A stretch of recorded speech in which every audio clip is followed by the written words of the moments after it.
Good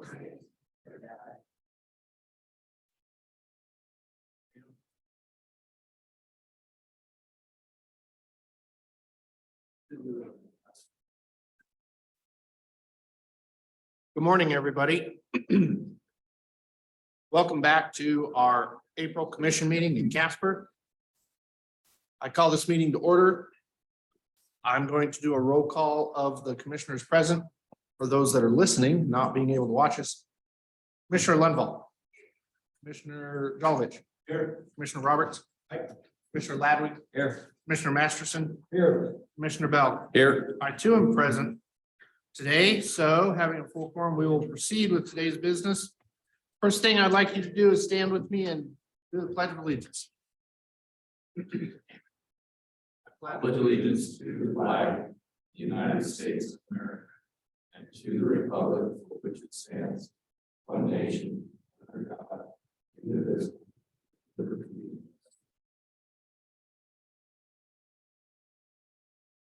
Very good. If you look at our agenda, we only have a couple items on it, but it's a huge item. So today I hope for full and thorough and thoughtful discussion as we do our season settings.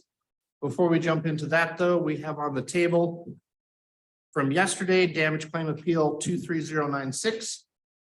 I need a motion from the commission to pull that off the table and resume to the discussion. Mr. Chairman, I move that we pull from the table the damage claim appeal number 23096. There's a motion. Is there a second? A second, Mr. President. Thanks, Commissioner Masterson. All those in favor? Aye. Okay, very good. That motion carries. We'll resume the discussion on the Whitetail Ranch damage claim. Who would like to present first? Craig, why don't you start us? Thank you, Mr. President, members of the commission, Director Nesvik. Mr. President, I believe, obviously up to the commission, where we left off last night was kind of a questions for the applicant or the claimant or the department. I think Mr. Meyer kind of raised his hand. Looks like he might be ready to go if that would please the commission. That'd be just fine. Good morning, ladies and gentlemen, commission. After yesterday, I brought 3 more slides that I did last night, just informational. David brought up a point yesterday that I didn't analyze it in that fashion, but he said, what if there was no damage? If there was no damage by the big game, what is it? How does it work? I got those numbers and I'll show you. But before we get there, the Game and Fish and their deal looked at and checked 17,000 plants according to what they're saying. That's a lot of plants. But there's 18,755,000 in those fields. When you calculate that out, you're at 0.0009%. That's where when them grain monitors go through there, they're getting 95 to 100% of the plants showing the yield on them. So I had the plant scientists and us do that calculation so that you could see why I'm calling stuff inadequate. Then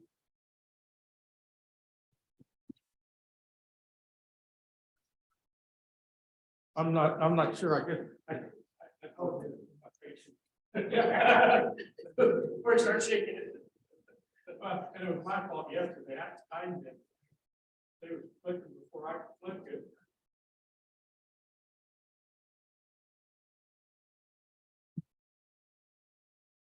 Okay, so David's scenario was there was no loss. I mean, he was a hypothesis that if there was no loss, And if you took the lower yield of 165 bushel is what our scientists had used at the lower yields and the averages. And at no loss, there was 517.6 acres in that total package that was harvested for corn instead of the 220 bushel that we get fertilized and stuff for. So at the 517 acres at the 165 bushel, there's 85,400 bushel based on that average. Reality was there was 45,323.18 bushel that went across the scale. That left a 40,080 bushel deficiency. Times $7.15 per bushel is $286,574. Plus the $29,880 lost on the silage. That creates a $316,000 loss. What we've done here is checked and cross-checked. And this was a scenario Dave brought up yesterday. Then I have here today all the fertilizer tests, all the fertilizer was bought, shows that it was fertilized from Simplot for the 200 to 220 bushel an acre. Maybe I'm not doing this right. I can't get it to go again.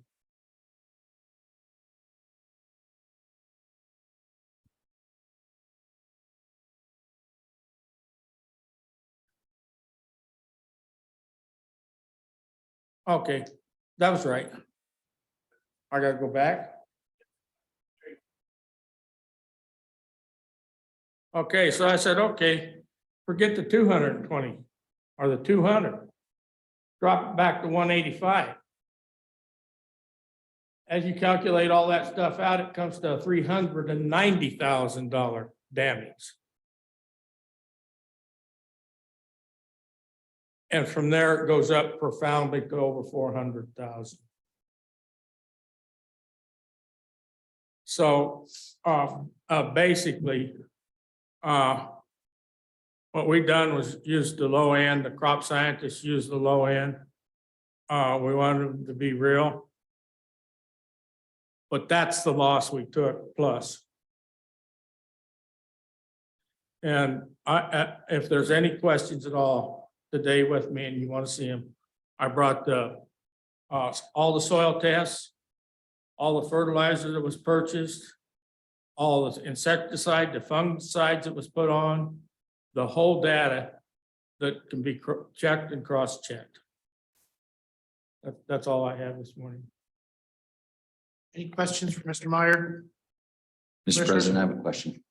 So, Fred, if we would have just hired, if the department would have just hired a crop adjuster to go out and look at that the same time that David went out, how would they do it? How would they do it?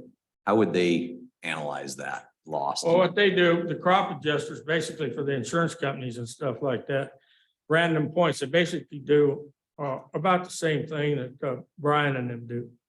They randomly go through that field and they'll mark off 17.5 feet. That's what that tape measure is about in those pictures.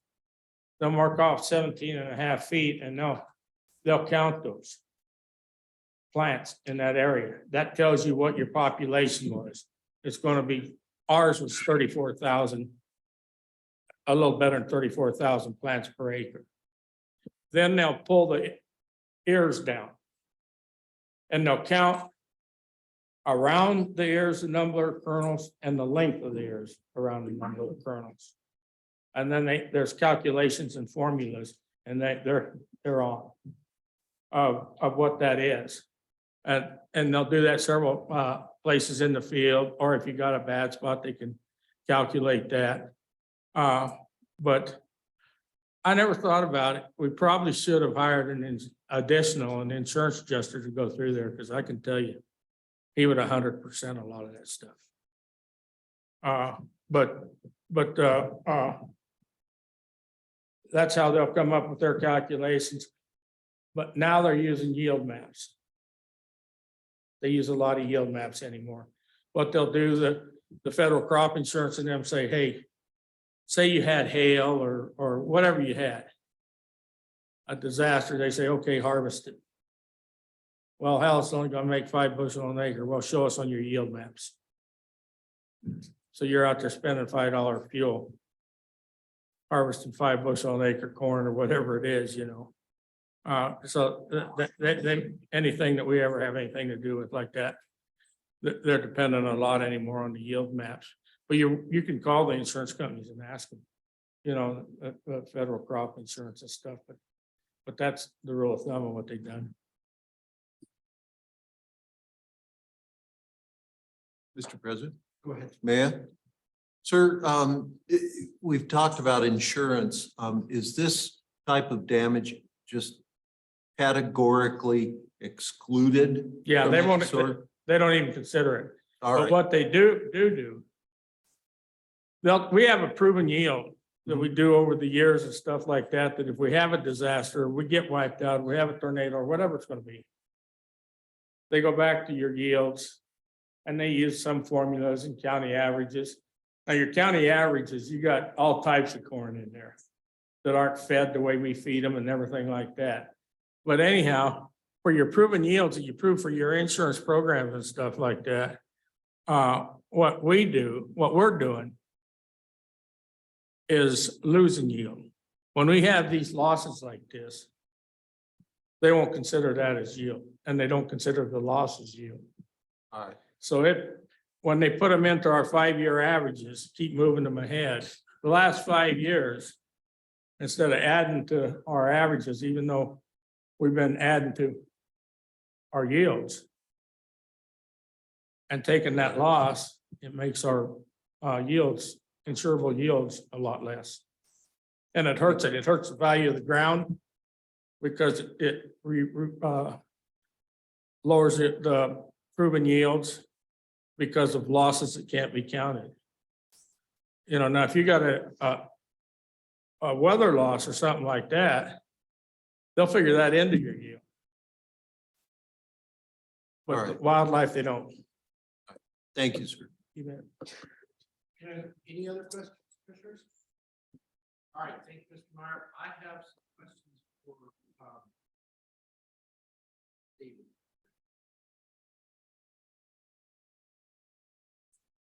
First, we're asking questions. Is there anything you'd like to add? Not this morning unless there's any clarifiers from our presentation. But I'd be happy to stand for any questions. Okay. Yesterday, we talked about 200 elk, 50 whitetail, 20 mule deer, 20 antelope. We couldn't distinguish the difference between elk damage and deer damage. So in the department's calculations, did you include those additional critters and call it all elk damage? Or how did the department figure that? So the sampling method President Brokaw is essentially exactly the same. We would walk the fields the exact same way and count damage looking specifically for big game. The point with that slide was that there's no dispute that there were other animals on the landscape. The primary species of concern was elk.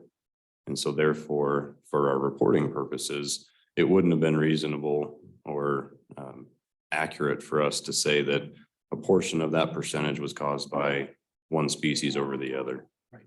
So we attributed it all to elk. That's what I thought. I just wanted clarification on that. And while I look through here and find my other question, is there any other questions from the commission?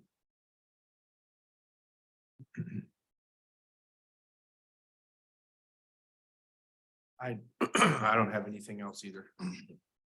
Commissioner Roberts, did you have something?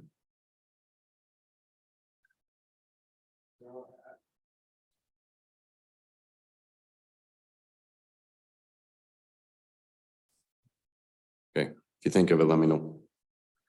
It was. It's not important. I guess I do have one question real quick.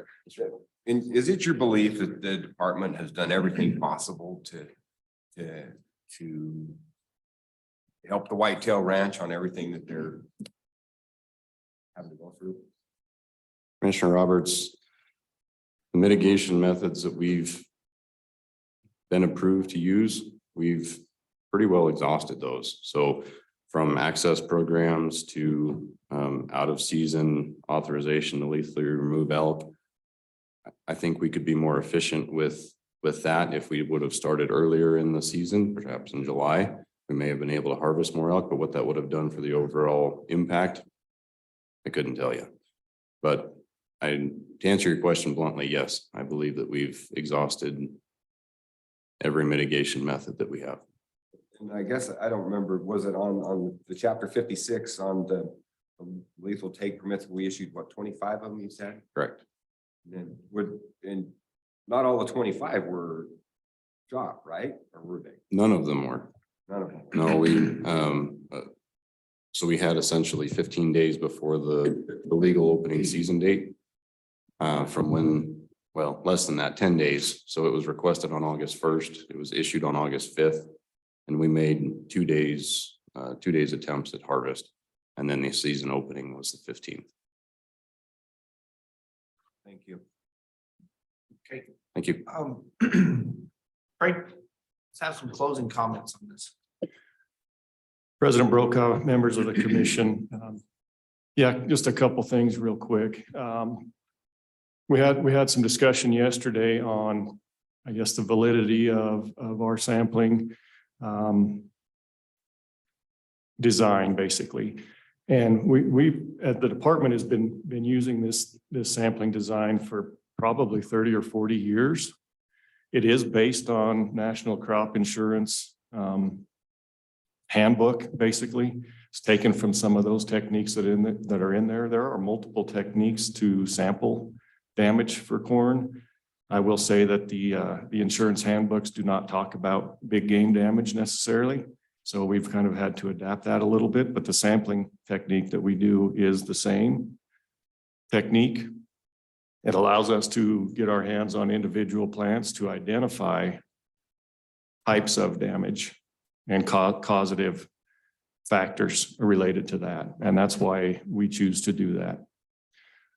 I don't want to get into what's best or what future things we might be able to do. We have looked into those and have found that they just have not met our needs, our responsibilities to everyone involved, including the folks that fund our damage program and the landowners. We want to make sure that we are as clear and accurate as we possibly can be. And that's why we use this particular sampling technique, and we use it across the state. And we have for many years. So I just want to make that clear. If there are any questions about that, I'd be happy to answer them. If not, I can give you a closing request.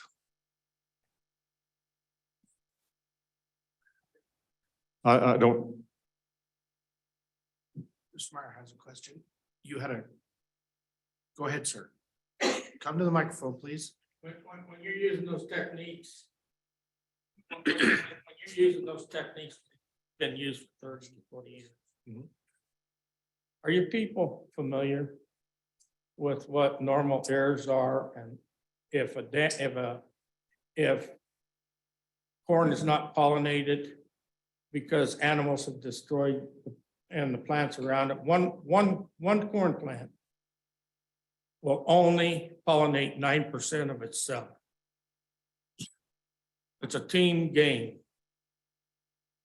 And was elk run down through there, knock pollinations off, damage corn, pull leaves, make the short ears, don't develop it. When they count it on a normal yield like or normal check like you're talking about, it's been 30 years, they can pull that and say, yeah, and figure out if we sent anybody, an insurance company or anybody else down there and counted that yield on that small ear or an undeveloped year, or one that had 10 rows rather than 16 or 14 or 36 long, it's a big difference.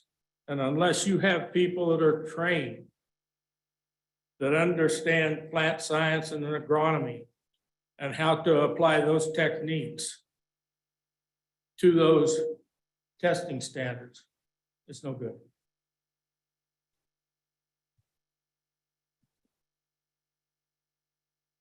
Mr. President, I guess to answer that, we have some folks that have been through some training. I'm not gonna sit here and vouch for myself as being any kind of an expert into the science of corn or any other crop. I don't partake in that.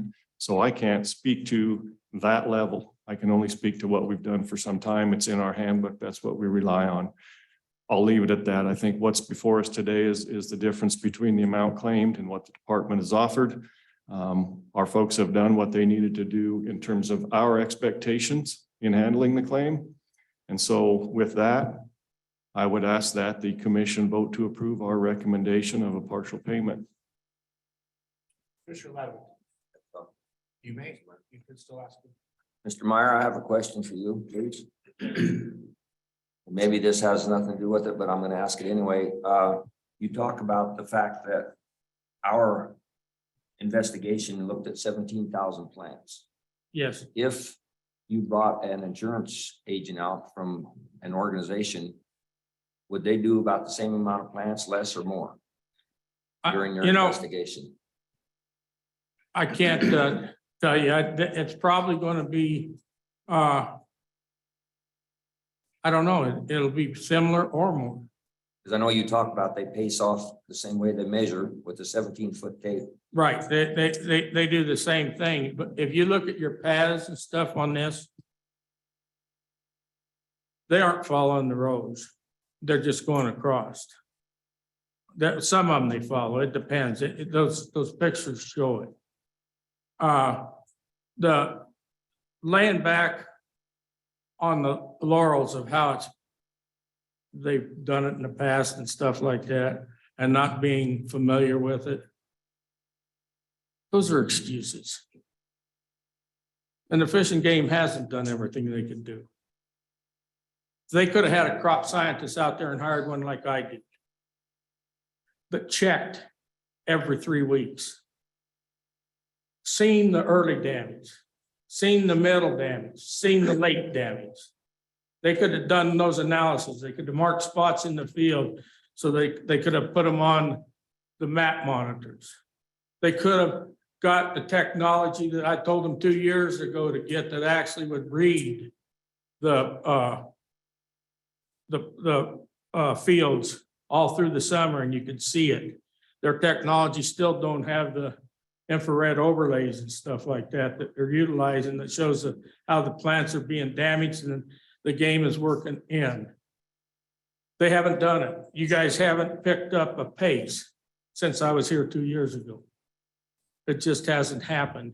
And they're laying back on the laurel that you can't prove a yield based off of what you think. Well, the fact of it is we have proof.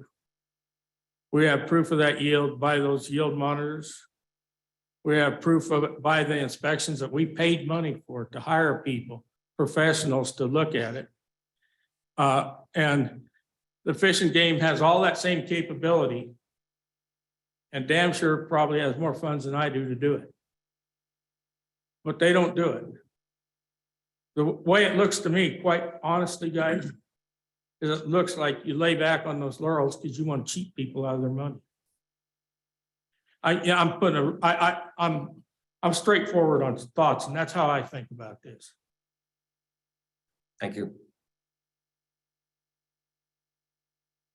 Any other discussion from the commission? We do have someone that's raised their hand on the computer that would like to comment, so we have some public comment on the issue. Wayne, who do we have? I'm sorry. Brian, are you there? Can you hear us?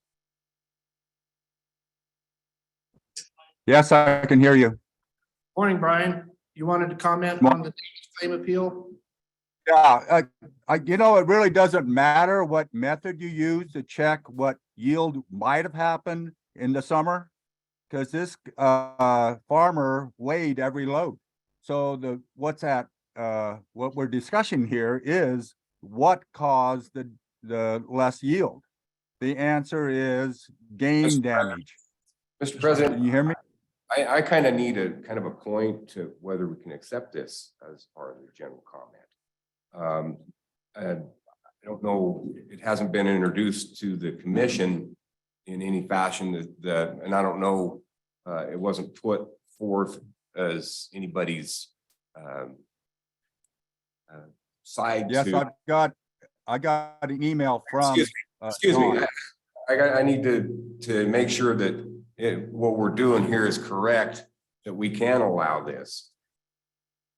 I will introduce. Well, no, I need to know from whether this is correct from. Okay. So to answer that question, I have to consult our attorney. To consult our attorney, I need to move to executive session. If you want, Well, I just wonder, you have two cases going on here and then you have a public weighing in on two cases, which I don't really believe at that point it's the public's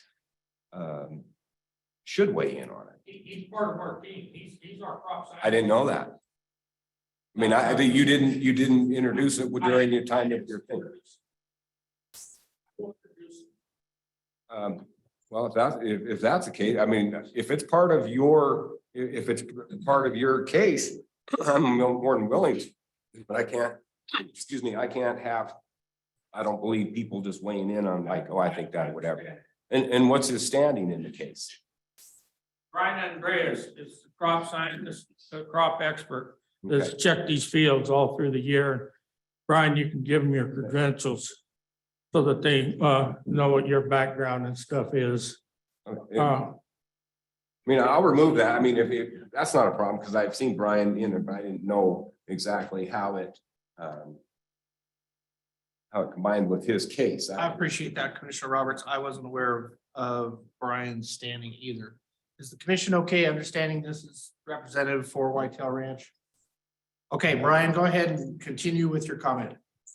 Okay, Brian Andreas, a certified crop advisor. Yes, going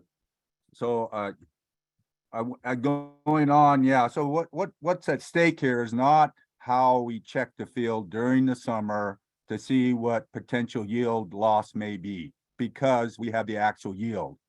But checking the potential yield loss is needed when you have like a hailstorm and it comes early and you want to plant another crop. That's what that's needed for.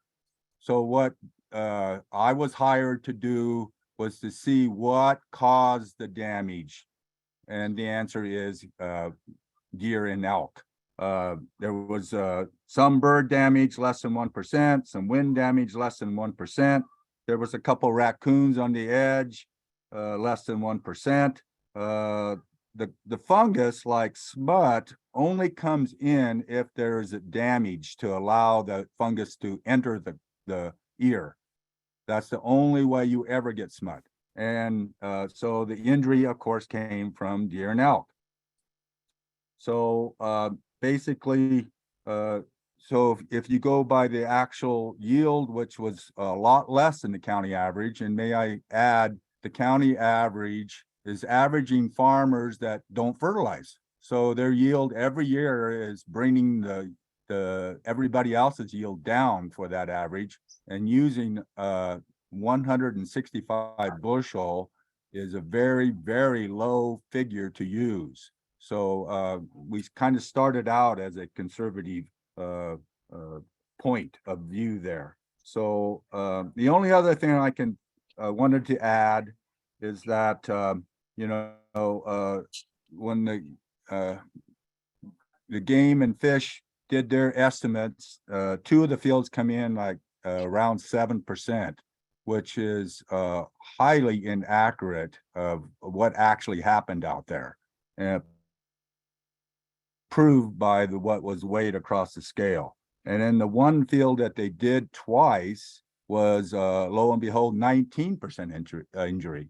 And the reason I think that that field was higher injury is because they did check twice. So it was more accurate than those other fields, around 7%. So, but the main thing is that it was weighed, and what caused the damage was 98% 8% of deer and elk. Thank you. Thank you, Brian. Any questions for Brian from the commission? Okay.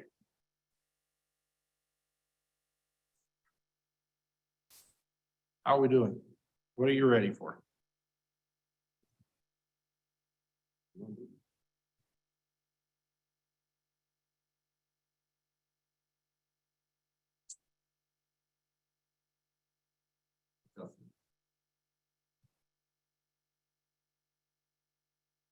Are you ready to move on the department's recommendation? I'll move. I would find that, that we shall accept I would move to accept the department's recommendation to 64,347.87. I find that, the department complied with chapter 28 on the regulation, governing big game animals and the damage.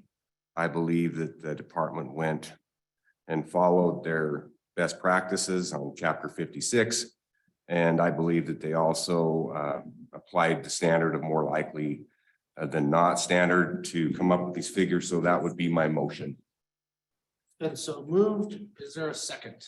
I'll second that. Second by Commissioner Ladwick. Any discussion? Mr. President, Commissioner Bell. so I don't know what the precedent would be to do something in between. And since I'm new and I'm also new to the damage claims, I don't know what precedent there is for that, if the department has done that in the past, if they haven't done that in the past, if it's just willy-nilly picking something out in between, or if, you're taking one or the other. I'm just curious on what kind of precedent this would set if we picked another number in between what Fred brought and what the department has, and there wouldn't be any, there's probably no precedent for that. I'm just curious if there is anything like that. What's happened in the past? I would say Commissioner Bell. I'll ask Director Nesvik to comment, but all of the above. There's times that appeals have been amended, increased, all of that. It's a case by case situation, I guess. Would you add to that, Director? Yeah, I don't know that I can add much. Commissioner Brokaw's exactly right. There have been cases where the commission has modified or, deviated from the department's recommendation, but not necessarily gone all the way to the claimant's proposal. So the commission has wide flexibility here to do as you see fit. And the reason I ask is because, they are raising animals for the state of Wyoming, for hunters, for everybody. And if, you get to a point, we've heard this from others, if you don't meet maybe some common ground in between, that they get sick and tired of it, and you know what, they kill them all. And that doesn't maybe that doesn't also help us out in the wildlife area. So it doesn't help the sportsmen. It doesn't do that. So I don't know, I don't know if there's any appetite to meet anywhere in between. But knowing that there's precedent, at least there's an opportunity there. Or what are what's mitigation going forward? Because this is obviously about ready to start happening again in a couple months. And what are we going to do going forward? Because we're going to be here next year at the same meeting talking to Fred about the same exact thing. And so if we don't come to some other alternative, fencing, more hunting, all of those things, I guess I'm curious what are we going to do going forward also? Maybe that's not for this discussion, but since we're on the topic.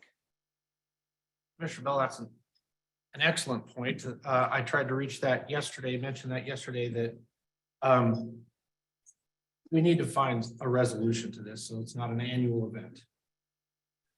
Today, our motion is for a dollar amount, so let's continue our motion with a dollar amount. And so, yes, we can accept amendments to that motion if you have something in mind. Mr. President, I don't have anything in mind. I mean, I know what Fred's asking for and I know what the department's numbers are. Both have scientific background in their own way. So I don't have it and I apologize for not coming up with some sort of number. Any other discussion on the motion? Mr. President, may I? Mr. Masterson, yes, please. Thank you. Here are my comments where I come down. I have no doubt whatsoever about the sincerity of you, Mr. Meyer, in what you brought. You brought a lot of paperwork. You may wonder why we didn't want to see it. Well, for me, I believe you. I don't have any reason to doubt you at all. I also don't have any reason to doubt whatsoever that the department has done what it is charged to do under its rules and regulations. So I'm sitting here without the expertise in crops that you bring or the department brings. And what I see, what I boil this down to is that the Game and Fish has a system. It was set after public input. It's in a public rule, and they been open to comments about how it works or doesn't. It may be outdated. It may be impractical. It might be inaccurate. But as I sit here right now, it's the law. It appears to me that they have complied with it. There doesn't appear to be a dispute about the price per bushel, or that methodology was applied for what it was worth. It may be flawed. I don't have the ability to speak to that. How flawed is it? In what ways? I've heard everything you've said. You make great points. It's extremely difficult for me to balance them and figure them out. So I look at it that you've done everything that you can do, Mr. Meyer. You presented really well, and I believe the department has done what it is supposed to do with what appears to me to be due diligence, done everything they can under the rules and regulations. Mr. Meyer, you've been extremely cooperative with them. What I hear is that they have also been cooperative with you to the degree they can, and that's great to hear. And I really hope that that continues, because it's a very beneficial relationship to the state. When we talk about changing the number, I'm wide open to hearing any suggestions anybody has about how to do that. I personally am totally unqualified to figure out what number is appropriate between those. And so my lawyer brain, my reptilian lawyer brain kicks in and says, if I pick a number, is that arbitrary and capricious? And can I defend that number? And I don't know how I would do that. So I'm just trying to express to you where I'm coming from. All right. So I would vote to support the motion for those reasons. I'm sympathetic to your situation in the extreme, and what I would hope would happen would be that there would be a process by the department. Let's look at this. Let's open this up and hear from people like you and other people around the state. And should we change this? Should we do something else? I don't know. Maybe we should. Maybe this is as good as it gets. When I hear that crop insurers, this is what they would do, you know, that tells me this isn't, you know, haphazard, right? But maybe we can do better. But the way to do that is to go back and change our process, the department's process. So that's where I'm coming from. I wanted you to know that and how much I appreciate you coming here and helping us with that. Thank you, Mr. President. Commissioner Ladwig. Yeah, I seconded this motion so that we could get this discussion going. I think this discussion's been needed for at least 2 years or more. I was here when Mr. Meyer was here before. We are charged with an almost impossible task today to try to figure out where to go. And in my mind, we do have, as the other commissioners stated, we have a regulation and a process that we need to follow. But I would charge, somehow I think we need to charge the department or whatever it takes to start a new evaluation process and maybe bring this process up to a better standard that is more acceptable by everybody that's involved with it. And I have no problem with what has been said from the customer. I have no problem what's been said from the department, but somehow we got to find a way to get it brought together and make it work for both sides. Thank you. Thank you, Commissioner Ladwig. Anyone else? Any other discussion? So, Mr. President, just one more thing. I didn't feel like we're about ready to vote on this. And so what I don't want to do is just vote on this and not give any direction to the department on how to mitigate this going forward. So I guess I would ask Brian, Director Nesvik, if you have any kind of ideas. I mean, what would fencing cost? What would those kind of things look like? And what can the department do to mitigate this year? Not just, what can we do right now to mitigate this? Or do we just want to continue to have this conversation every single year and decide what we're going to pay in a different way?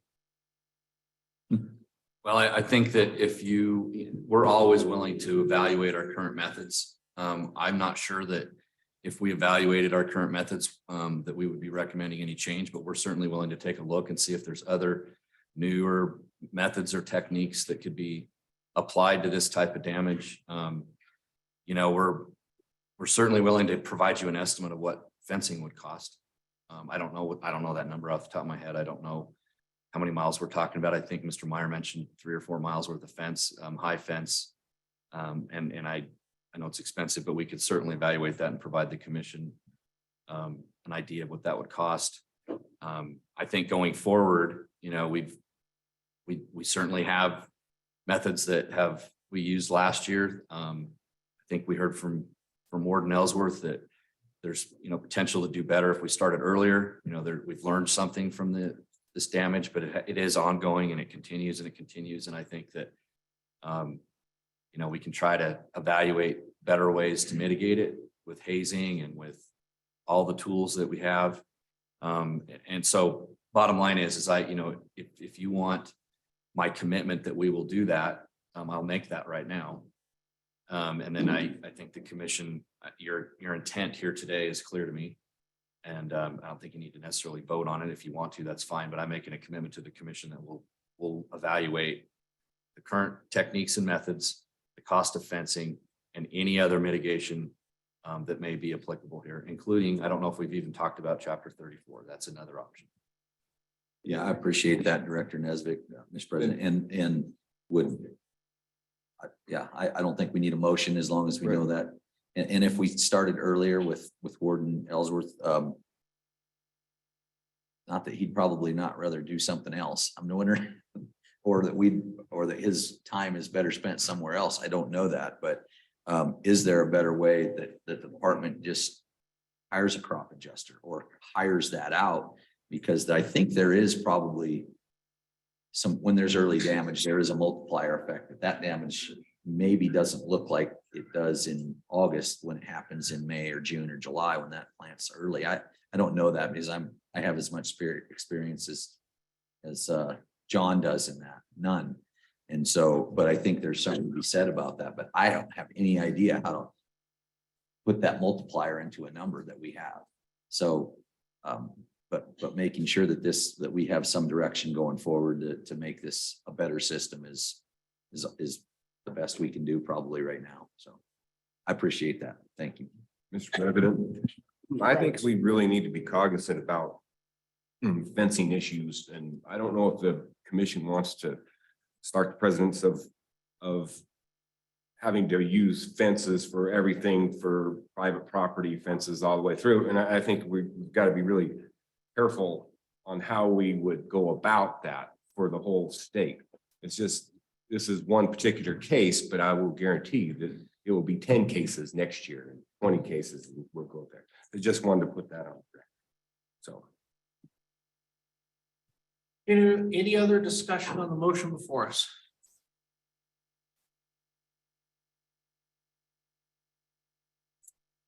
Hearing none, all those in favor of the motion to approve department's recommendation, say aye. Aye. Opposed? Motion carries. I think it's clear the department has direction on what the commission would like to see on how we evaluate seed crops. Warden Ellsworth, I commend you on your continuing efforts to work with Mr. Myers. Mr. Myers, I appreciate your patience with our process taking 2 days. And you're in the Laramie region, is that correct, Mr. Warden Ellsworth? So, Well, I just short circuit the this. Laramie region, and We won't accept it and it'll go to the court. We've had enough. And as far as working with Fish and Game, this is it. you have that right. I've had enough. So we'll take this upstairs and we'll let it be decided like the Nebraska case down there. And that was resolved very substantially. Thank you. Mr. Masters. Mr. Meyer, I understand that and have absolutely no problem with you doing that. And you know, I'm all for getting resolution in looking at the regulation, and I'm sure you'll have someone advise you on this. Section 8, it looks to me, says that you can ask for arbitration of our decision, which might be a step you might I consider. want to go to court. Okay, and totally your decision, sir. Yeah. But I picked that up last night. Didn't want to just, you know. Well, we got say there that- last year and Phil talked, or 2 years ago, Phil talked to Nesvik here. You know, and we've taken the losses and taken the losses, and you guys are asking us to take a huge loss this year. We're not taking it. And we'll just see what the courts have to say about it. Thank you, Mr. Thank you. Martin. Right, you want to jump right on in. February, 5 minutes here. So we're gonna take a little 5-minute break while we switch mindsets from M claims to season fittings. Well, good morning, everybody. Welcome back to our general session of our commission meeting. Next item for our consideration are chapters 2 through 20. I asked that we're gonna have a lot of input today. I'm asking those that comment to keep their comments concise and relevant to the current draft. We're getting a lot of comments, a lot of email. Unfortunately, some of those are on the original department's proposal. It has changed a lot since its first draft after the public comment period. So I would ask that commenters be relevant to the draft that we're working on. We're going to be timely, make sure everybody gets heard. One thing I was told to do as president was to honor and recognize dignitary when they entered my room, my board meeting. And I see I have Dr. Monteith in the room today. So he's a dignitary to me. So good morning, Dr. Monteith.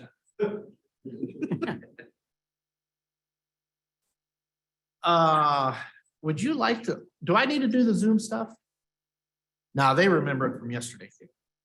All right, first presentation, Deputy Chief Doug Brimmeyer. You have the floor.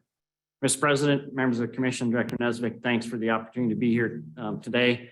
You know, I got out of bed this morning and I kind of started thinking, well, do I feel like I have COVID this morning? Can I go somewhere and get a test? But I'm here anyway, so you get to put up with me for a brief time this morning. But I'm only the point person for a lot of our staff around the state. As you mentioned, we've made some pretty significant changes to those draft regs when they first came out in March 6th. And, you know, for tracking purposes, we keep those early regs on the website, and everybody that logs in can still see what was changed. And so when we go through this today, I'll try and point out how some of those changes have been made, and that you can kind of see it in those draft regs. And as I said, I'm the point person, so I've got, we work very closely across our 8 regions in the state. And so we've got a number of our staff that are sitting in the back of the room that are here to help convey our message about season changes and what we feel is biologically supported for our proposals. We're continually looking at population monitoring data, our herd objectives, and the habitat evaluations as we develop our season proposals. So what I'm going to do is try and convey some of the changes that we made, again, on each of these regs. But before we get into the regs, I want to give you a little timeline and a little overview of how you can manage your the shared folders, where you'll find what. So you can, if you want, while we're talking, you can look some things up. Basically, the timeline looks like this. We start our data collection is continuous. We are always open to hearing from our publics. A lot of our field managers that live in these small communities are the frontline people, and they're always talking to their constituents and their folks when they're going to the grocery store or wherever they're at in their communities. But the real timeline starts, I guess, in January when Mike, Choma, and Stephanie file our regulations with the LSO in January. Around late January, we're starting to get our harvest data, and that's analyzed in January and February. And around that time, we're also doing a little additional field collection, data collection in the field. And the regions develop those proposals in late January and February. All the supervisors, and then Craig and Rick and I sit down with Mike and the rest of the folks, and we go through those in March. And that's the initial reg that gets posted online that people comment on. And so in early March, we're just starting. We knew that things were pretty severe around the state. We came up with initial proposals that we thought would start us in a direction if we had a normal winter. And then we start evaluating if there's some extraordinary things that we need to look at. And that's kind of where we're at now today is we've seen some of those things and talked through them internally. In late March, we do our public contacts, the online meetings, or the online presentations are posted. We have those public meetings in each of those communities. And we receive public input at that point. The regions review that public comment, they edit seasons as appropriate. And then in early April, we kind of draft up another round of draft regulations, and that's what we're looking at today.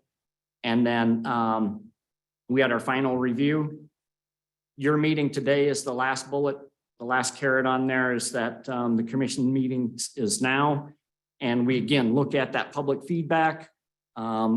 Mike and Stephanie will have a sheet that after each regulation today, they'll hand you a errata sheet for the ones that had changes, and you'll be able to see what changes we made since the first week of April. And so just to give you a sense of what we have for public comment so far. So each of these regulations, each line on here is going to be a regulation that we're going to talk about today, and I'll get into it a little bit more in the shared folder that you have. But start with general hunting. We had that, 19 comments. You can see antelope had 66. There's written comments, and then there's online comments, and you can see the column there for each of those species. All told, we had just right at 399 comments submitted online, 109 written comments, and you can see the totals there for each of those species. Go ahead. Thank you, Mr. President. Just for purposes of perspective, is this an average number? Oh. Thank you. This is my question again is, so I can get some perspective. Yeah. Average number, more or less? Mr. Masterson and Mr. President, this is way above and beyond what we typically get. The last couple of years, we've been really struggling with engaging our publics. They were, people were watching some of the presentations, and I'll show you another metric slide that kind of gives you a perspective compared to last year. Thank you, Mr. We'll see if that President. comes Thank up. you, sir. So like last year, we asked our regions to develop presentations that we posted online. And so those presentations were posted on the 19th of March. You can see up at the top here. And then we had 11,000 views. And basically, if somebody's just scanning through our website and they just scroll through it and they look at it, that's an impression. So we had over 70,000 people that had we call it an impression from that post on the website. And then page views, and then broken down by region, you can see how many views their season presentations had, and that's on YouTube. And then, of course, our 8 wildlife regions are on the map to the left. So this is a metric showing the presentation views. So this is the top line is this year, and you can see what we had last year. So day one is that March 19th when we posted everything online. Public meetings were right around through this period, right through, this is March 29th right here. And I believe that was the end of our public comment period for that initial, was the end of March. And then you can see even after that, you get another 20 days after. So about the 20th of let's see, March 29th. So we're getting into April out on this end on the scale here. But compared to last year, way above and beyond. You know, I think just winter severity, the issues that we're faced with, the mortalities that we're seeing around the state, and the community events that Director Nesvik and the governor held really helped get people more aware of what's going on. So one of the things that we look at is our annual harvest surveys. And so I wanted to touch on that. We look at all the license holders for all the species, and we try to determine that hunter success, harvest, recreation days, and the number of active hunters. And we have been contracting with a vendor out of state on this. And this year we're looking at changing that and moving to the University of Wyoming. So that'll occur this next hunting season. So we just got through, we had a contract with this company. They survey enough people that we feel that our statistically it's accurate to within 10%. There's a lot of people that would like us to move to a mandatory harvest and reporting. And we are considering that. We're evaluating the alternatives of doing that and what it would take for the agency to do that. So that'll come in the next year that we'll be talking more about how we implement something like that. But this next hunting season, we want to just start working with the University of Wyoming and move that process a little more local based through the UW. So some of the initial public comments we've received so far, if you look at online, each of your regulations, you'll see that there's 79 hunt area changes that occurred in Chapter 5, 40 in Chapter 6, some in 7, and a little bit in Chapter 8, and then Chapter 9, the bighorn sheep seed, we made a couple changes there as well.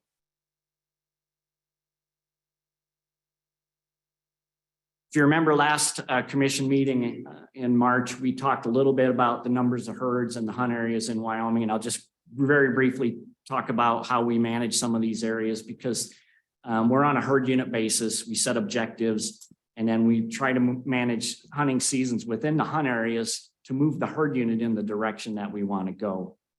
And just to recap that a little bit. So herd unit, this is just an example out of the Cody region, the Gooseberry elk herd unit. And we set hunting seasons within this area to try and move that population towards that objective. And basically those elk that are in that geographic area pretty typically spend, the majority of those elk spend their time within that geographic area. So that's why you'll see that we have, 40 antelope herds and, 37 mule deer herds and then 35 elk herds. Again, it's that geographic area that our managers over time have come to understand that most of those animals stay within that area. When you look at the regulations, the draft regulation that has all the red lines on it, you'll see that there's general licenses, there's limited quota. We have a variety of timing for opening dates, closing dates. When we got elk seasons that run into January, and we also have elk seasons that start in August to address damage. The length of season is very variable. Opening days, like I mentioned, are variable as well. There's sex and age limitations. Some of them are going to be, any elk, antlered elk, spiked elk seasons. And then we also regulate hunting devices, whether it's bow hunting, we have a bow archery season, and we also have just your general open rifle seasons. So this gives you an image of that gooseberry herd unit. And again, you can see there's a variety of types here. There's an archery period. And then there's also some seasons that run really late. There's a January season, there's a November season, and then opening dates here is August 15th off National Forest. Again, a lot of those are, you look at the limitation end of the spectrum here, and it's to address specific issues that we may have identified within that herd. And again, the types are listed on those regulations, and there's a number of different types. There's full price, and then there's also reduced price cow-calf licenses. And then you get into some of the archery seasons and other limited type seasons. Each year, we're obviously very influenced by weather conditions, and Wyoming is a state of extremes, and we've recognized that over time. And this year is no exception. And you can compare this year to 2021. Remember, in 2021, we had those severe events the first part of April that bumped up snow conditions, and we lost a number of antelope. And we, at the commission meeting, adjusted our season quotas because we were concerned about those pronghorn numbers in that part of the state. The green is just over 100%, basically it's 90 to 100. And then the blue is 110 to 120 on here. Last year, 2022, we gave you presentations about drought conditions, and the extremeness of this really is pretty concerning to us, because the drought conditions have as much of an effect sometimes as severe winter. And habitat conditions are we don't see the shrub growth. We're concerned about that. Herbaceous production drops off. Also, the wildflowers, the forbs, which our mule deer depend on, they may not grow as well. And so those deer, as Dr. Monteith and others have talked about, following that green wave, when you have drought conditions, that green wave can be compressed, and those animals don't get to take advantage of that spring moisture like they can. And so, of course, on the other extreme then is this winter, 160% of normal, as you saw from the community events that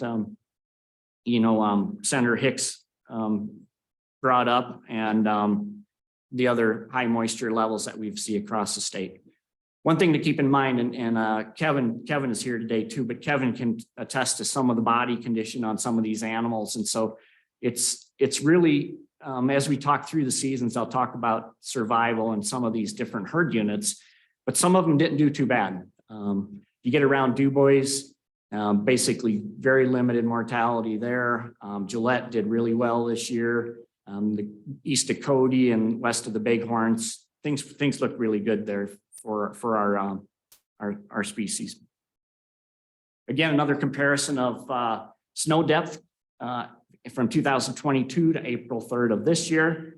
You can see the image here is from last year, and then looking at this year, again, that southern region really got hammered, and then just over in here at Cokeville North, and a lot of those winter ranges down in the south here, in the southwest corner of the state. So when we, in the first week of April, you should have gotten your email that talked about the folders that we have for you. And I wanted to run through, this is going to be the order that we're going to go today. We're going to start with chapter 2. So if you can see this screen on your laptops or your notebooks, you'll be able to click into chapter 2. That's going to be the first one we're going to talk about. Then we'll go to antelope, and we'll go right on down the line numerically and cover these chapters. And if you click into just let's go to chapter 5 just for as an example. But when you go into chapter 5, you'll see that there's a hunt area map, and then there's a herd unit summary right here. And then there's a statement of reason that was filed in January, the LSO. And then the draft regulation, that's the current most draft, is this file right here, and there'll be red lines and then there'll be highlighted yellow within that. The red line is what we made the change to in March. And then the yellow is what we highlighted since March. We made change because of subsequent information and public feedback. This next folder has all the public comments. And then the final file that is there is Mike and Stephanie sit down and they go through every comment, and then they address those collectively and try to do a concise format of what those comments are. If you click into this upper tab up here, that'll take you into the actual season recommendations from the field. So first thing you'll see on here is there's a herd unit map that has all the hunt areas. And then each of those herds is listed on here. And we'll try and make this a little more clear next year for you guys so that you can track and see where we're at. But if you click into the pronghorn herd map, you'll see text isn't very great this year, but we'll do a better job next year. Sublet herd, of course, is one of the larger herds that we had a lot of concern with this year. And you can click into, again, find that herd unit on the list here. There's of the 40 different herd units, you'll see sublet herd. And then you can click into that and you can see what the local managers, their reasoning for that early March season justification. Again, we're going to start with chapter 2. So chapter 2 is the draft, is a general hunting regulation. And after each one of these regulations, we'll take a moment and you guys can talk through. We'd like to seek approval for each regulation as we move forward. So that way it's a little bit cleaner, and then we can see if there's public feedback. So the first change in chapter 2 was in section 4. We clarified some language on deer licenses, and that's so individuals could carry a full price whitetail deer license and a mule deer license. Only one of those can be a mule deer tag. For antelope, if you remember, the task force asked the commission to consider a change to restrict people from carrying 2 full price antelope licenses, and that is section C there. We eliminated that opportunity. Section 4 provides some clarification for type 7s for ewe lamb seasons. And then section 11 provides some clarification on archery hunters wearing fluorescent orange during a special season. And that was really the primary changes in chapter 2.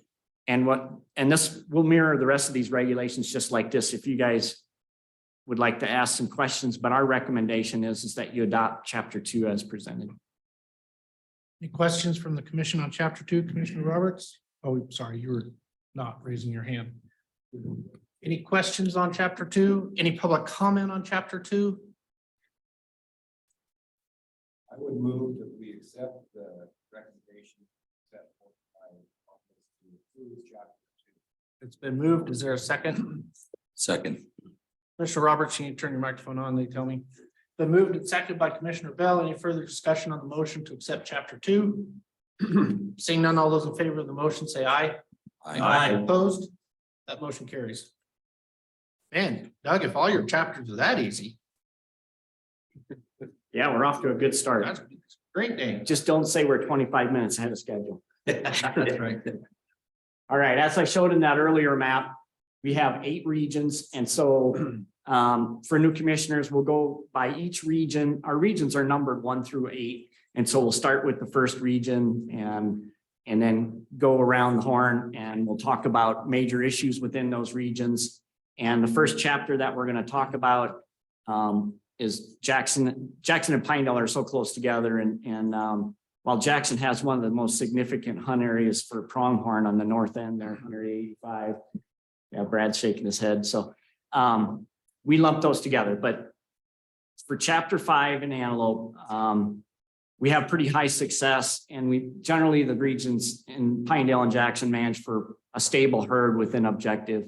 They have a postseason estimate of 43,000. We know that we anticipated a lot of losses with that mycoplasma. I think you guys have all heard about it. You've probably seen some of the images. Our guys were busy in March, middle of March, picking up carcasses in many of the areas that they could get to, but there's carcasses that are, you know, pre-snowed in and out of way that we couldn't get to, but I think we're at about 500 carcasses or so, Brandon. 1,000. That was almost right. So the proposed season for this year, if you collectively looked at all of these hunt areas in that red line version that you have on your screen, you'll see a lot of yellow highlighted in that draft. The region has reduced any antelope tags 765 and the doe fawn licenses by 1,200. And a lot of these, I'm going to go, there's 7 more slides or 6 more slides, but all of those regions addressed their concerns to the best of their ability, thinking that number one, we're going to take into consideration the biology and the data collection that we have.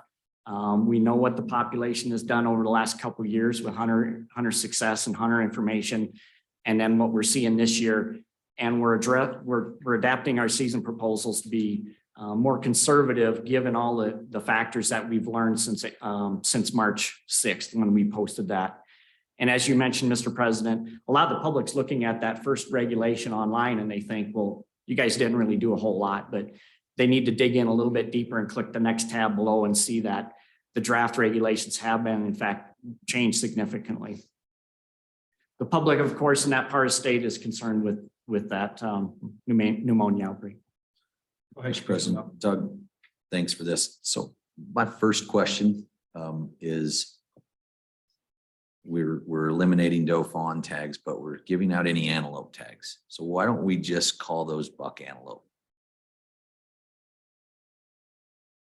I think when people are in the field, sometimes if we restrict the age structure of the animal that they have, some people don't have a very good grasp and they're shooting a little ways, or they're beginning hunters. And so we don't want to elevate the number of people. It's pretty small, but we would make a lot of good people on a violator of a regulation that it really didn't, I guess we felt like it wasn't biologically needed. The majority of the people are going to know, and they know that that black stripe is there and to look for that cheek patch. But And Doug, I understand that. I just, when I look at this and trying to take another side of this, just saying, Sure. Hey, we're okay if we shoot that many doe antelope, and we're actually probably not. And that's not the intent of what we have in the season settings, but it actually allows us to do that. So it would allow us to shoot that many females, and I know that's not the intent. And so I know that might put hunters in a difficult position, put our field people in a difficult position for somebody that did harvest the wrong sex. I'm just wondering how we can, I don't know. sir, Anyway, Mr. President, that's my first question. Yeah, Mr. President and Mr. Bell. So we had talked internally about that, and we just felt that, yeah, we could do that, but, and I think we can do some more education when we get out closer to the field. I think we can work with, I know Nish and Brianna would be interested in helping us out with that, but I think we could do a little better messaging on that. So on that point, do we have data on how many type 1s actually shoot males compared to females when they're given the opportunity to shoot any? Martin. 3 to 4%, Mr. President. And historically, Laramie's been an area where we've had the last couple of years, as I mentioned, when we had that snow event 2 years ago, they've significantly reduced their opportunity 2 years ago. And so we don't have that many. And I'll show a map in a little while what areas have doe fawn licenses, but it's significantly reduced. Does that help, Commissioner Bell? Thanks, Mr. President. It does help, and I understand it. The messaging and how that is and what that says on there. I understand it. I do. I'm asking this more so for somebody that looks at this and says, hey, we're Sure. cutting all these doe tags, which we should, and I understand that. I think most people understand that. However, all of our type 1s are any antelope. And it's just because we don't want to have somebody don't want to have somebody mess up, and it's hard to put that in a regulation. I get it. But I think we're all on the same page. I just think it needs to be talked about, because it doesn't, I mean, I realize that's not the intent. I'm going on way too long about this, but it would be nice if it said preferably buck, but if you mess up, Yeah. we're okay. And- We'd rather you not mess up. So Yes. I know we're not going to say that, so I'm not asking. Okay, thank you. Moving on, Mr. Brimmer. All right. Let's switch over to the Cody region. So Cody region, as I mentioned, did not have that significant of a winter as what we saw in the rest of the state. But they still have some populations a little bit below their objectives, and they have some proposed reductions to address lower production and lower fawn ratios. Proposed seasons this year, 250 less any antelope, and then Dauphin antelope less 175. Public concerns raised, are within regarding fewer pronghorn, particularly in Copper Mountain, 15-mile herds. Damage is still an issue in a few localized areas, and so they use some Dauphin licenses to address the damage issues that they've faced with. Moving over to the Sheridan region. This is another one of those areas where they've had 2 years of severe drought and then that hard winter. You remember last year we had EHD, we had blue tongue, and that had some impacts for 2 years. Second year was this last late summer. They have low fawn ratios, and they had some decreasing trends with harvest metrics. And so they proposed some quota reductions this year. And you'll see that any antelope was reduced by 575 and the Dauphin antelope by 700. Some of the issues raised by the public, pretty similar to other parts of the state. Concerns with populations levels due to the disease and the hard winter. And there was support for reductions in our licenses there. In the Green River region, this is one of the regions hit hardest by the extreme winter conditions. And so our managers there started to decrease licenses due to overwinter mortality throughout much of their region. And they continued to make those changes even into this last week, right before that last regulation came out. They reduced their type 1s, and then they also did away with most of their Dauphin antelope tags. So overall, the changes there, 1,125 any antelope, and then Dauphin licenses, 1,375 were reduced. And the public concerns raised really centered around that winter severity and overall population losses. They have concerns about the doe harvest in conjunction with those winter losses. And one thing I will point out, so as we know that there is significant mortality, especially once you got south of Pinedale and then east of Rock Springs.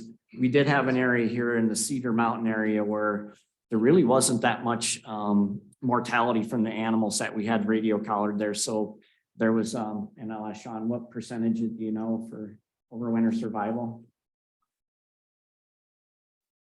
So we didn't really detect mortalities in those marked animals. Of course, that's a sample of that population, but it's an indication that kind of this area right in here west of the gorge did not see that same level of mortality.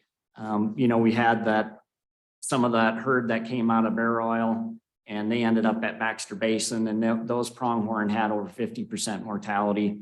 But on the same token, and I get to the deer, I'll talk a little bit about red desert deer.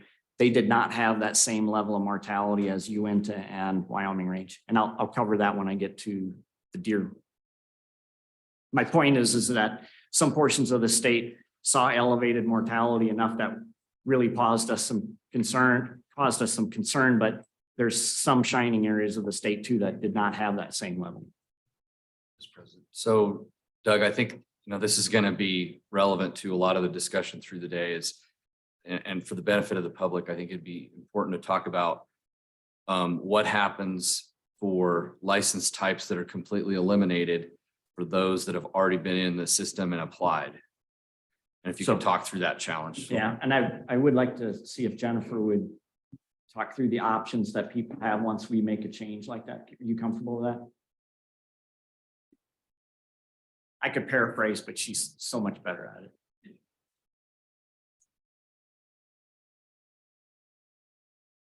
Good morning, Commission President Brokaw, members of the commission, Director Nesvik. So our application period opened on January 3rd this year. And we've had many of our applicants already go in and apply. So the modify period or withdraw for non-resident elk is May 8th. So their deadline was January 31st. So any elk changes you make at this commission meeting, they can go in until midnight on May 8th and modify or withdraw their application. And any changes to antelope, resident or non-resident, and deer, resident or non-resident, have until May 31st to modify or withdraw their application. A couple caveats to that: if they applied in the special draw as a non-resident for elk, deer, and antelope, they cannot modify that to a regular application, and you cannot modify from a full price application, so a general type 1, type 2, type 9, type 0, to a reduced price, which would be this doe fawn or cow calf, which is the 6, 7s, and 8s. And so that's the process and their options that they have. If they choose to not modify, their application would just be unsuccessful, and we will refund the license fee portion of their application at the conclusion of the draw when we post draw results. Thanks, Jennifer. Any questions for Jennifer? I knew they were going to get you. And we will do, we'll message. We've always tried to avoid just completely eliminating license types for those reasons. Obviously, this year we felt it was necessary, and so we will message to the public heavily on this particular issue, so people know that they may have applied for something that no longer exists. Sure. Commissioner Ladwig, go The ahead. director answered my question. Thank you. Okay, there. Perfect. Thank you, Jennifer. So, and one other point that I'd make too is, so we'll start here with Laramie region, Shirley Basin. Those pronghorn, we've been following those pronghorn now for, I think, 4 or 5 years. 5, yeah. And so their survival this year was around 67%, which, so it's a little bit, a little bit lower than what we'd have on a normal winter. But we did have a number of adult females collared there, and they're still at 67%. We'll probably see a little bit more mortality there, but the region has backed off the last couple of years. And so they are also proposing some additional reductions this year. In the Eastern Plains, again, addressed changes last year because of the concerns that they were hearing from the public and what they were seeing from their surveys. Platte Valley, they're near objective, except at Iron Springs, and they did eliminate some doe fawn licenses in Hunt Area 52, which is in the western portion of the region. Some issues raised by the public include the concerns about those declining numbers due to the drought, and then the severe winter conditions we were seeing this year as well. Over at the Lander region was a little bit more on the kind of the northern edge of that winter severity that we were talking about earlier. So they did reduce some quotas due to declining antelope populations. They had harsh winters in 2018 and 2019, and then they also had that coupled with drought. And so they had some concerns there. They also had documented low fawn production and lower yearling bucks. And so when you got a population, the first thing you'll see in a population, our guys are looking at the numbers of fawns, but then they also look at those number of yearlings as well, because that's an indication of what survived from the year previous. So they're looking at that, and their yearling buck recruitment was down a little bit as well. And so they are proposing a reduction of 1,350 any antelope, and then a reduction of 150 doe fawn.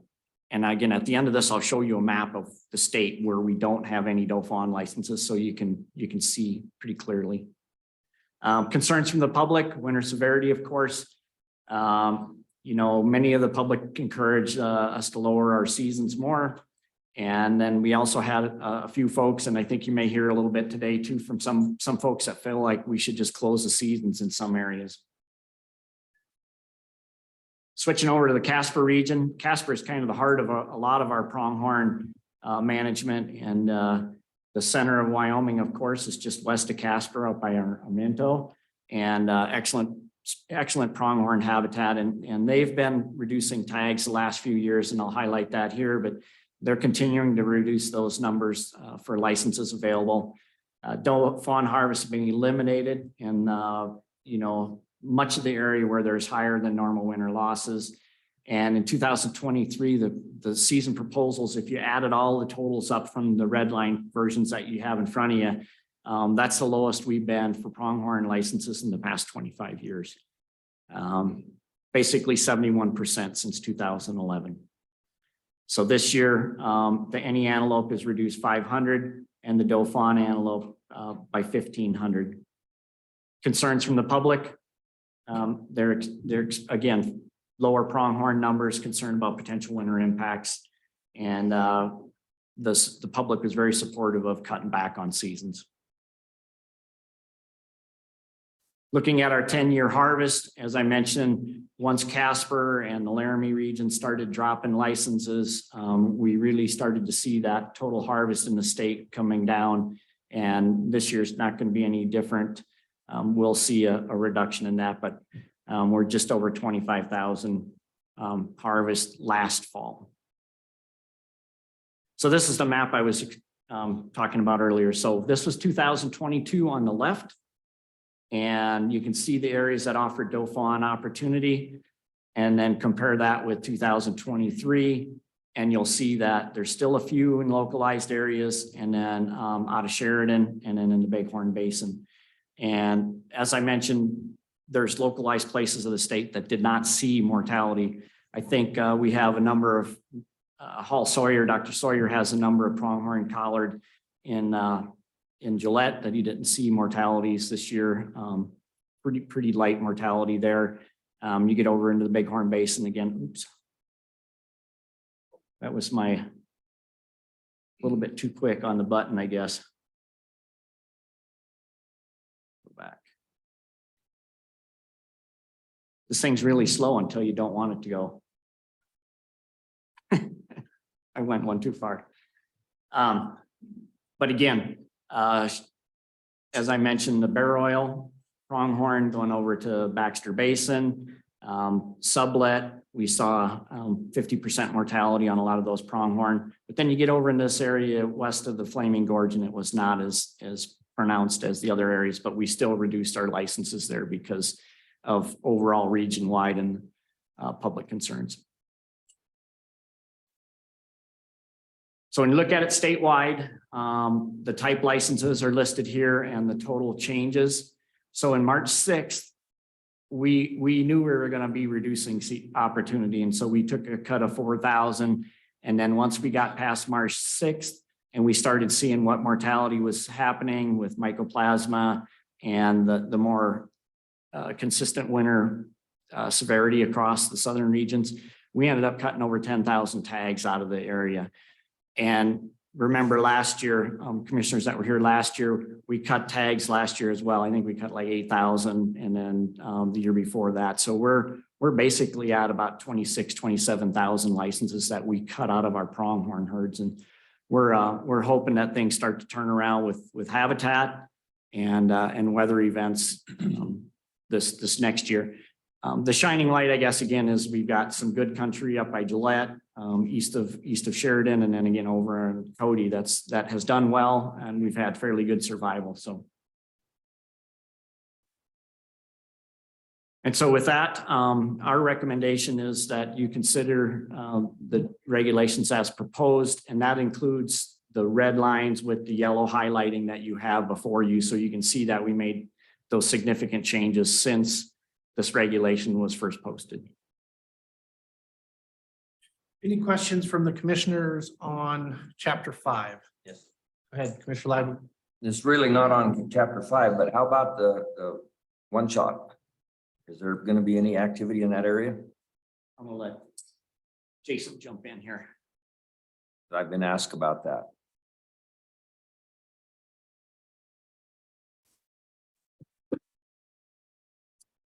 All right, President Brokaw, members of the commission, Director Nesvik, Commissioner Ladwig. We have had conversations with the one shot. Right now, the 5 areas they hunt in have seen about a 35% reduction in license allocation this year. And they have committed to doing whatever we ask, 35 to 40% reduction this year at least. They have reduced licenses in the past as well, even though this herd's been at or near objective, and they really may not have needed to. So yeah, they're fully committed. They've come to us before we came to them they know we're having a bad winter, so. Thank you. Any other questions, chapter 5? Any public comment on chapter 5? Oh boy, here comes the pile. No, it doesn't look bad. Anybody online, Wayne?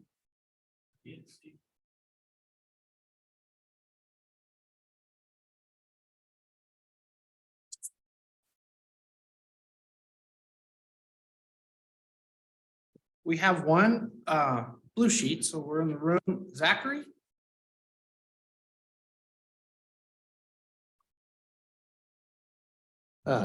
Commissioners, President Brian Nesbitt, I just want to let you guys know I support the mass reduction in doe tags, 1,000%. I manage S-West Well Services, Wyoming native, and I'm actually helping the Game and Fish right now clean up all the carcasses. We're teamed up with a couple of oil and gas producers.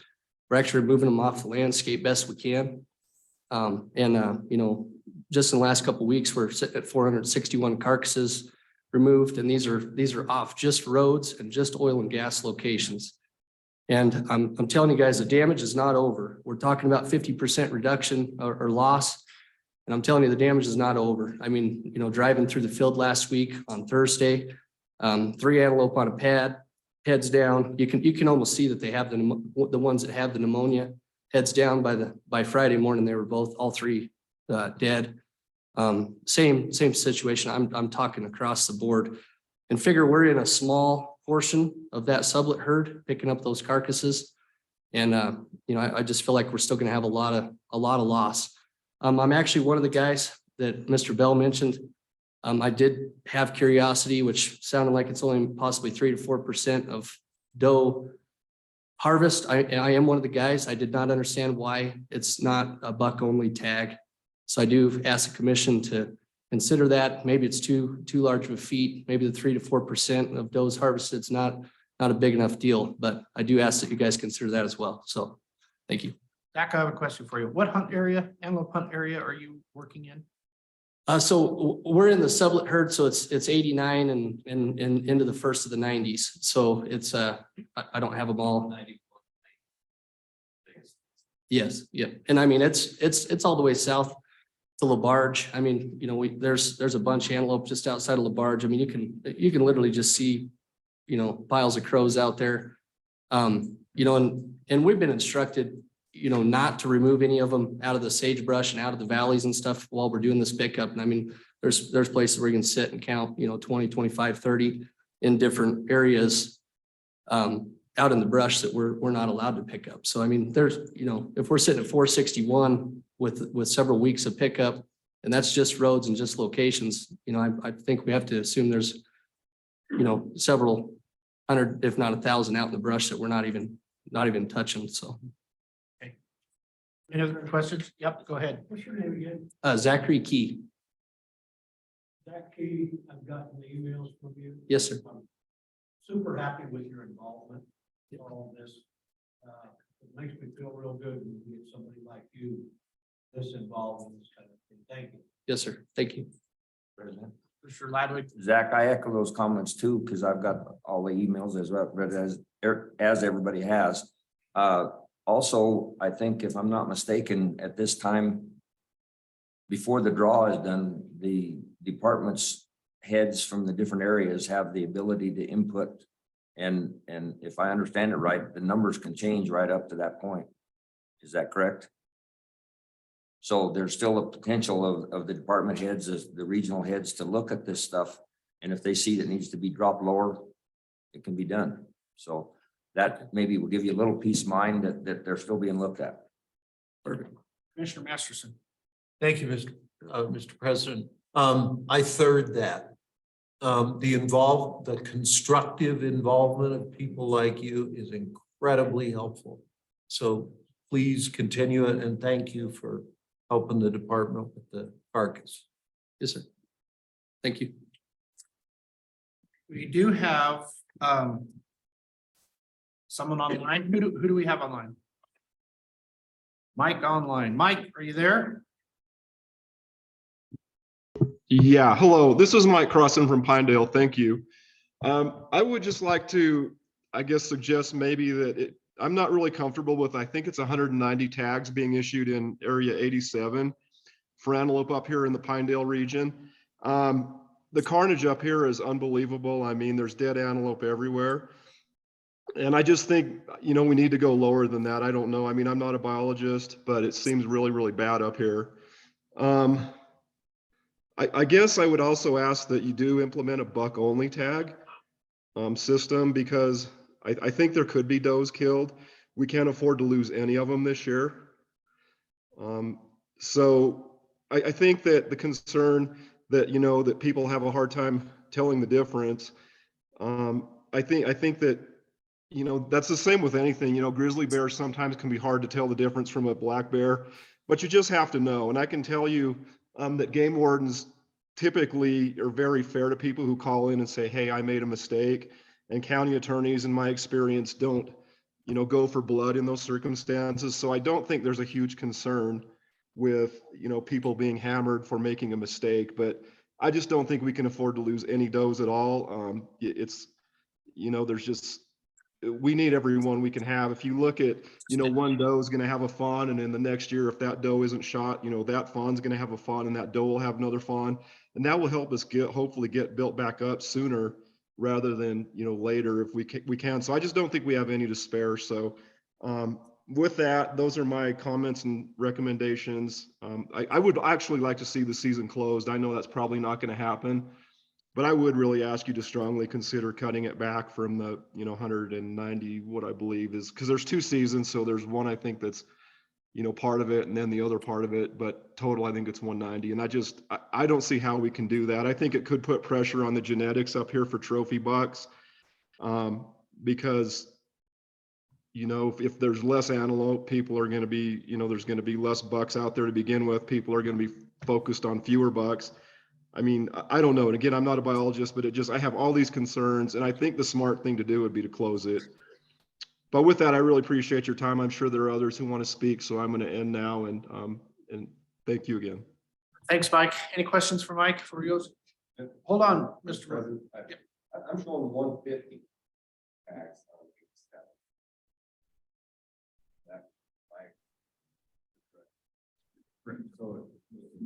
So it has been down 40 since the last. Since Mr. President and Commissioner Roberts, yeah, we reduced that down since that draft reg, and we're at 150. There's 2 types. I think there's 90 and 60. Yes. So, Doug, Commissioner Ladwick, I don't understand what you said. So after we approve the regulation today, if we continue to see mortality on the field, regional managers can lower those numbers. How's that work? Go ahead. So we always have the ability to do an emergency regulation, and that would be the only tool we would have, because, the only other way to do it is like what we're doing here. This has taken several months to work through the Administrative Procedures Act to get us to this point. So if our field managers they learned some new information that gave them concern that we needed to make a change, we could, with your signature and the governor's, we can do an emergency regulation that can be in effect for 120 days and then can be renewed one time for 120 days. Which would get us through the hunting season. Would. Okay, so Doug, address Zach's testimony, and we know that it's ongoing, these infected pneumonia antelope, and how do we set our season when we don't know our death loss yet? Or are you confident in your numbers for the numbers on the landscape that, how does that work? We anticipate 20% more loss on top of it, or how does that work? Yes, Mr. President, I think based on what we're seeing with the melt off right now, we know that conditions are changing daily with the amount of forage that's available. And as those animals get into a better nutritional plane, I think we're comfortable where we're at right now, and I'm gonna let Brandon, if he wants to. I mean, the field managers are out there, you know, Adam and Gary Freilich are running around out there, so they're trying to keep tabs on how this changes as we go. Sure, Mr. President, members of the commission, Director Nesbitt. So we just did fixed wing flights over most of the winter ranges in Green River region on Saturday and in Pinedale on Sunday. And it's still winter out there and we're still having losses. Like I said, what I mentioned earlier, we've taken about 1,000 carcasses to the dump, combination of game and fish employees and the oil and gas companies and Zach's company is contracting with them. And we think right now eliminating all doe fawn harvest and just focus on buck, mostly buck only harvest will maximize the potential for this population to rebound. If we do see more mortality, it's snowing right now in Pinedale. It's supposed to be in the single digits again this week. We can adjust accordingly, but buck harvest shouldn't affect the population's ability to rebound. Thank you. Go Mr. ahead, President, Director. one thing I think it's important for the commission to understand is that passing the chapter is important. We can't approve only a portion of this chapter and then come back later. We have to approve the chapter and then we can modify it later with an emergency regulation. But if it's not approved today, then we have to reinitiate the whole APA process again, and we won't have hunting seasons. We won't be able to issue licenses, even in those areas that are not affected. So, Right, that's what I wanted to say was I don't want us to micromanage the numbers. I want to make sure though we have a path if conditions still continue or things get worse. So I wasn't clear on that, so. Yeah, Any other questions on chapter 5? Mr. President, I think Excuse me. Sorry, go ahead. I Robert. just have you speak on the non-residents aspect. I'm sorry, I didn't understand. What are the numbers on non-residents? It's outlined, Mr. President and Commissioner Roberts, it's outlined in chapter 44, the percentages. So drawing a blank. 80-20. 80-20. Unlike deer, Mr. President, if I may, unlike deer, there's not a non-resident region for the general license issuance. So it's just strictly a straight percentage of all type 1 licenses. 80% are issued to residents, 20 to non-residents. So every change to the type 1 and full price licenses has a corresponding change to those issued to non-residents. Thank you. Commissioner Bell. Thank you, Mr. President. Yeah, I think that knowing that we have the opportunity that from the people on the ground to change those after we approve this, not knowing what those potential, I think everybody's concern in the whole room and the whole state is, are we doing enough?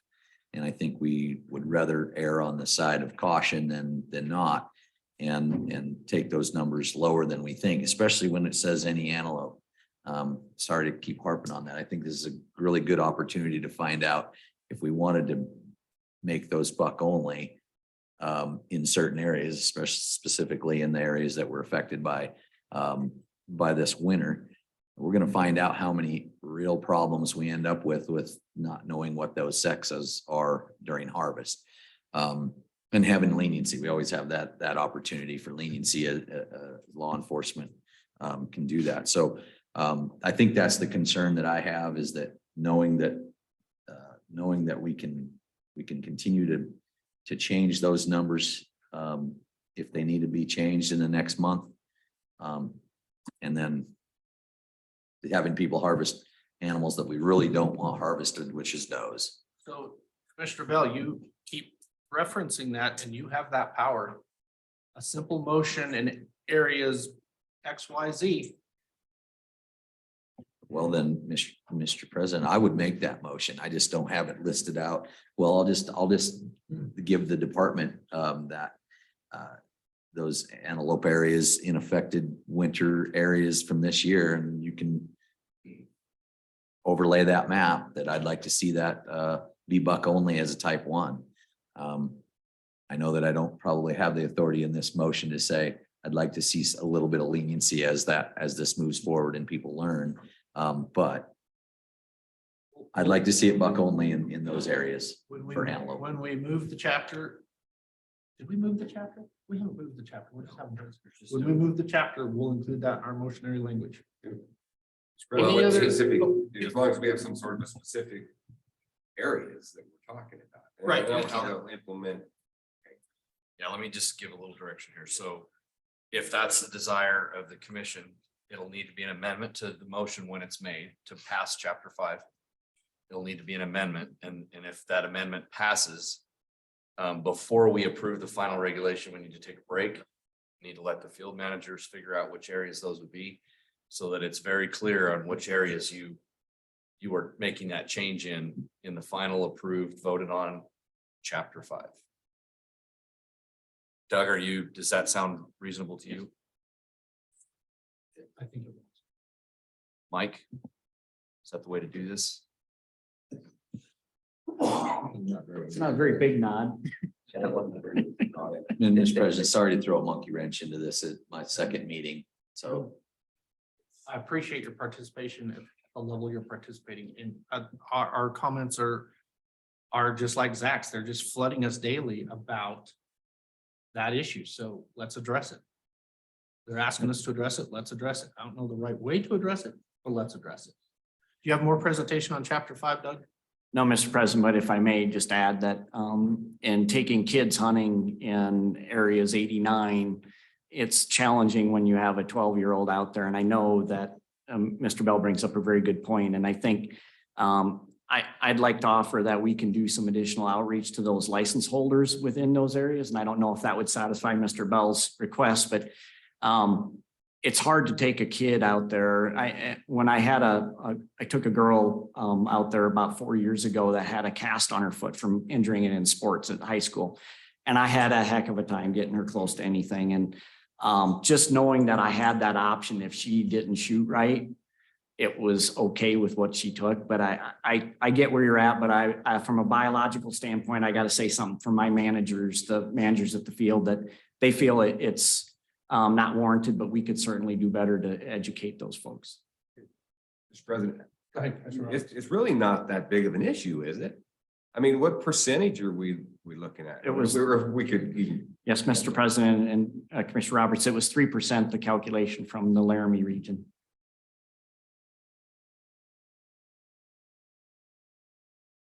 And I think we could make that even less if we talk to folks. And I think everyone in Wyoming, this is an incredibly important day for a lot of people are getting ready to apply and they're watching what happens, and we can easily reach out to people and have a pretty good audience, I think.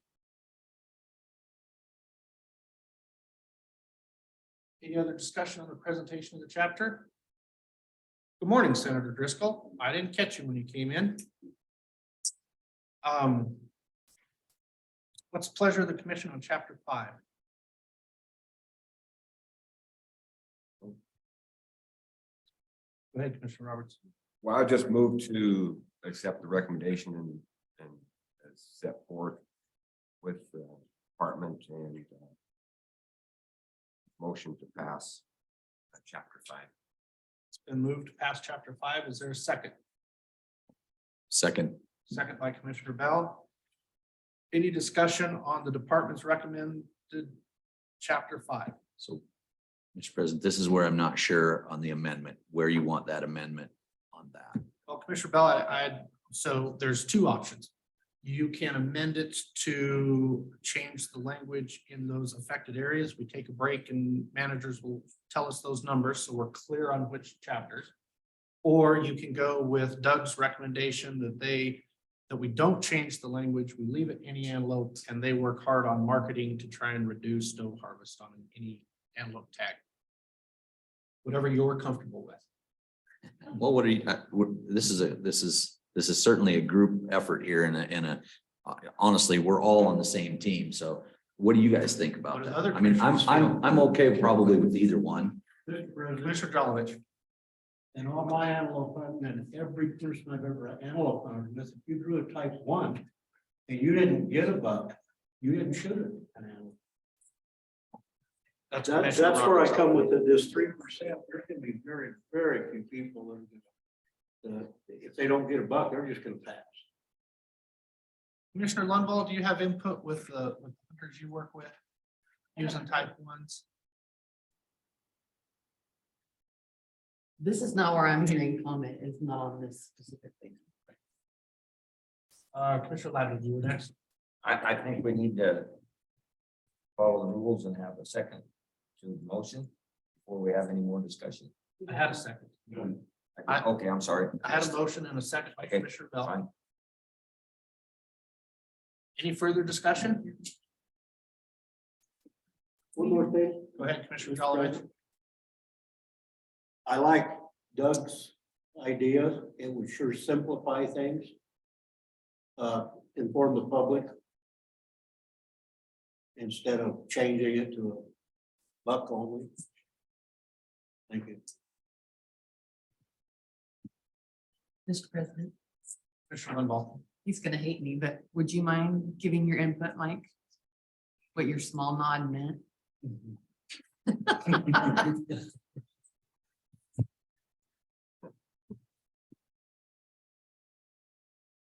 Mr. President, members of the commission, Director Nesbitt, all that really referenced was, I'm not familiar with the individual hunt areas that we're talking about at the moment. So we will have to go into some kind of a break and identify them by individual hunt area numbers. Mr. President, Mike, you know a great deal about law enforcement, and I appreciate your knowledge and expertise in this. So when I talk about leniency on this and knowing where we're talking about in a learning curve that we might have for something like this, and to add, just to make it a buck only, is that putting your personnel in a tough situation? Mr. President, Commissioner Bell, our wardens do the best that they can in the field on a case-by-case scenario. And they'll continue to do that. So I don't know how to answer every individual case and situation because they're very specific. But they'll be able to manage. It just puts a little bit more effort into that whole decision-making process. Any other questions, comments on the motion? Okay, open the question. All those in favor of approving the department's recommended numbers on chapter 5, say aye. Aye. Opposed? Motion carries. Chapter 5 approved. We're going to take a little break. Let Doug have a little air. And we'll be back in 5 minutes. All right, we're back on the air. We're online. Everybody grab a chair.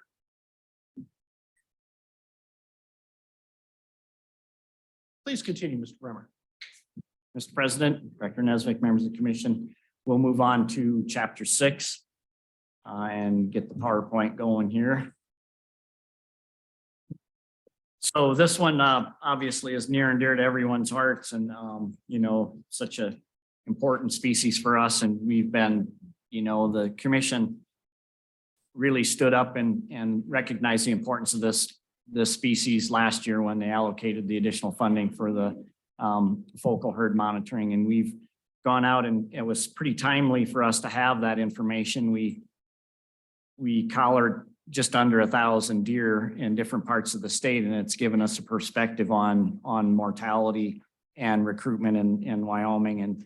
And in 2 of those herds, you heard from Ember at the last meeting on what we're doing, and we're getting additional information on survival and habitat use there, and recruitment, and then cause-specific mortality in 2 of those herds, which one of those is Kevin's, and Kevin's still here with us. So this will be something that he may be able to help us chime in on. Let's see.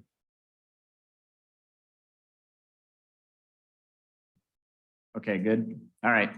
Similar to the other chapter regulation, I'm going to start with Jackson and then go around the state in numerical order of those regions. So Jackson region highlighted in this map with the hunt areas.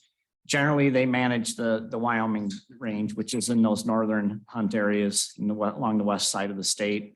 They did a siteability last year, and they had an estimate of 29,000 deer.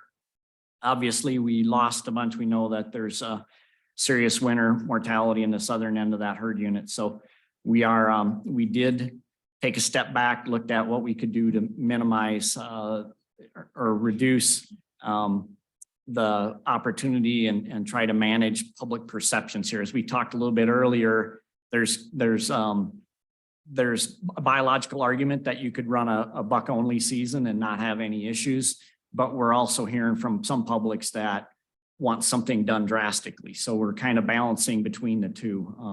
In fact, I got a call this weekend from a guy that was upset that we weren't allowing more opportunity in the northern end of the Wyoming or in the Wyoming range near Jackson. But they understand the mortality that we're seeing. Fawn ratios last year were pretty decent. But the severe winter condition, we did to make some changes, and the youth doe harvest, similar to the pronghorn, is it's a very small percentage, but we did make a change in the regulation, and you'll see in that chapter 5. So if you have that shared notebook and you click on the deer, you'll see the draft reg, and if you scroll all the way to the bottom to section 5, that's where the youth seasons are addressed in that category, the general category in that regulation. Proposed seasons this year, antlered deer, they added 3-point or better APR. They shortened the season in 18 areas. So those 18 hunt areas are all of those in the western part of the state, from Pinedale down to Kemmer, almost to Kemmer, that the commission asked us to change probably a little over 20 years ago. Asked us to have a consistent single opening date. And we'll talk a little bit more about that when we get through this regulation. But all of these areas open on September 15th. And then if you look at the regulation, they close on September 30th this year is what our proposal is. It's any white-tailed deer. We increased by 25, and then we added a few more white-tailed deer doe fawn licenses. In Region G, our initial proposal was to not change anything just because the non-residents have such a low percentage of the overall number of hunters in that area. When you look at the residents and non-residents that hunt in that region, it's a lower percentage. And then Region H, we were going to reduce by 200. Issues raised by the public: protect herd via shorter seasons, and there was support to not allow youth hunters to take any deer. And so, like I said, in that section 5 of that draft regulation, you'll see that we removed that language, and it says antlered mule deer, any whitetail. There were some comments against and for synchronized opening dates, APRs, non-resident region quotas. So we had comments kind of all over the place. We did have some comments about the mandatory harvest reporting. And like I said earlier, that we are exploring that, because once we implement that, we've got to have some regulatory framework that explains the expectation and how that would work. And we're exploring that now. There was support for our seasons as proposed. There was condition, some folks wanted a type 9 archery season. And then some folks wanted us to split out area whitetail deer seasons, like you'll see in area 149. There's a specific season for whitetails. So Cody region is region 2. And generally the management direction is to reduce antlered mule deer seasons and all doe fawn licenses in all 8 herds that are there. They're all, and then all 8 herds are below objective there. And then there's an interesting increasing whitetail deer licenses. So when you look at the regulation, the summary of that is the antlered deer were decreased 50. Doe fawn were reduced 75. Any whitetail deer added 50. And then doe fawn, whitetail deer, we added 175. The regions that are there, M, R, and F, and X, no changes in those. The hunter feedback that we've received, they basically expressed concern about the harvest surveys regarding deer numbers in the Bighorn Basin, and they do have concern about CWD in that part of the state as well. Sure.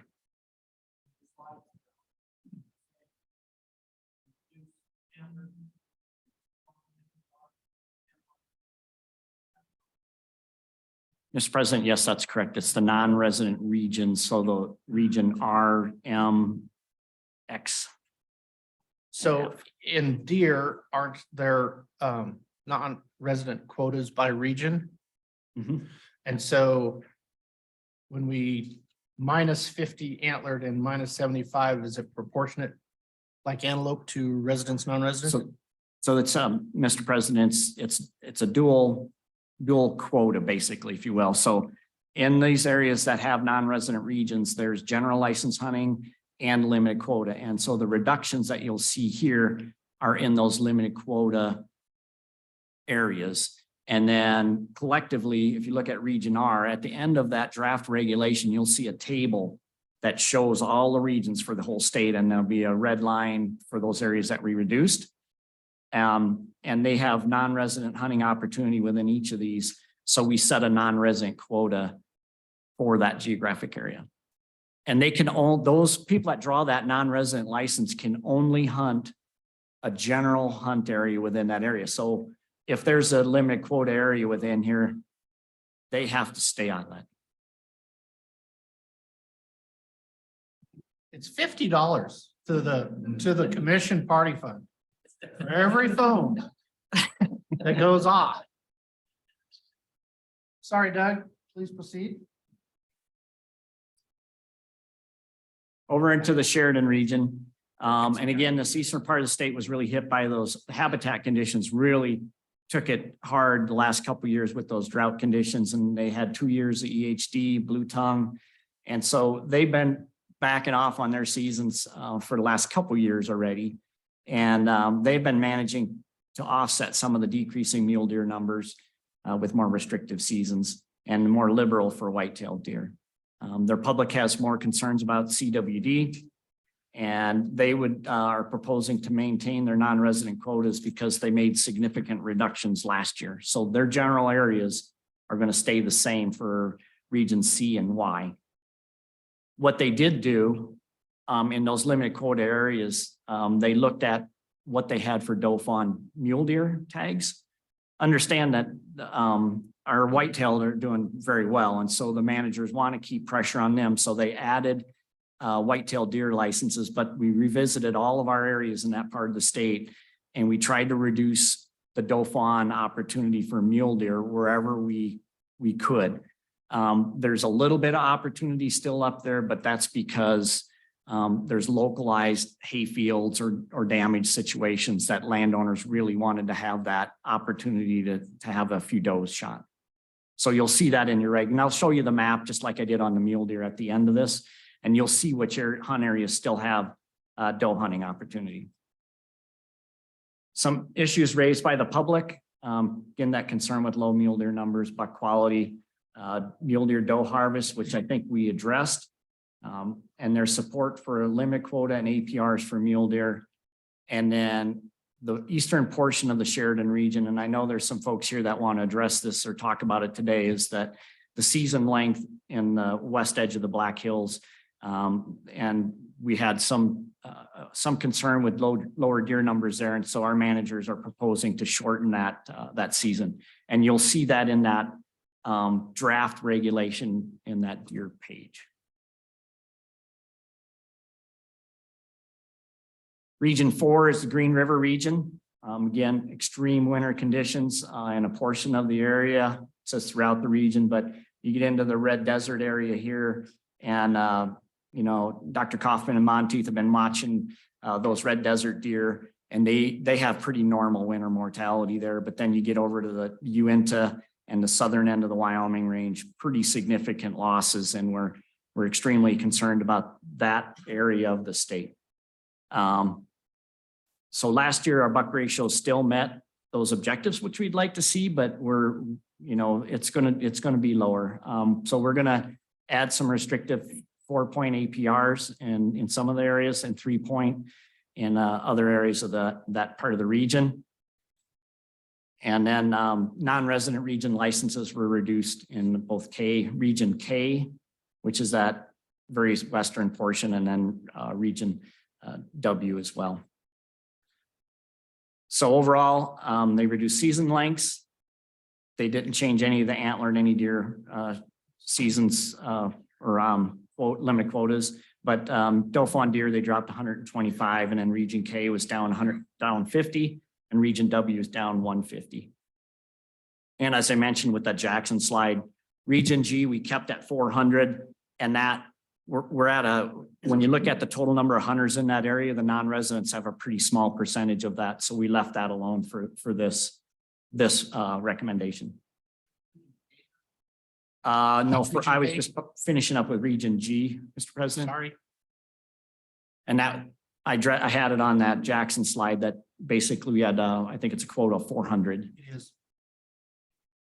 Public issues, their folks are really interested in more conservative deer seasons. They have increased concern over application and duration of APRs. So if we're putting APRs on an area, how long are we going to keep them? And historically, we always advocated for, if we're going to do it, we're only going to do it for a 3-year period.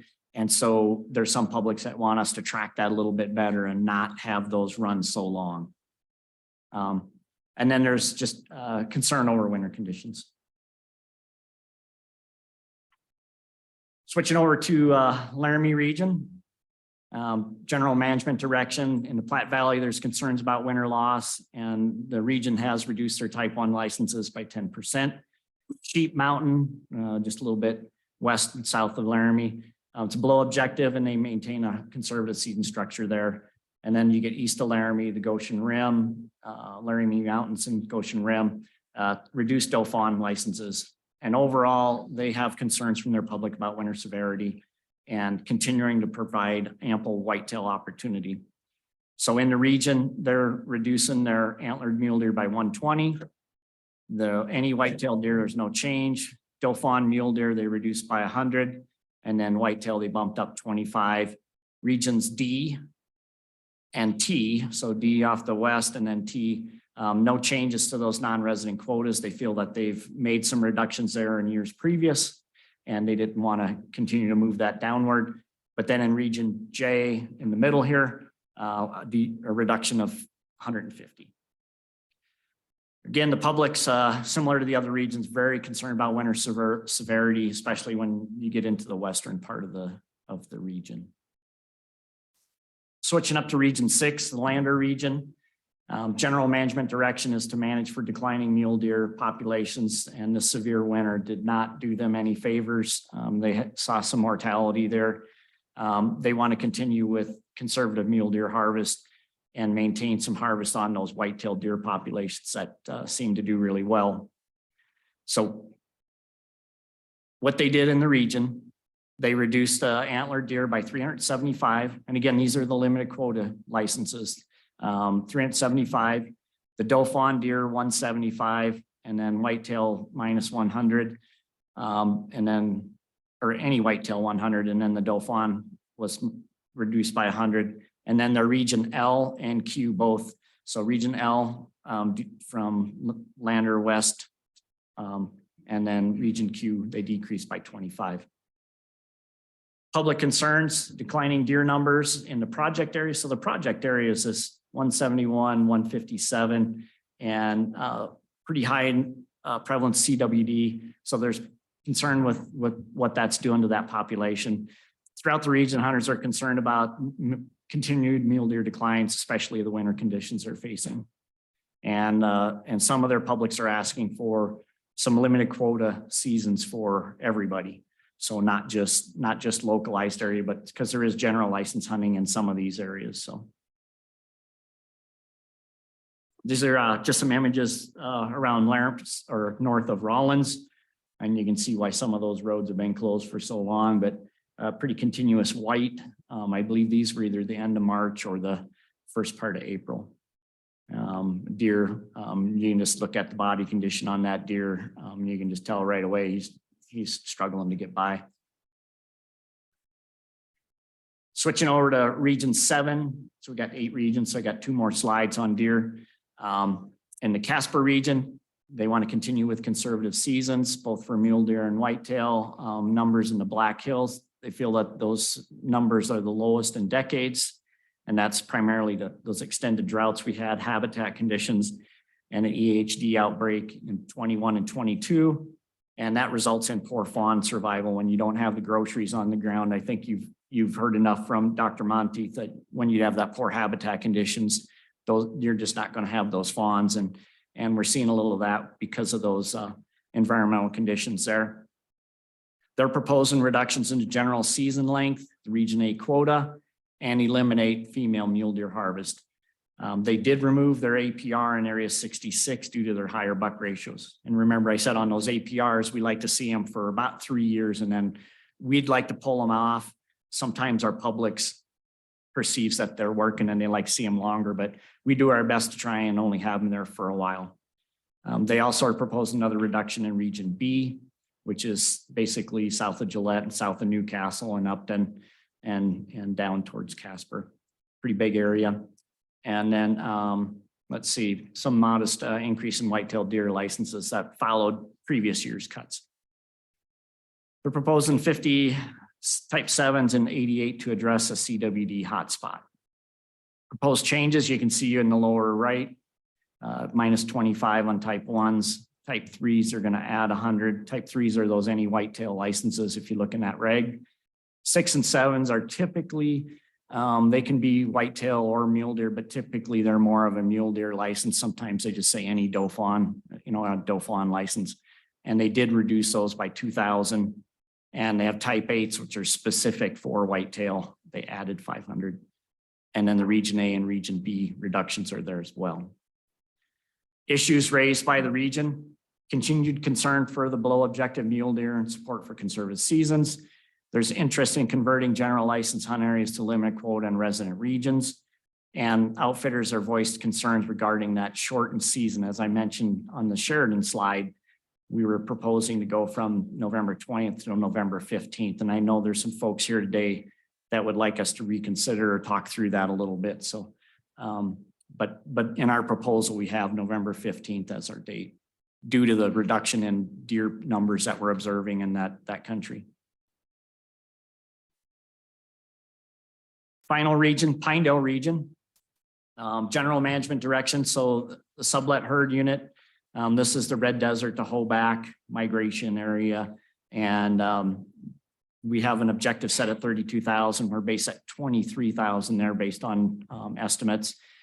We have good buck ratios. Fawn ratios were actually pretty decent last year.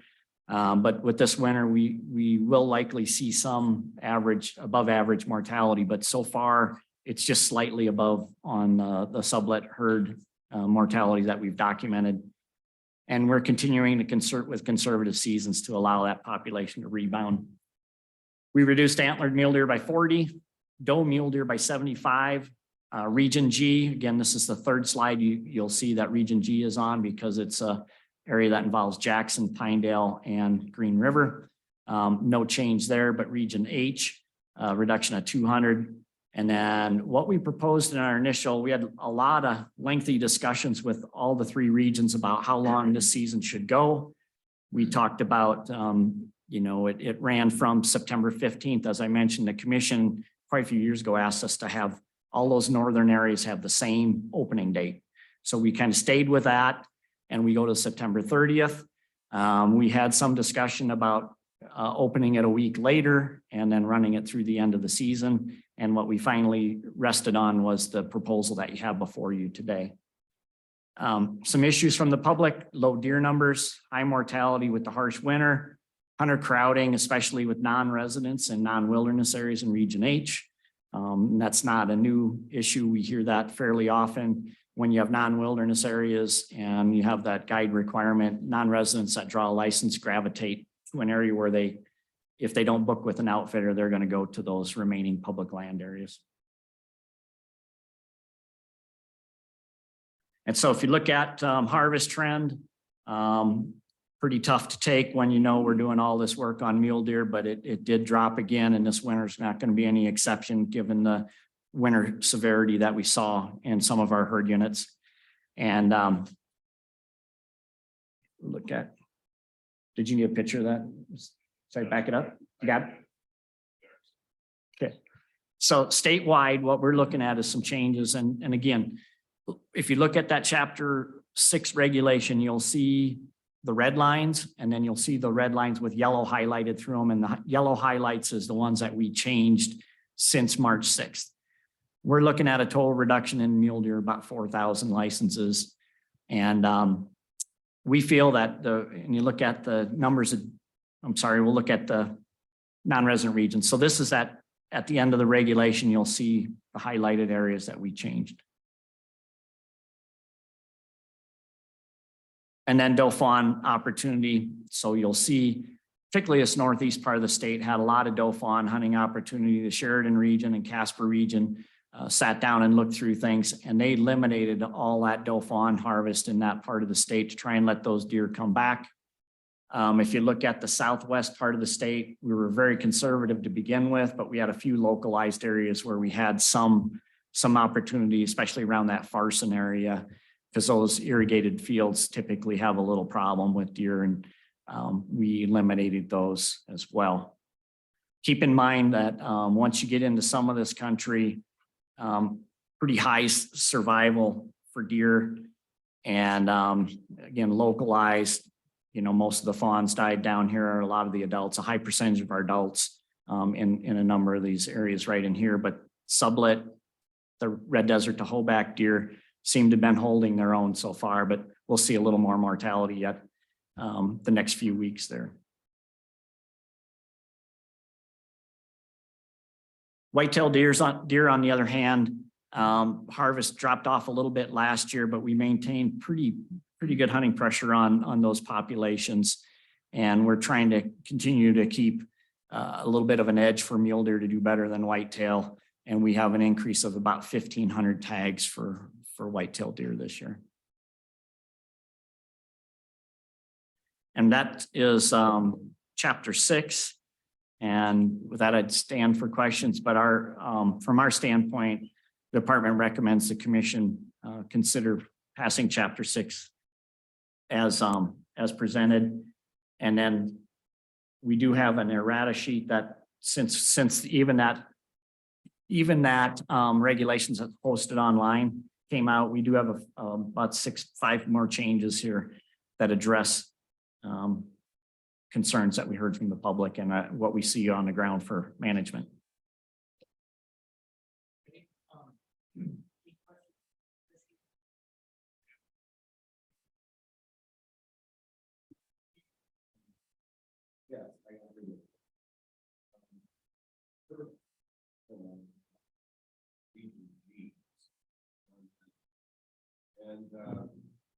And not cutting any tags there. I mean, and could you clarify that for me? Yeah, Mr. President and Commissioner Roberts. So we sat down with field managers, all got together, and they talked through these. And when they looked at the overall number of non-residents hunting in that non-resident region, it accounted to about 9% of the total number of hunters. And we talked about should we reduce it more, but we felt biologically it wasn't necessary. But you know, we talked through it quite at length about what to do with that. I have a hard time with that. I think that, I mean, that's one of the biggest trophy mule deer areas in the world up through there. Sure. I don't know that that it's fair for all the other regions and fair for all of the citizens that the Wyomings to not cut that down by 50 tags. So, and that would put it in my percent with all the other, I mean, I look at all the other regions are down 100, down this, down that. And it's like, I think that region G, I think we need to make at least 50 tag cut on non-residents. That's just throwing it out there to begin with. I'll address a motion on that later on. And also I look at the starting dates for the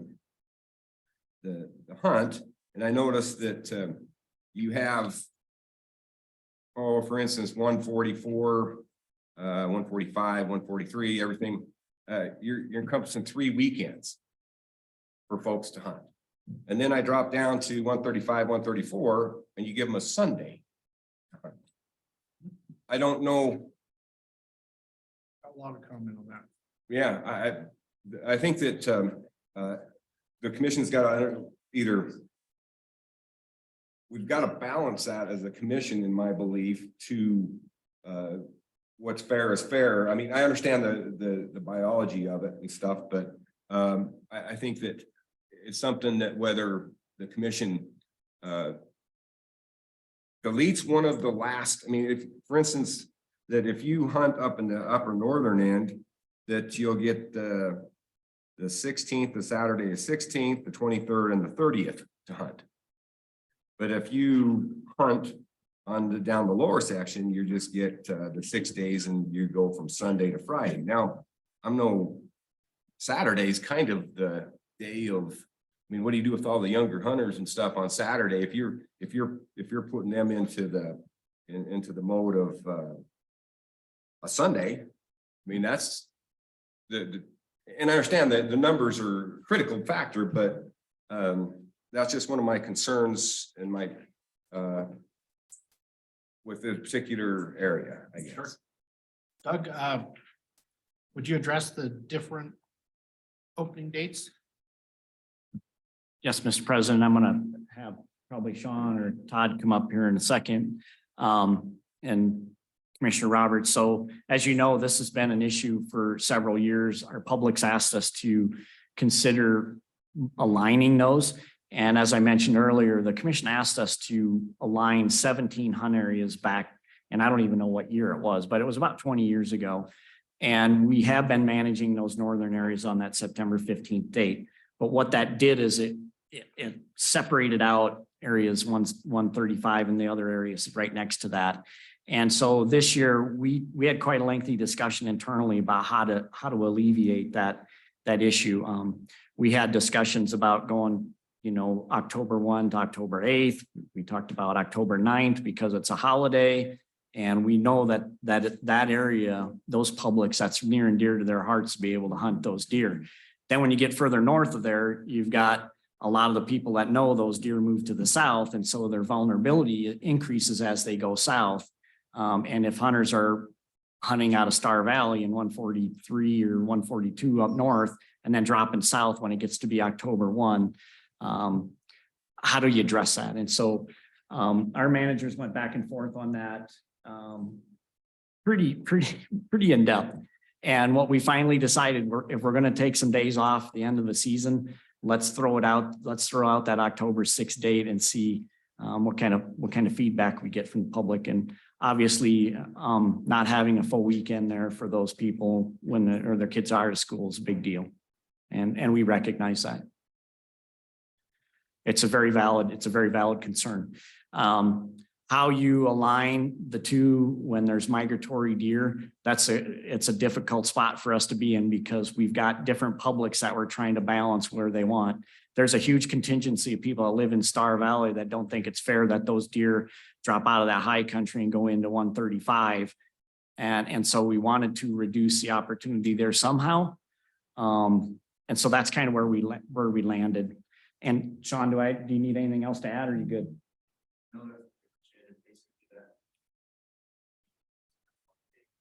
Okay, and we're pretty open to, feedback, and if, it's not a huge biological issue for us if the commission chooses to go one way or the other on that. Mr. Roberts, I certainly turn to you. I've gotten the emails that you've gotten about that alignment, those starting dates, the country, the area, the logistics. The question I would have on the issue is, some of those opening dates are staggered for department personnel because they can't be everywhere at one time.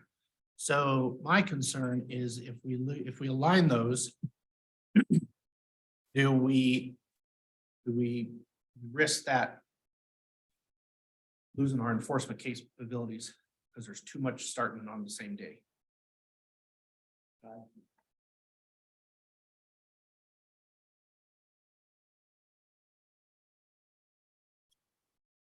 Commission President Brokaw, commission members, Director Nesvig, good morning. I think we're still morning. It is morning. Okay. A lot of history here. I think we got into this a little bit last year about how Region G historically had September 10th, September 20th, October 1 openers. The commission in, what year was that? 98, I think, thereabouts. Basically made all the areas to the north, September 15th opener, and maintained Area 135 an October 1 opener. So historically, I mean, that's been Area 135, 134, all those to the south have been an October 1 opener. So, and you know, Doug's covered it. We went into it last year, but one thing we did do this year was we tried to survey hunters that we checked in the field, at check stations. We talked to some landowners and outfitters as well.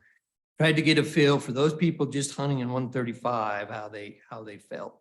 And overwhelmingly 81% wanted to leave it. October 1, a lot of the comment was, you know, we don't want it overlapping with archery. We don't want to reduce our archery opportunity.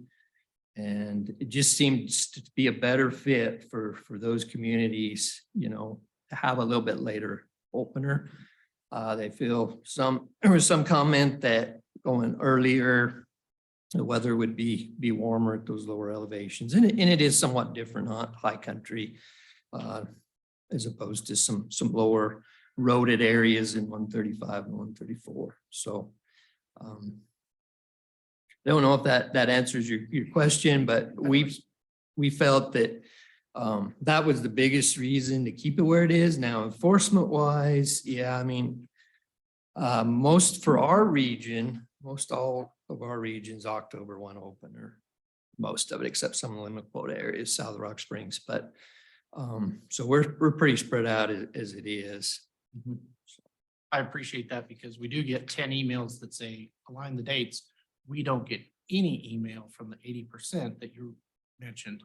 We like it. And this is why it works. So thanks for that perspective. I know there's always purpose with what the department does. So I appreciate that. Any other discussion? I have a question for Doug when we get down to definition of youth hunter here at the end. Section 5. So as a youth hunter, you buy your full price and now you can't shoot any deer. You now can only shoot antlered mule deer or any whitetail deer. Mr. President, that's correct. So all the comments about these kids shooting doe mule deer is not up to speed with what your current draft is. Well, Mr. President, that is the proposal. So previous regulations, they were allowed to take any deer. And so, and in the percentage that they would take in, say, the Grays River, they would take a handful of deer. And I can look up what the harvest was this year, but it's a small number of does. And up until this year, our managers all felt that was not, it's not a biological issue, but after considering where we're at this year with the number of, you know, 35% survival on those does that were radio collared, we're a little bit concerned about that. And so that's why we proposed it this year. Okay, so the emails still coming in addressing youth shooting doe mule deer are not valid with this proposal if we approve it. That draft regulation does not move that forward to allow any deer to be taken on a full price, any mule deer. Yeah, okay, excellent. Any other questions on the presentation? Yep, Go Mr. ahead, President. Mr. Bell. So Doug, thanks a lot for all that information. What is, and I apologize for the questions, you probably know some of these are coming, but what is a trigger for moving a mule deer area into a limited quota area? So, Mr. President and Commissioner Bell, and I'm going to probably call on Todd again to come up, but we've done some white papers on where we're at and then looked at public sentiment towards the opportunity to hunt deer. And part of the trigger is what do the constituents want? I know that we're getting a lot of feedback this year that the public's pretty frustrated and thinks that everyone should now, we should start looking at that. But up until this point, whenever we've talked to a lot of the stakeholders that hunt the Grays River or hunt out of Pinedale, they wanted to have that opportunity. And historically, people would actually go up into Senator Driscoll's country at the end of their season over in the West. They would all gravitate up there, and then they would hunt over the late November period. So I don't think there's a real metric, but certainly public opinion has been. Yeah, Mr. President, if I may, I'll add a little bit more context here. So, the last time we made a significant shift from general license hunting to limited quota hunting, my recollection is it was in the Platte Valley. And that was initiated following a pretty significant effort. We called it the Platte Valley Mule Deer Initiative, I believe. And it was a big collaborative process with all of the stakeholders involved. And the outcome of that was a recommendation to the commission to move those hunt areas to limited quota. And so, as we talk about this, Doug's right. Recently we did, I don't remember, 3 or 4 years ago, we did a study on kind of the halfway in between, where we looked at resident regions, general license hunting through resident regions. And department had a pretty good proposal there, and it fell flat on its face. There just was not consensus. It was very split with the public. I believe that we are at a point where we need to pull that study back out, and we need to look very hard at resident regions. It's not because I want to be really clear. Going limited quota does not save deer herds.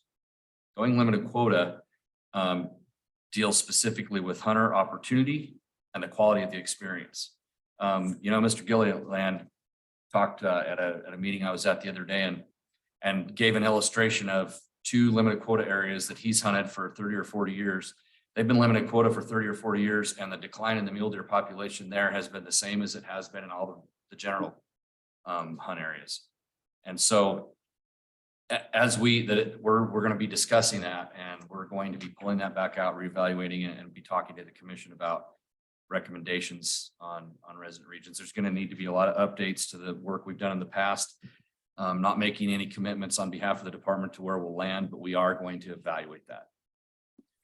Thank you, Mr. President, Mr. Director Nesbitt. I appreciate that. I think as you well know, through the task force, I know what kind of comments we get back from those kind of things. But I do think that it's time to think about mule deer, and I appreciate the time that we're going to spend on deer here because mule deer have been struggling longer than just this winter, and it seems that nothing we're doing is bringing them back. And so I think that having that conversation and realizing no matter what we do on buck harvest, we're actually just increasing the opportunity in a specific area or specific region. We're not bringing those numbers back by regulating the buck harvest.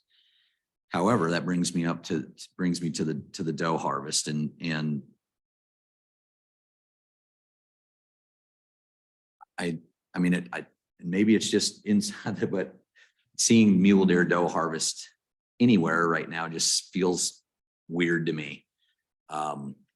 Knowing what our mule deer numbers have done,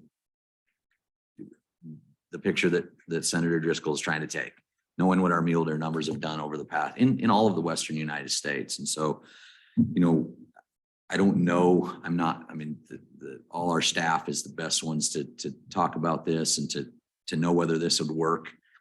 But we have so many areas in Wyoming that would like to take some of the mule deer that we have in places that we want to just shoot them or harvest them, and put them in other places.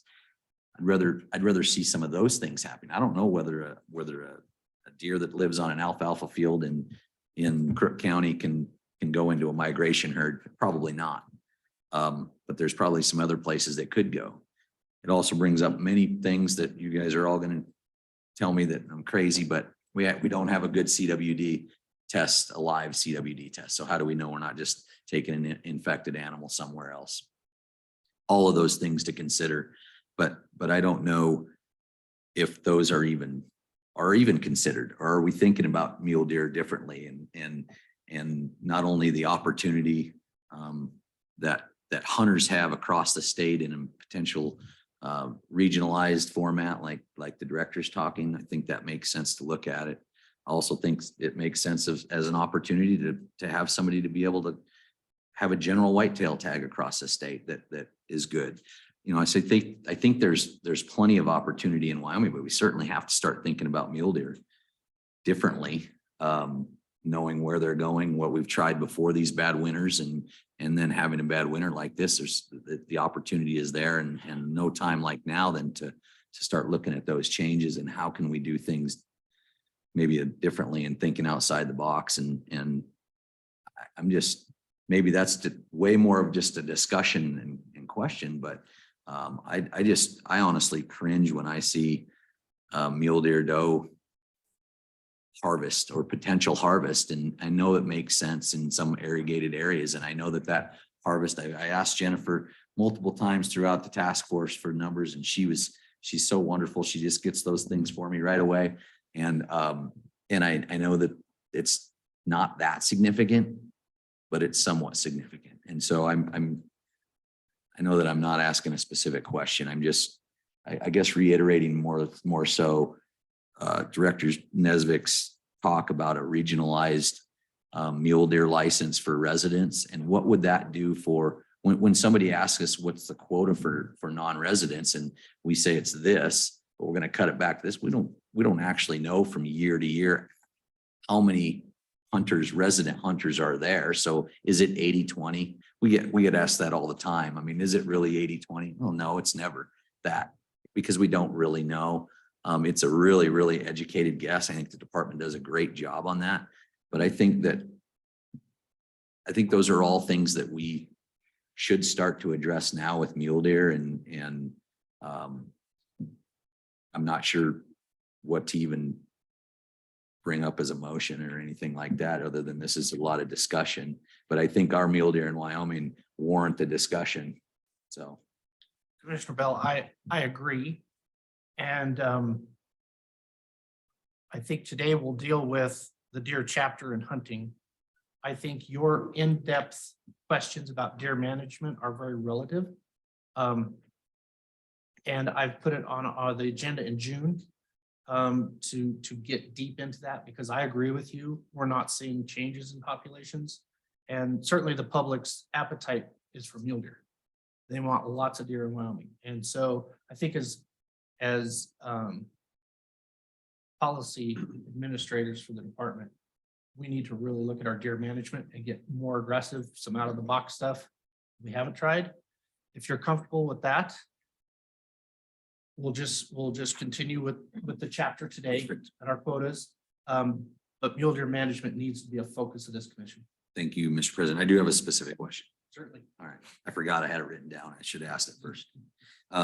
So back up to say region A, B, C area. When we talked about those dates, how difficult is it to, and it maybe is other places also, eastern Wyoming mostly because of the private land issues, but from landowners and how hard is it to manage an area, or have we ever done it where we manage an area closing date that is different on public land and private land? Could you speak about that a little bit? Yes, Mr. President and Commissioner Bell. So in the limitations section, we often have licenses that are for private land only, and public land is open at a different time. We do it for elk. We do it in the deer regulation as well. I don't know if we have it in antelope that we have perhaps some antelope ones as well, where it's private land, irrigated only. So we do that, and this is my short answer. Okay, so that wouldn't be out of the norm. I mean, we did have a lot of comment, and I can say in Gillette, we had 3 times, 5 times as many people this year at season setting meeting than we have in the last 3 to 5 years combined. And I think that was one of the big questions that our regional folks had to answer or ask or talk about, was the change in that, and that is it possible to have a closing date on private land that's different than public land? Good direction. I want to go down this trail a little bit. Yes, Mr. President, most of the doe fawn in that northeast portion of the state is for on private land, so we don't allow anything to be taken on public land. If I'm interpreting that right. I would be talking maybe just about a general license. Let's just say a general license that on private land ends the 20th, but on public land, it ends the 15th or 14th or something like that. Seems somewhat unprecedented. I'm just curious if we've ever done anything like that. Joe, we haven't seen anything or haven't documented any of that from past.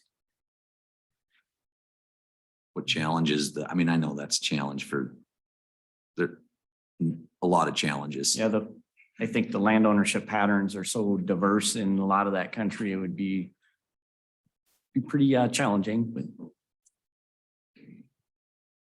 So I have a question when we're talking limited quota on deer, and in my area in the Laramie region, there are a couple of those hunt areas that have left 25 doe fawn tags specific for private land or irrigated land. And I'm thinking about that last night. So I understand mule deer have such fidelity to where they were born and where they winter. In those damaged situations, can you catch mule deer and move them with some success and survivability? Like if I don't want them on my alfalfa field, can we take them over to Bell's alfalfa field? I know we can't go stick them in the bighorns, but can you do that with deer? I'm going to defer to the director. One thing you'll notice is every time, and I won't say it, Doug, I'll be nice, but anyway, you know, we certainly have the expertise in the department to be able to immobilize a mule deer and safely move it to another location. We have that ability. I think the bigger discussion is there's some newer science that I think is ripe for another day, not today, but there is some good science. This commission's heard a little bit of that before on theories about how deer have fidelity to, especially migratory deer have fidelity to summer ranges, and how with declining populations, if you do have a significant winter mortality event, there can be habitats that become unoccupied. There's a theory that some of our folks in Dr. Monteith can describe there. There may be some opportunities to do research to look at how effective we could be in moving deer around the landscape. We certainly have the capability to do it. Whether at the end of the day, though, it's cost effective and it is effective in reestablishing deer, we don't know the answers to those questions, and it would have to be a well-developed, well thought out research project to be able to do that. And Mr. President, I might add that in the 30s, the department did that with elk, and they took and they decided to try, instead of the fidelity the adults had to where they wintered, they took a bunch of yearlings and calves from the refuge and turned them out down by Big Piney. And pretty much all of those elk went straight to the first haystack they found. And that's when we started having problems in the Big Piney area with elk, because they went right to a haystack. But deer, of course, would be different. I know it's a problem, but we have these situations where we're killing those and the public doesn't like that, but they're causing damage to the landowner. And we owe respect to that. So we're getting pulled two ways again. And then we've got all these deer living in town. And if we haven't done it, then I think I would like to move that conversation. So Tony, would you put on the agenda for June at the retreat, this discussion of mule deer management? And we're going to get in the weeds on that, dude. Or maybe not, whenever it's appropriate, July, whatever. I can't tell you that, but. Okay, back to questions on the presentation of chapter 6, Commissioner Roberts. Yes, I got on the opening dates once again.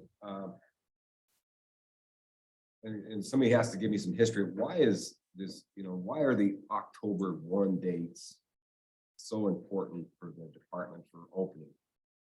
I mean, everything is an October 1 date, and it seems to me that if you look at not saying something October 1, I mean, it'd be easier to amend the Bible or something on October 1, because it's like, is there a possibility to start the deer hunt in a lot of regions to September 30th? And then that way give them the weekend, the Saturday, Sunday, and then close it on that Friday. I don't know, but and I know as soon as I say it, it's shock waves. Just I can see it just going because. Mr. President, Commissioner Roberts, there's a lot of tradition there and a lot of public land use that helped evolve that date to where it's at. And so I'm not saying that we can't do something, but certainly the tradition has been that you set that one date and that's on everybody's calendar. Yeah, Is there? That's the answer. Yeah, it's tradition for sure. We're also creatures of habit when it comes to mule deer. Have a lot of fidelity. All right, I think I think we're good. Before we move the chapter, let's go to the public. So let's have public comment. We've got some online, we've got some blue sheets. Who's online there, Wayne?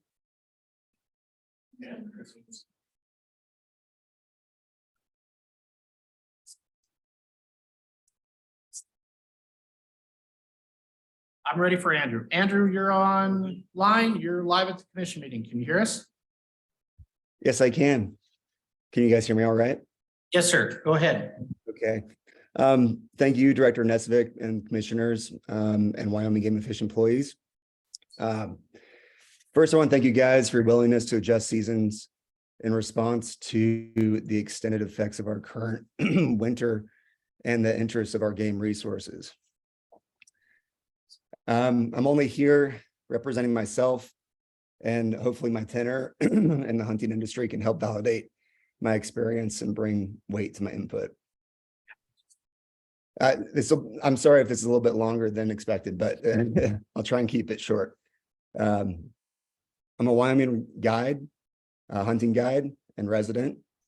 In my experience, I've run hunting gear manufacturers, hunting retail, hunting nonprofit businesses consecutively since 2011 in this space.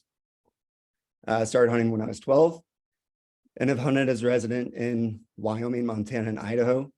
Outside of that, as a non-resident in Alaska, New Mexico, South Dakota, Idaho, as well as participating in a lot of sportsman discussions and how to manage game and land across all Western states.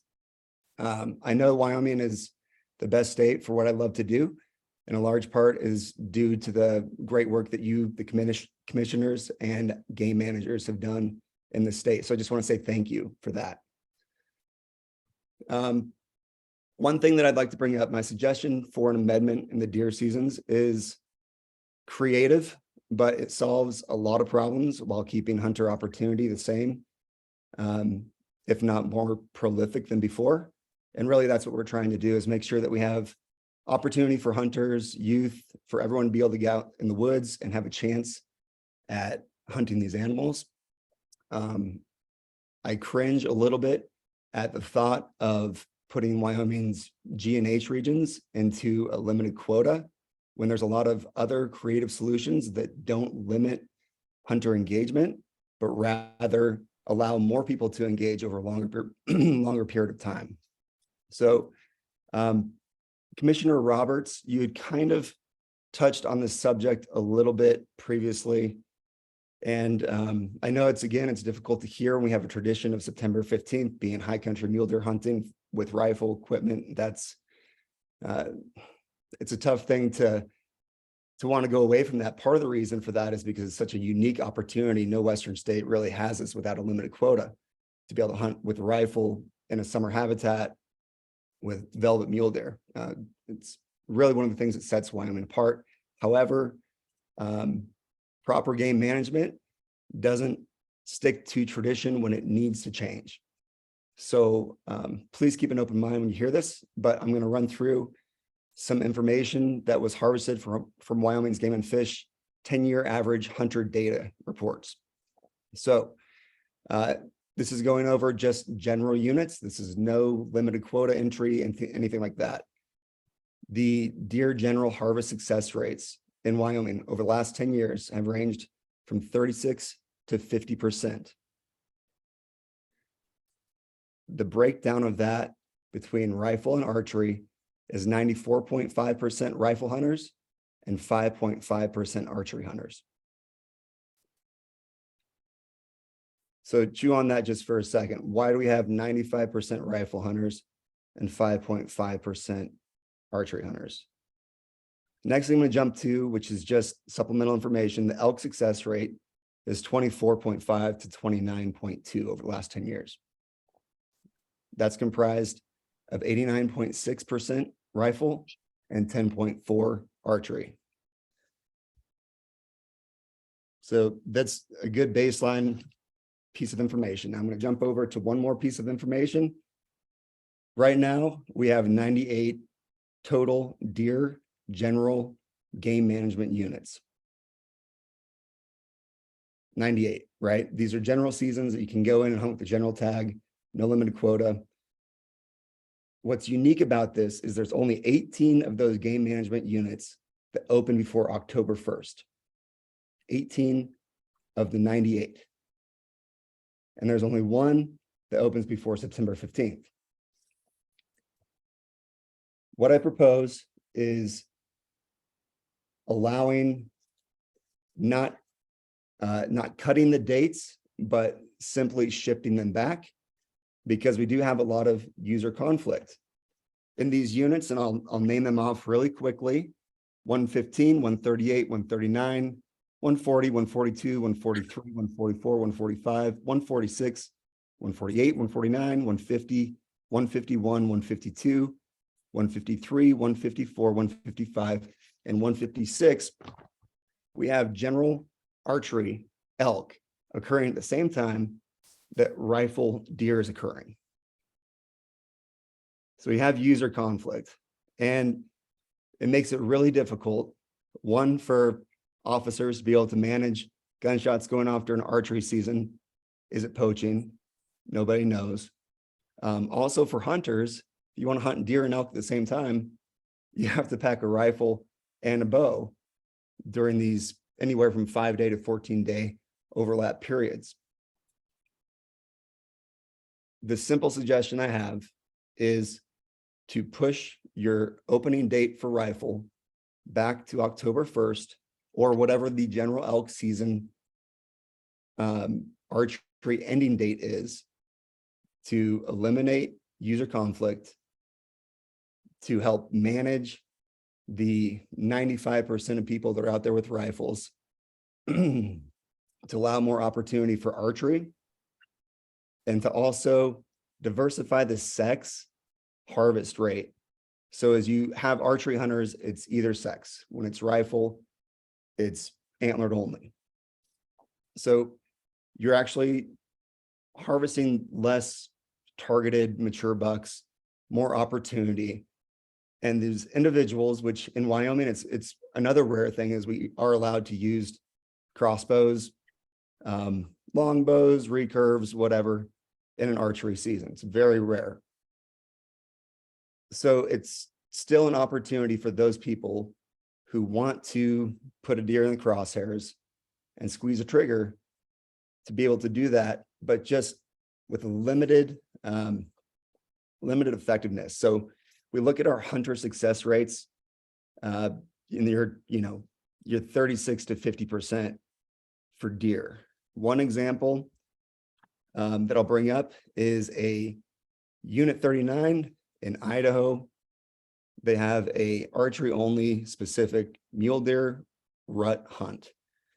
The Unit 39 is 1.4 million acre unit. The season runs from the 10th through the 30th of November, and their hunter success rates are 5.8 to 12.5. And you'll see that pretty universal across most archery success rates, that it's significantly lower than your rifle. So we're talking our current rifle, 36 to 50, depending over what year in the last 10 years. Archery reduces that significantly from 5.8 to around 14% for mule deer. So to allow engagement for people to hunt a full season, again, the opportunity to hunt a deer, not to kill a deer, but to hunt them, which is what we're talking about, to take a fewer number I think that this is a solution that we should at least consider, maybe not this year, but in future years, to how to actually solve our problem without cutting tags, cutting hunter opportunity, and eliminating the opportunity for the things we love to do the most, just spending time out there. Not to say that all states need to be managed the same, but having been a resident of Idaho and Montana, Idaho has a 30-day archery season, archery only specific seasons. Montana has a 6-week archery specific season. How they manage their youth hunts and their rifle, which is really unique, is that you're able to hunt your archery for 6 weeks. They have a 1-week break, and then all rifle opens. And they have maybe a little bit less diversity with the length of migration that the deer are seeing compared to Wyoming. But what you're seeing is in that 1-week period, the youth rifle hunts are able to take place. So 6 weeks of archery, 1 week of youth only in the woods with rifles, and then your general season opens. What's unique about this, so we talked about law enforcement efficiency. When you have rifles and archery going off in the same season at the same time, there's a lot of question marks, right? And we have law enforcement running all over the place to answer these calls. When you open up a general, like October 1st opening date, and the seasons run for 2 to 3 weeks, your game check stations are a lot more efficient than if you have opening dates all over the place at different times of the year. Also eliminates the hot spotting of people on the east side of the state going to the west side of the state to hunt the September 15th, and then going back to their home on the east side to hunt a later October 1st or even late October opener. So I know it's a lot of information to digest, and I apologize for that. And I hope that this doesn't fall on deaf ears, but I do appreciate your time, and please consider my suggestion. Thank you. Thank you, Andrew. Does any commissioner have a question for Andrew? All right, thank you. So I have another one online, but hold on, Wayne. Andrew got ahead of me on this. I've got 15 blue sheets. And so if we want to keep this thing rolling and moving, I would ask those commenters to be concise, be relevant, bring us new information. If you're the 5th guy in a row that agrees with Joe, please you don't have to tell us that. So if that's all you're going to do, let's try and keep it substantive. So with that in mind, let's do our next online presenter. Who's that? Wayne?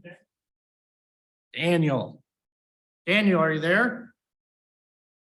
I am. Can you guys hear me? Yes, sir. Go ahead. Well, I'd like to thank you guys for first off, all your hard work that you're doing and the time you put in, and the amount of concern that you guys have for the deer population out there.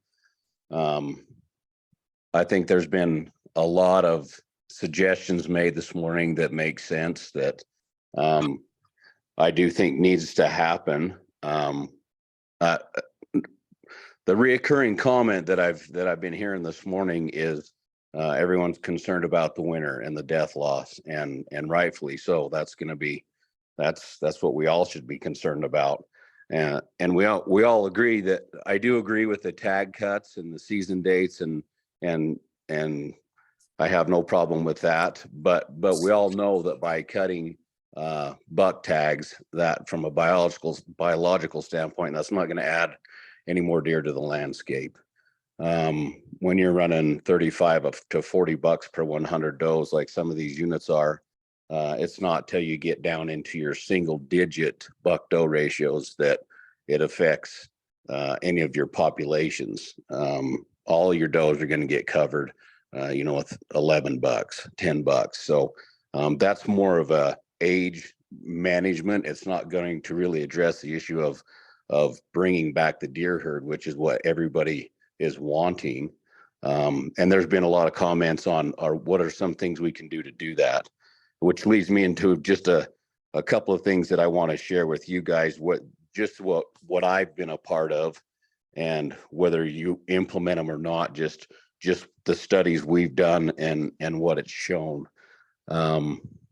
So one of the commissioners said that we've been doing the same thing for years and years, and we haven't seen any different result. And we all know what the definition of that is. Doing the same thing year after year and expecting a different outcome.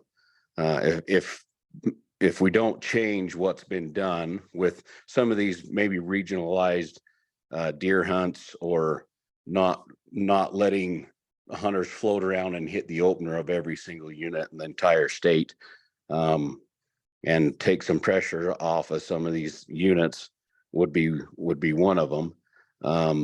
But what I want to talk about for just 1 second, I'll keep it brief, is I'm again a guide down here in Utah and Wyoming, have done for 24 years. I got a guide on 3 different units that I share a Wyoming border with. And we do collared studies as well on a lot of deer. And it's very interesting to me to see the different migration routes where they go. I have a lot of deer sitting on me right now that that summer in Wyoming. They're on me all winter. We've got 6 years of data showing them coming down here in Utah. They winter down here. They go right across the border, and they spend the hunting season and they're up in Wyoming during the hunt. And that's a large number of deer that are doing that. So the 3 units that I guide on that border Wyoming would be the Cache unit, Morgan South Rich, and the Chalk Creek unit. Now, what's interesting about those 3 units from a collared study is and we've had the same winter on all 3 units. All 3 of those units are consecutively in a line. They border each other. We're over 200% of snowpack. They're all experiencing the exact same thing, except for the survival rate is not the same on those units. So it's an 81% survival rate up around Logan in the Cache unit. Right next to the Cache unit, the Morgan South Rich in Deseret, which everybody's familiar with, that's a 27% survival rate. And then as soon as you come south from Deseret to the Chalk Creek unit, it jumps back up to a 62% survival rate.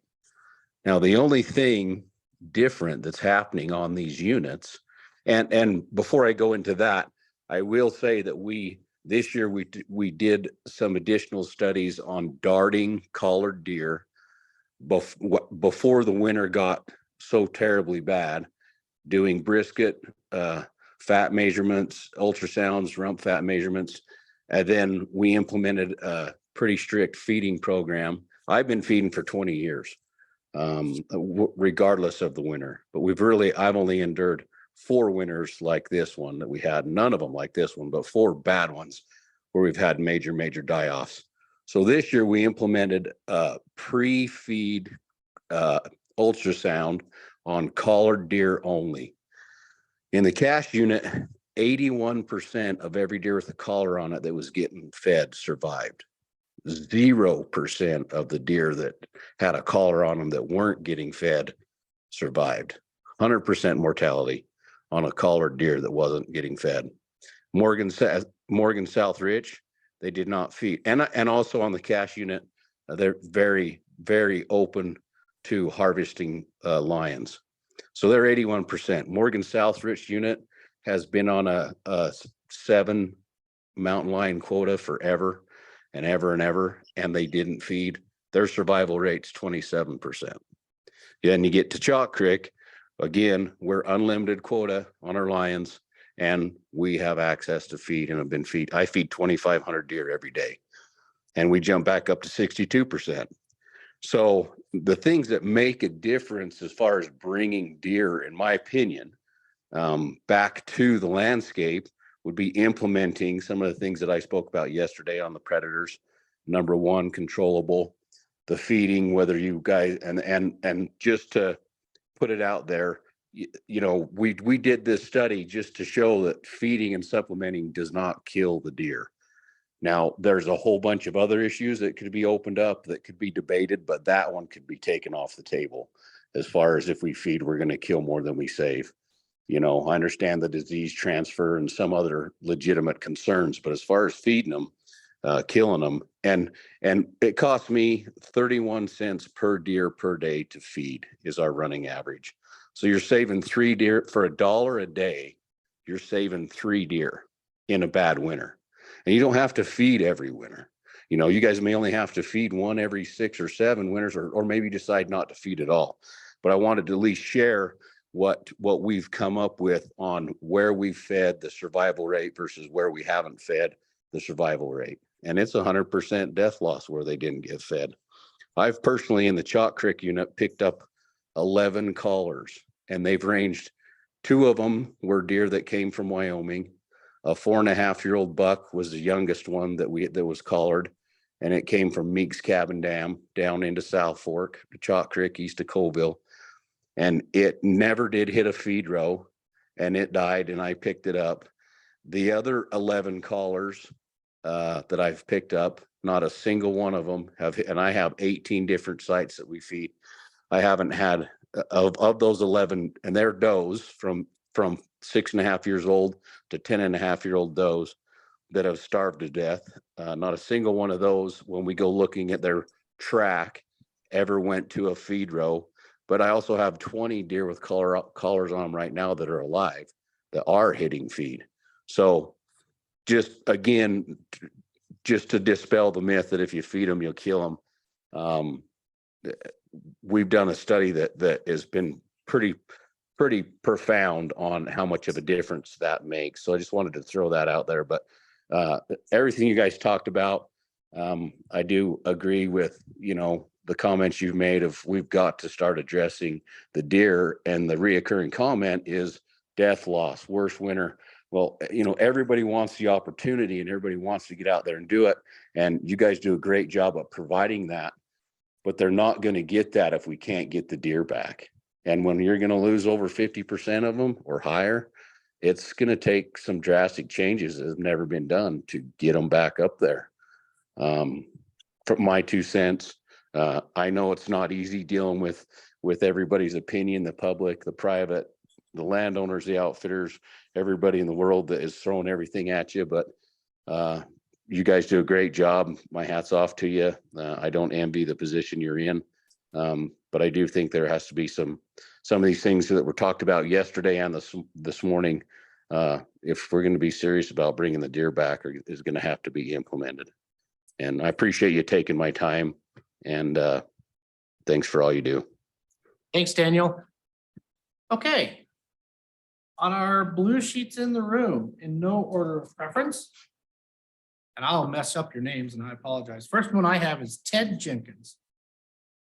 You didn't mess up his name, Mr. President. Good job. I got that one. Yes. President Brokaw, Commissioners, Director Nesbitt, thanks for taking the time here to listen to me. I do have some concerns about the proposed deer seasons. I support tag cuts in Region H. I'm an outfitter in Western Wyoming up the Grays River. I hunt G and H both. The Wyoming range mule deer herd is near and dear to my heart. My family's been in this same location for generations. We've been outfitting for over 50 years now, but when we've seen the unprecedented, I guess that's the right word, decrease in the Wyoming range mule deer herd, and it's really kind of emotional to me as this is a winter that I've been dreading for a lot of years. We've been waiting for a killer winter, and this is it. So I do have some concerns back in 2017 when we had a bad winter and we were just having the same discussions about what to do with mule deer. We took a 200 tag cut in both Region G and H back in 2017. And we were kind of told in that meeting that was the lowest that the non-residents could go, because that was kind of the bottom of the barrel. You know, when we're talking back in the 90s, we were running 3,000 tags in Region H and 25 in G, 2,500 in G. I mean, that's pretty significant change over the years. And so as a outfitter standpoint, I have concerns with, wanting to cut the number of tags, especially in Region G, because it's already up 400, which is what, 8.6% of the hunting pressure that's in Region G. So I'm okay with if we can keep it at 400. We do have, the 200 tag cut in Region H, which is gonna, hurt a lot of my clients in the long run, but that's a step that they're willing to take for the mule deer. And, over the years, it seems like we've doing the same thing over and over, cut non-resident tags and cut season dates, and it just isn't working. And I'm concerned about the September 30th closure for a couple of reasons. One is possible, I guess more of a selfish reason for some of my clients. I've got, we were told several years ago that we could have that target date of the 6th of October to try to plan ahead. And when we're talking 6, 7, 8, 10, 12 years in advance that some of these hunters are having to book because of the preference point situation to pull these tags, it's really difficult for a lot of our clients to plan for a hunt 6 years in ahead, and then all of a sudden we don't have the season anymore. And I do personally have 4 clients that are hardworking guys that's got several points, and they've been planning for a deer hunt in the fall of 2023 for over 5 years now. And they have 4 of those guys have to get their vacation days within a year in advance. And so they plan their vacation days for that last week of October. So that's a selfish reason for them. And I think that's something that we maybe need to kind of take needs to be discussed. Those clients need to, or those non-resident hunters need to have, some sort of consideration. And I guess if, the other clients I could shift them up to run that last week in September. But what we've learned over the years with shorter hunting seasons is that it just diminishes the quality of the hunt, and for little benefit of saving a few bucks. So my other concern with closing that season on September 30th is the standalone season down in 135. I know this has kind of been some discussion. 135 is a stepchild of Region G. It's necessary. The northern end of 135 and the southern end of 135 are totally different types of hunting.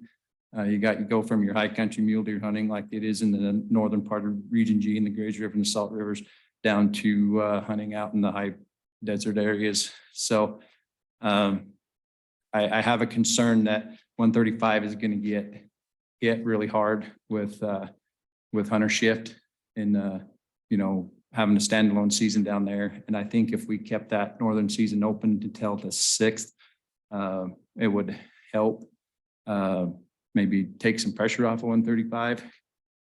We talk about back to the opening dates, historically, September 15th, October 1. Well, I guess I'm not that old, but I've been hunting in this area. My family's been hunting this area for 53 years as outfitters. And we used to hunt deer in the Grays River starting September 10th for years and years and years. And then it shifted to September 15th. And it just, so them hunting dates, I think are, yeah, pretty special to a lot of people, but it has been known to change. And then you hear a lot of people talk about now September 15th is, that's the opener in Grays River. That's the opener in Salt River. That's, but it used to be September 10th, back before the 90s. So anyway, with that, I thank you for your consideration on these. And like I say, I'm really kind of concerned about the 135, and I appreciate all the talk about predators and also, all the mule deer talk. I've been at the task force. I've been in front of you, fine gentlemen and ladies here. And been talking about how near and dear mule deer is to me for a lot of years now. And I'm excited to see this possibly moving forward, some changes with the general hunting season in the state of Wyoming. And I'm really I think it's time. I think it's time. You know, I know that we're looking at possibly 15,000 or less or closer. I'm guessing we're going to see closer to 10,000 mule deer in the Wyoming range, just kind of my guess. I hope I'm wrong. I hope I'm really wrong. But with what's going on, I think it's time to change. And I'm excited to be involved here. One thing that I can look at is we looked at the antelope here just a little while ago. And yeah, there's some discussions about numbers, changes here, doe fawns, whatever, buck numbers here and there. I would love to see the mule deer that simple on a bad winter like that. I'm not saying that it's simple, but it's a whole lot simpler than it is now. So anyway, I would, with that, I thank you for your time and allowing me to comment here. Dustin Child. President Brokaw, Commission, Director Nesvik, I just want to, I'll make this real brief. Yep, I do support the season as proposed. I'm an outfitter in Region H. We all have to make some cuts this year. I do know that.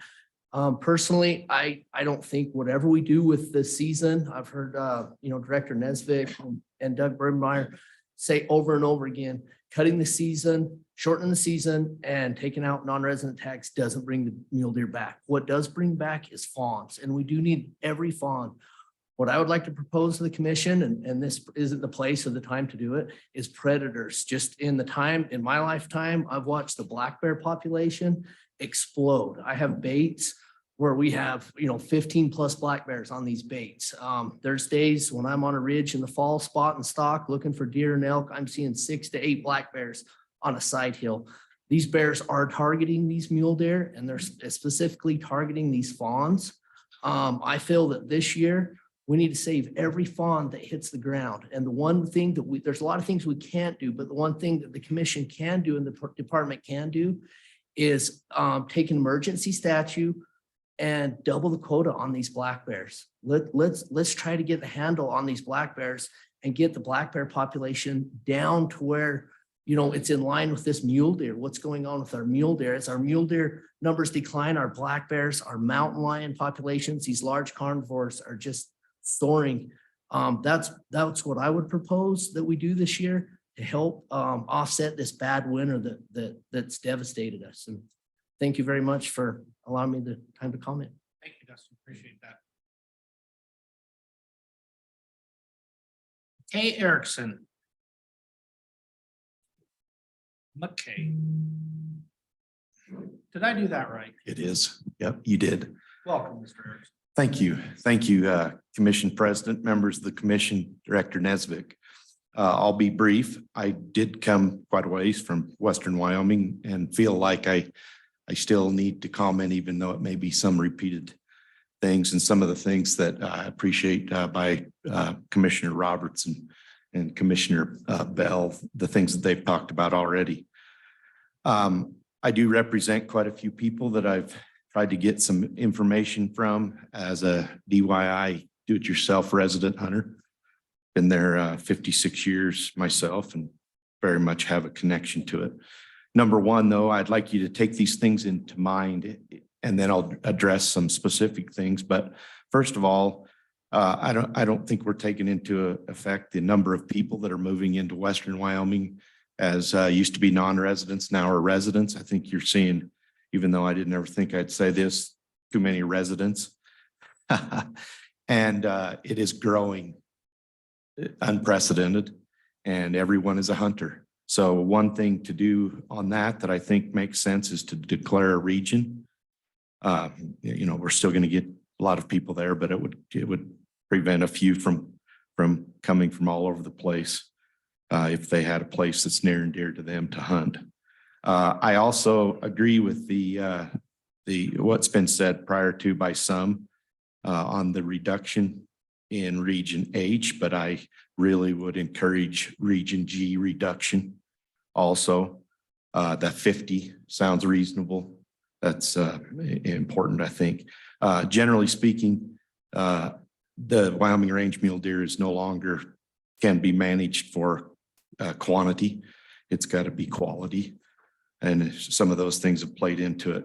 The Cokeville 135 area, I've tried as hard as I can at multiple meetings to understand why we cannot go to a common opener and why it stands alone. I can't, I've listened to them. I've tried to research it. I've tried to get to the bottom of it, and I can't understand that. So I would highly recommend that it be put in the common opener with the other areas in the Region G. Agree wholeheartedly with no does, and for a long time, no does. Get away from killing does whatsoever. And mandatory reporting, hopefully suggest that in the future, and I know it's not to be decided right now, but mandatory reporting so that we can see just exactly how many non-resident and resident hunters are there. I don't know that I go along with the numbers that we're getting on such a small sampling. And then back up what everybody has talked about. We can control the predators, and it is not just Mr. Childs, but a lot of others are, most others see an unreal increase and predation on mule deer by predators.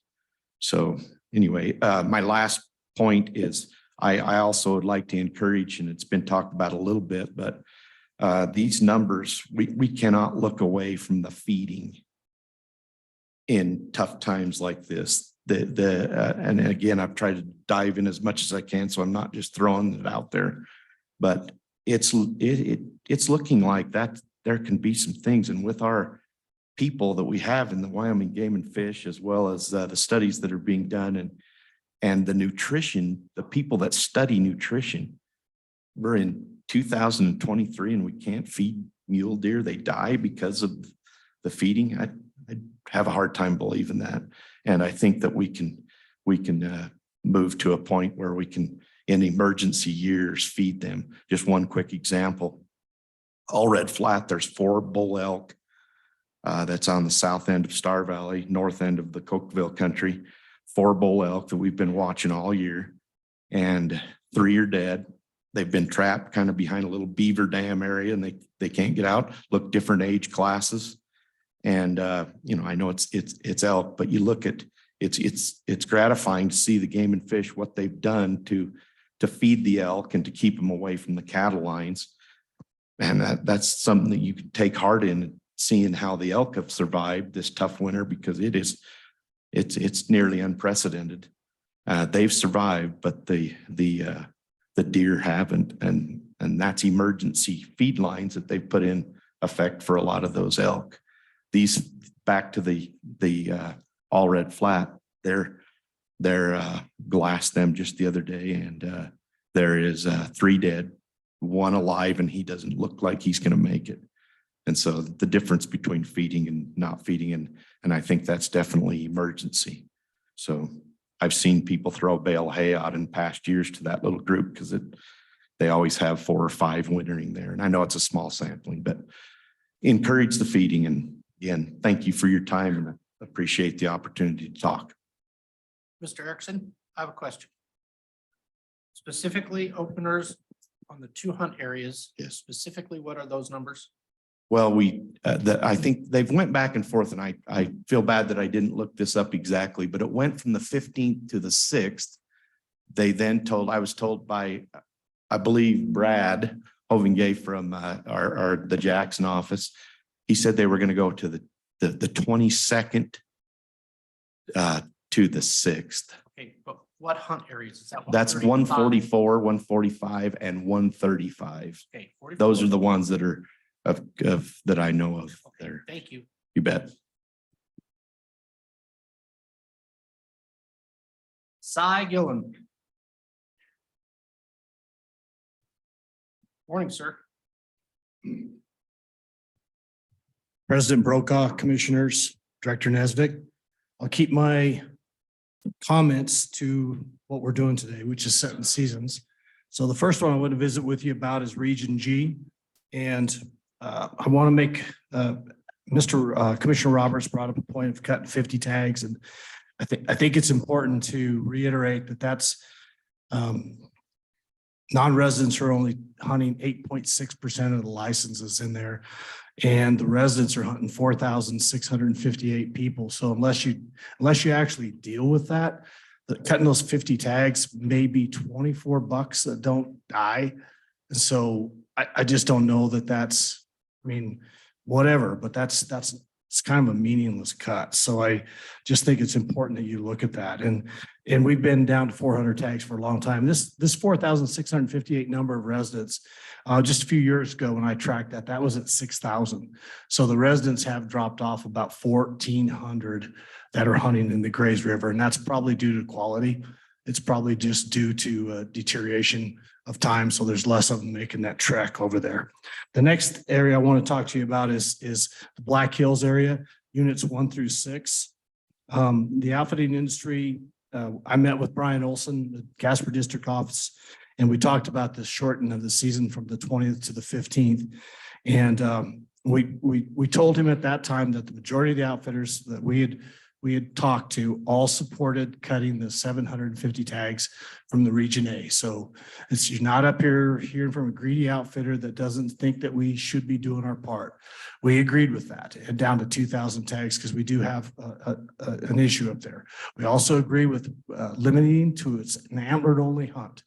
We agree with that and get rid of the doe hunting on the general license. At that time, he had cut the doe fawn tags. There was 2,000 last year in units 1 through 3. The recommendation was cut that to 500. Now they've cut that to 250. We agree with that. The problem we have was with the 5 days shortening the season.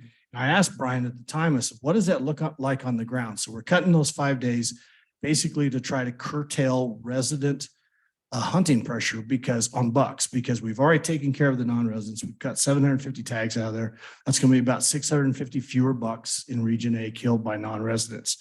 So I parsed the numbers, and last year in units 1 through 6, the residents killed 1,658 buck deer, whitetail and mule deer in units 1 through 6. So that breaks out to 83 bucks per day, for a total of, if we cut those 5 days off that season, we're going to save 414 total buck deer, whitetail and mule deer in units 1 through 6. So I'm having a hard time understanding in an area as vast as the Black Hills that is going to be of any significance at all. And I realize that's the only means we have of curtailing resident hunting pressure, which has been beat to death today, and it's going to get beat to death further. It was beat to death on the task force, as Rusty and I know. So what I'm asking the commission is to reinstate those 5 days and think of it in those terms of like, that's $400 over the breadth and width of the Black Hills, and that's a big area. So I just don't know that you gained a whole lot, and you're going to cause crowding. You're going to take those 5 days off there. And so the same number of residents are probably going to gravitate to the Black Hills anyway. And the limited public land that they do have there, they're just going to squish them into the Moss Key and the Bear Lodge and those limited areas of public land. And I don't think that you're going to actually have much of a hunting experience when you do that. If that's not palatable to the commission to reinstate those 5 days, as something that I'm a solutions guy. I'm going to throw a solution. I'm just not just going to say no to things. But if you shut that down on the 17th, you give us through to Friday, the 17th, which is 2 more days, you eliminate that last weekend, and you allow those of us that have hunters booked in that area to have 3 5-day hunts, because we're going to take those 2,000 hunters. And that's what you need to understand. We're going to draw those from those 2,000 tags. We're going to take those people. They're going to come on the landscape. They're going to kill deer on private property. So we're not asking for additional. We're just saying that to make it to where it's feasible to run our operations, if you give us those 2 days, we could go a 5-day, day off, 5-day, day off, 5-day. People can clean their lodges and their camps and so on and so forth. Stand for questions. Any questions? Real Go ahead, quick, Commissioner Mr. Bell. President. Si, what's your percentage of mule deer versus whitetails that you're shooting in area 1 through 6? 100% whitetail. We don't have any mule deer left pretty much on the lease that I have. The lease that I have when we started hunting there 30 years ago was virtually 100% mule deer. Then one year I saw 12 whitetail on the hayfield on it. Holy crap, what are those? And now we have hundreds of whitetail and maybe 24 mule deer on the place, 10,000 acre ranch. Thank you. Thank you.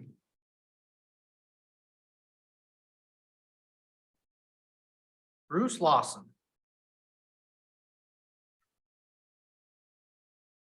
Bruce, you have several things listed here, but this is about mule deer, correct? Okay. Thank you. I'd love to change it up to birds, but no one else will let us, so. President Brokaw, members of the commission, Director Nesvik. My name is Bruce Lawson. I'm a 67-year-old native of Casper, Wyoming. And I think like many of us in the room, this is probably one of the worst winters any of us have ever experienced. I appreciate the efforts of the Wyoming Game and Fish Department to reduce the numbers of mule deer licenses as a result of this winter, as well as shortening some of the seasons. But frankly, I don't think we've gone far enough. I think in light of this winter, which probably may be worse than the historic winter in 1949, and I can't speak to specific hunt areas, I think we need to even go farther. You know, we need to step outside the box. And in some of these areas that have been hit the most severe by this winter, I think we need to simply close the mule deer season entirely. And for example, the first week of January, I drove to Arizona to hunt Mearns quail, and I went down through Muddy Gap, Rawlins, Baggs, Craig, Rifle, Grand Junction. And when I hit Muddy Gap, there was 2 feet of snow the first week of January. From Muddy Gap to Craig, Colorado, there were 2 feet of snow. Separation flats between Ferris Mountains and Rawlins. I could look out and see just specks of mule deer in a sea of white. And we all know since the first week of January, it's never gotten any better. This last storm we had here in Casper a week or so ago, where we got over 30 inches of snow, that was simply the nail in the coffin for most of those deer. So my opinion is, when you look at South Central Wyoming, most of Carbon County, Baggs, all that country, Eastern Sweetwater County, I simply think we should just totally close the mule deer season for a year, give those deer a break. And from the reports I'm hearing out of the Wyoming range, Western Wyoming, Pinedale, close it totally. Let's give these deer a break. I served for a year on the CWD working group for the Wyoming Game Fish Department. And we look at what's happened to our mule deer population, the diseases they're facing, competition with elk, habitat issues. I think it's time, like I say, for these hardest hit areas this winter, and particularly South Central Wyoming, that Baggs country, Pinedale, Wyoming range, simply close it for a year, give the deer a break. So thank you for your time. I hope you'll consider that. As far as the other comments, President Brokaw, Janet Millick just told me to list what other topics I wanted to address. So that's why that's there. So I'll speak to you later on upland game birds. Look forward to it. Thank you, sir. Thank you. Logan Hedges.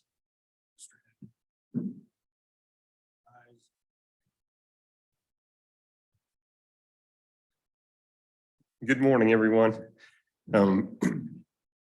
Yeah, I'm back here again today. So just I'll make it really, really quick here so we can keep going, because I got a long drive home too. Yeah, number one, don't close these seasons down. We don't want to go down that avenue. The damage has been done, and we all feel bad about it, and we're all emotional about it, but we don't want to close seasons. We just don't even want to go there. other than that, give us the tools to help these deer come back. Like Dustin said, McKay said, let us hunt these large carnivores. Let us do our part to help these deer come back. If you guys will give us those tools, we'll help every way we can as sportsmen. I've been hunting this country since I was a kid over there in the Wyoming range. And, I used to kill a deer every year when I was young, man, because that's what you had to do. And we had a lot more. I haven't killed a deer for years, but I'm going to buy a tag again this year. I'd love to go out. I'd love to have a longer season too. Just go out, ride around. It's a good excuse for me not to be in the office and to get my butt out of bed early in the morning. If I really believed that cutting the season dates was going to help, I'd be all for it. I just don't think it's going to. I mean, I've talked to Wyoming Game and Fish for years about that, and you guys got really good data, Director Nesvik, that says hunting male deer or male anything just is not going to have that big of effect on the herd.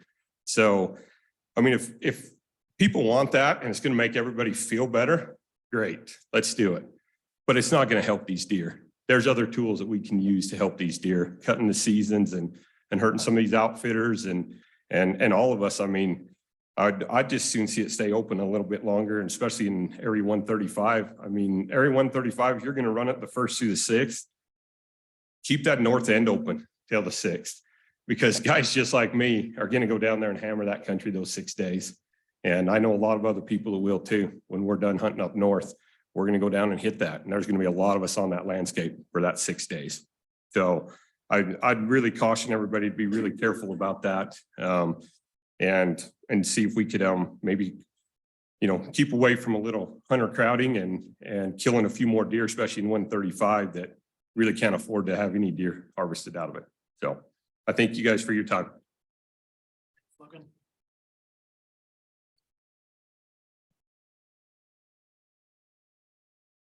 Senator Driscoll.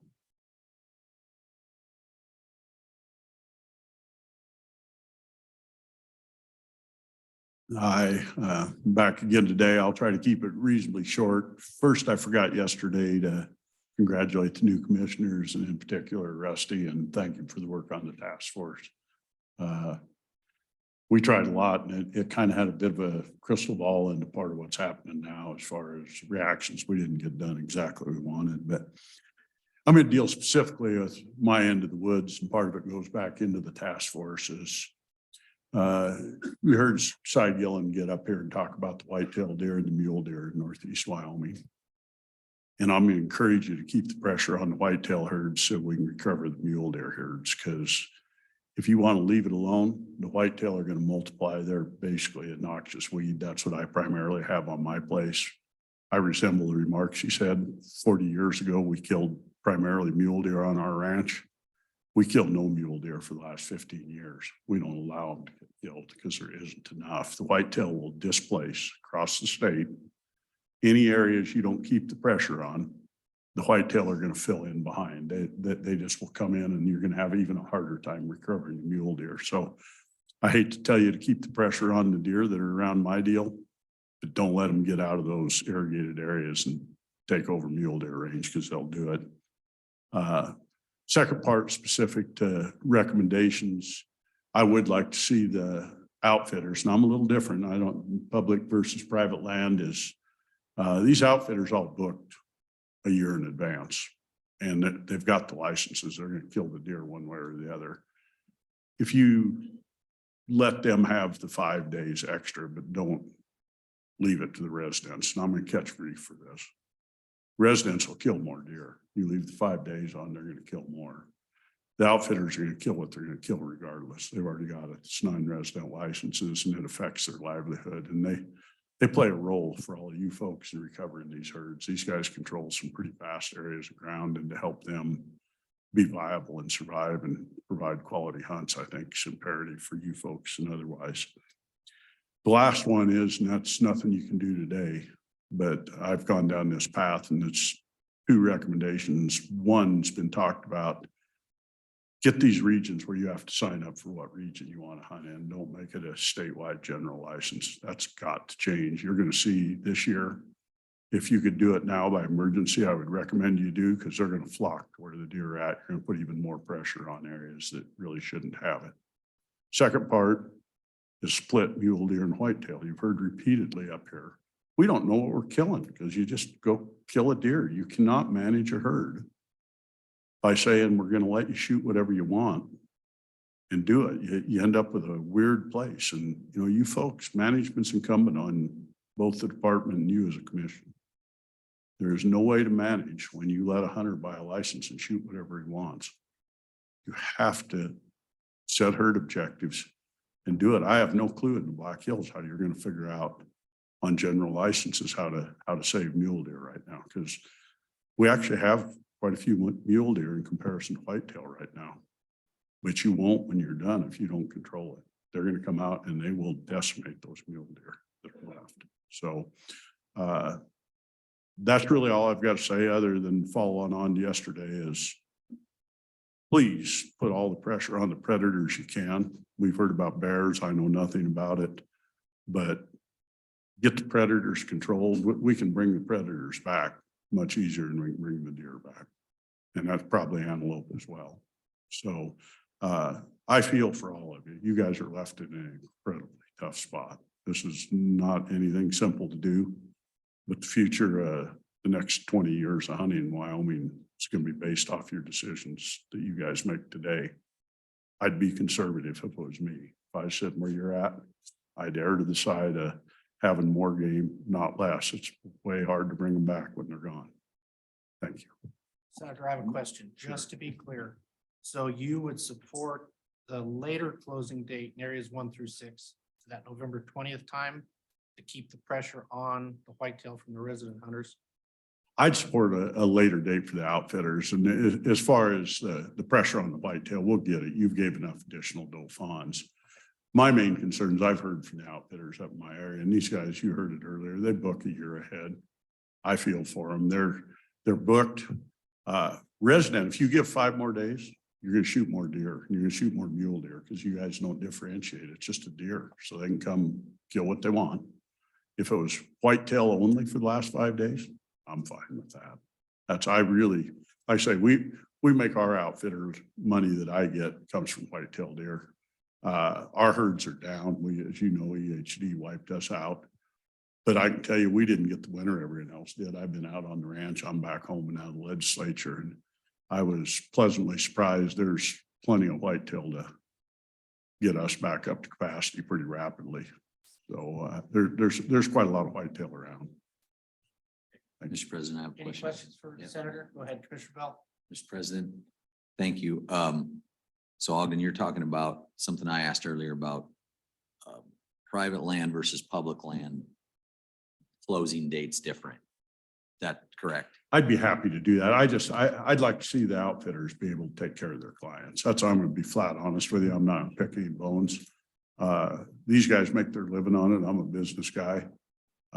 They depend on those seasons a year ahead. And for them, you're not going to change the kill any. Regardless what you do with the deal, they're still going to kill their deer. It's just a matter if they hump them up.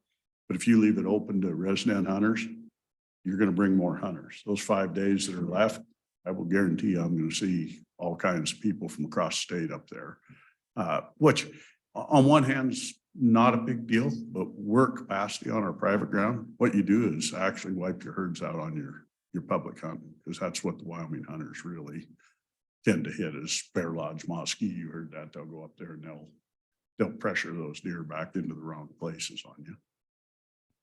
And then, Mr. President, my next question was, we as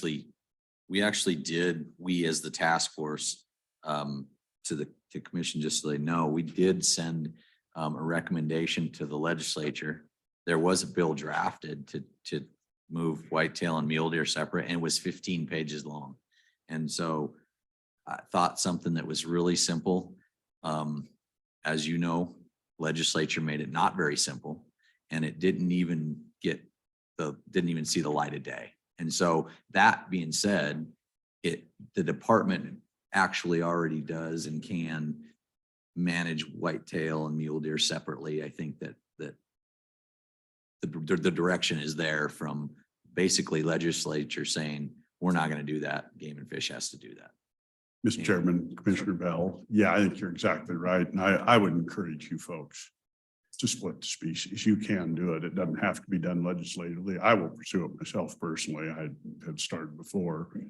But you can do it internally, and I personally think it's the right thing to do. Is my example's been, we don't put antelope and elk together, and mule deer and whitetail deer are not the same species. If you don't believe it, come to my place. And I will tell you, that was the start of my testimony, is mule deer will be displaced by whitetail statewide. As this void happens and the whitetail multiply like flies like they do, mule deer just don't move that fast. And they're gonna soak up a bunch of those areas, and you're gonna have more whitetail damage and less mule deer hunting. That's my prediction if you don't get a handle on it and split them. Thank you. Thank you, Senator. Go ahead, Senator. One more quick question. Did I thought I heard you say something about the general license, structuring it somehow, or and I wanted to follow up on that. If you had thoughts on any kind of modification that we Yes, sir. should do, or did I misunderhear you? Yes, sir. You heard me, Chairman Brokaw, Mr. Masterson. I truly believe, and of course, it's going to change this year because they've shortened the season up so that we're not the last one open in the state. But your regionalized licenses now, I buy a region license and you can hunt anywhere in the state. And I think in terms of management, we need to go to a point that if you want to hunt in Region A, I'm happy with the Region A license, but buy a Region A license. Don't go hunt in Rock Springs and then go to Sheridan and then come back down into the Black Hills. If you want to hunt, pick your area to hunt in and let's do it. And then let's manage the herds accordingly, because really you're going to see this with the numbers down. I think you're going to see people chasing where there's game at. You're actually going to put undue pressure on areas that have game left as you go through this. And that's something I think the commission could do almost immediately, is move to a regionalized deal so you can actually see who's hunting where. And it's hard to track kill and hard to track who's hunting when you got regional licenses. So yeah, I'd really like to see it. Thank you. Thank you. Thank you, Mr. Chairman.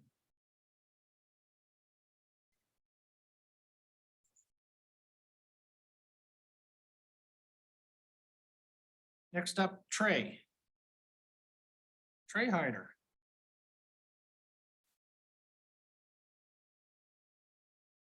Thanks again. I appreciate the opportunity to be here. I got just a few questions for you guys. I seen that your season's proposals, you're gonna cut a week off 144, 145, 143. And then a week off 135 as well on deer. And my question to you is, do you guys have the data and stuff to know what taking the week off that is gonna do? What you're gonna save? Or because every action, there's a reaction. You take that last week off of 144, 145, and now the reaction is going to be there's more people going to flood 135. So I'm all aboard if it's going to make sense. It's going to solve something, but just to put a Band-Aid on, slit your throat and put a Band-Aid on it, that ain't going to do nothing. Do you guys have any data on that? How many deer you can save?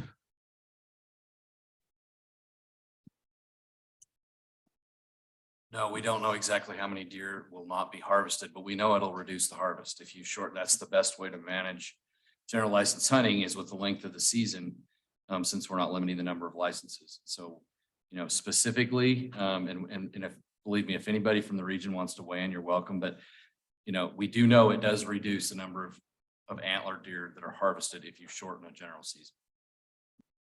Gotcha. Just my experience is I've talked to them about this, and they show, the end of the season, they're killing this many deer.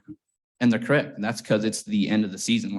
Whether the end of the season is a week before or 2 weeks before, it's still the end of the season. So people are going to go shoot a buck at the end of the season just because they got to kill a buck.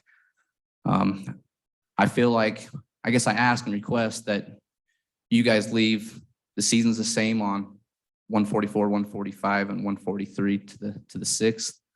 That way it doesn't increase the hunting pressure on 135. If I just ask you to take that in consideration and please look into that. Okay, so question, Trey. I'm looking, I'm trying to capture that thought. So you're talking season closure dates. Earlier, we had testimony about opening dates. So the proposal is October 6th, closure 135. September 30th, 144, September 30th, 145. You'd like to see that be consistent for those, for all three.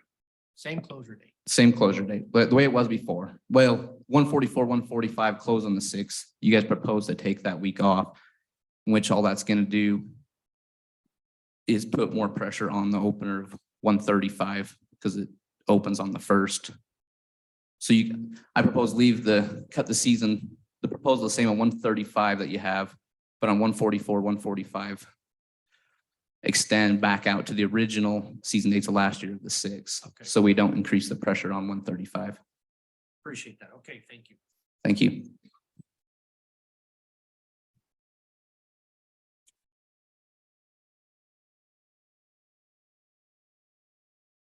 Stay tuned. Hang in there, guys.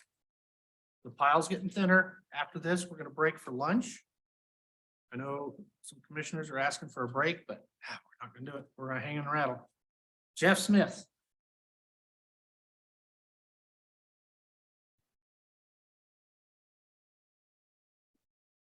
Chairman Brokaw, Director Nesvik, Commission, I appreciate you letting me visit with you a little bit. I can be really brief. Senator Driscoll and Cy pretty much covered everything I wanted to bring up. I outfit the whole way across the northern part of the state for elk, deer, and antelope. But I do live in Crook County, and that's what I want to speak about is areas 1 through 6. You know, as the year, just to give you a little history of what is going on up there, I've been guiding up there in Crook County for 35 years. It used to be a 6,000 non-resident quota for years. We used to shoot 4,500 does. You know, it's been prolific of what the deer have been in that country. So the deer are down, especially EHD, not basically on winter. It's the EHD that we had 2 years ago that have really hurt the deer. And we had a little bit of it last year again. The things that you guys are doing and what the commission is doing and the game and fish to reduce the numbers, I feel is very necessary. We're down to 2,000 non-resident tags now. That's a big deal. We went down to 2,750 last year, from the historic 6,000.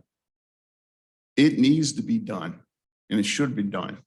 And we were hunting 3,500 does last year. It's down to 250. It's excellent that we're not shooting any mule deer doe.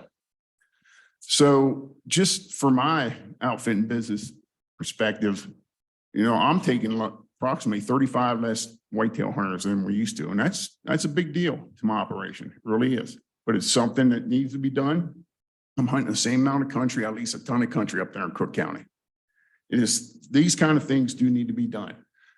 However, it used to be a 30-day season just 2 years ago in areas 1, 2, and 3.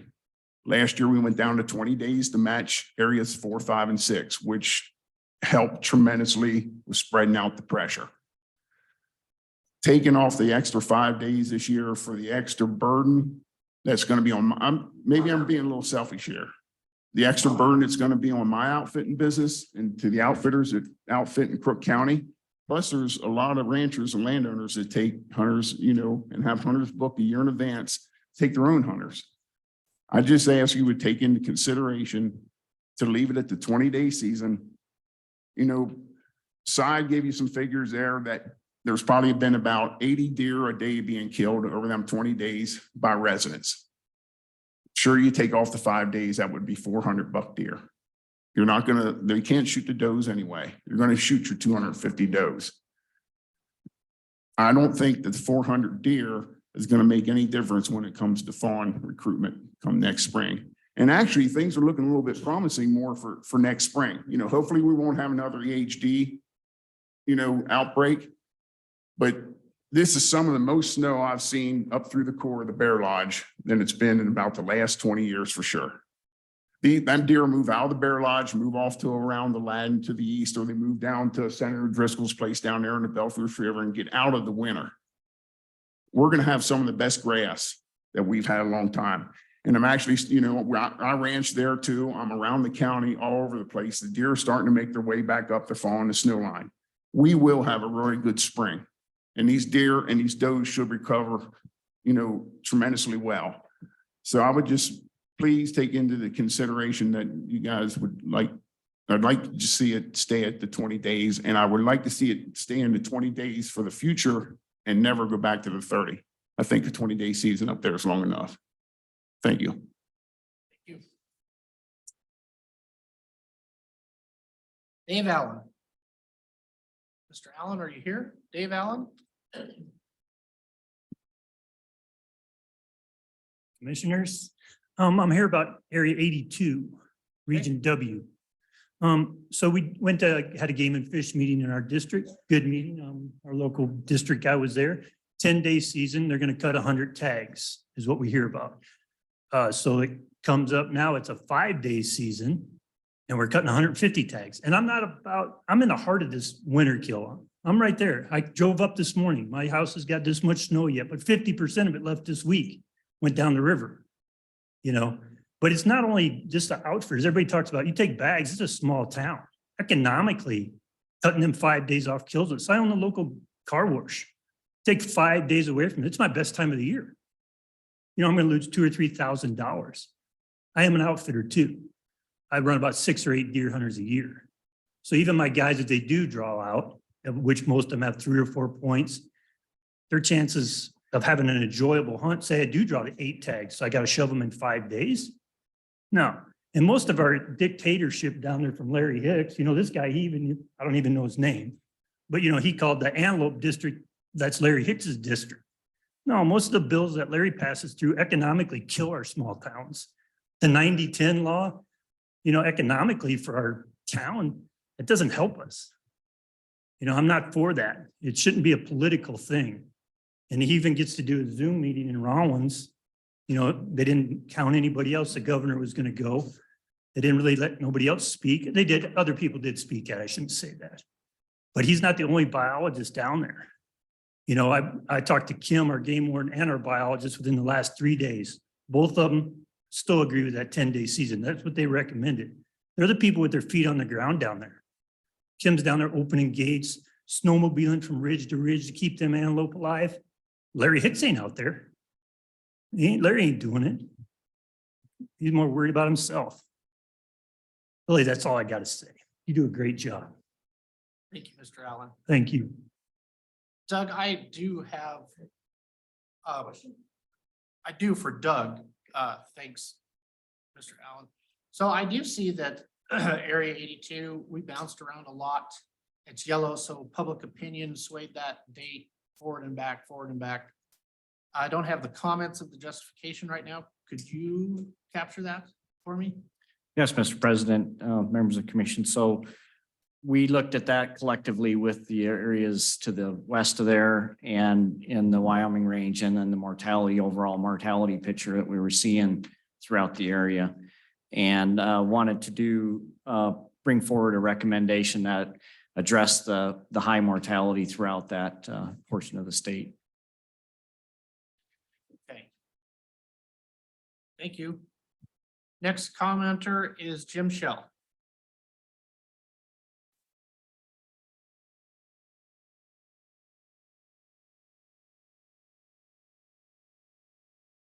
President Brokaw, Commissioners, Brian Nesvik, Director.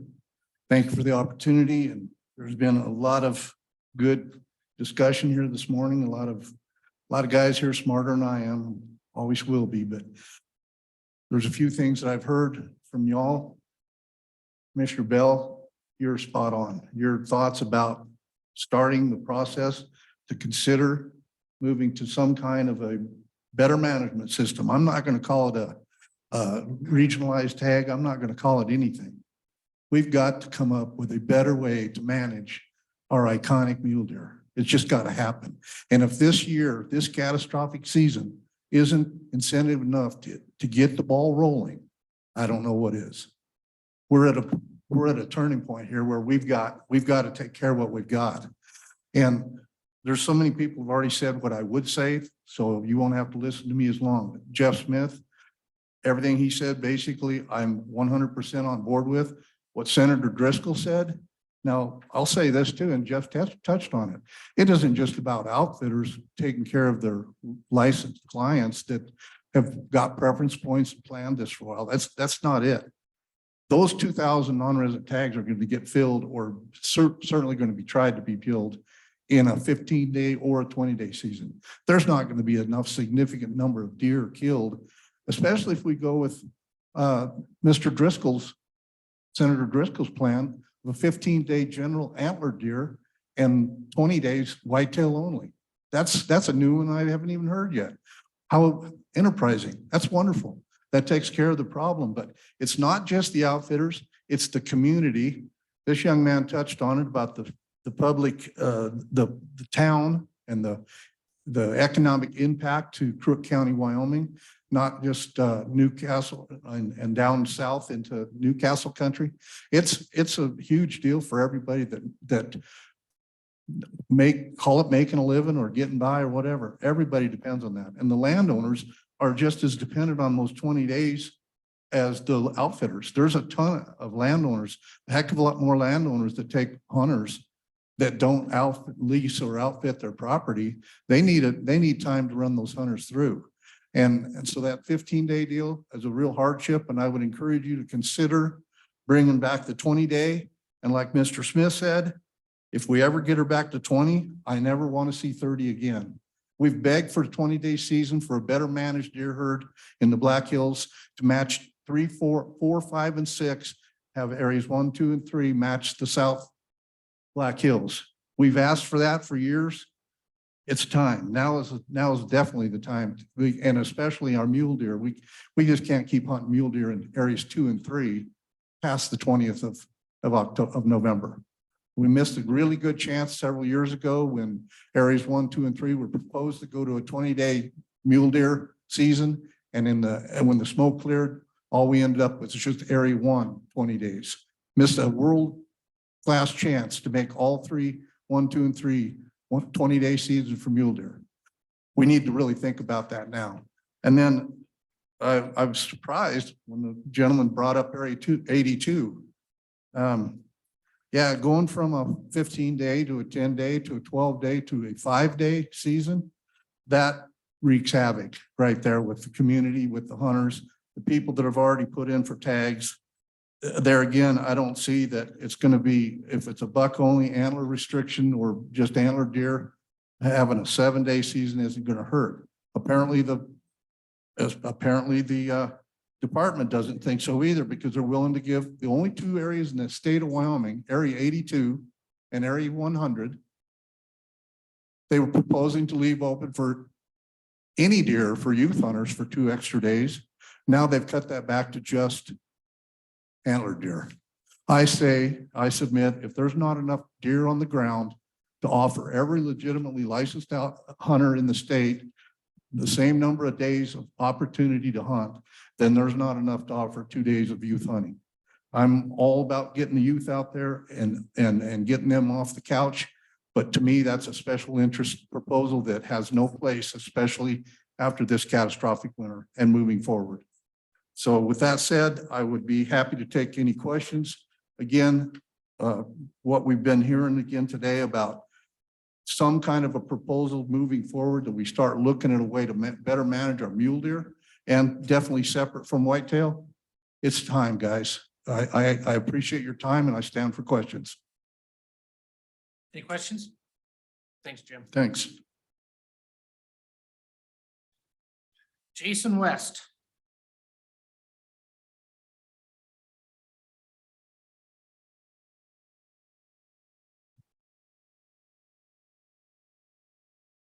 President Brokaw, Director Nesbitt, and commission members.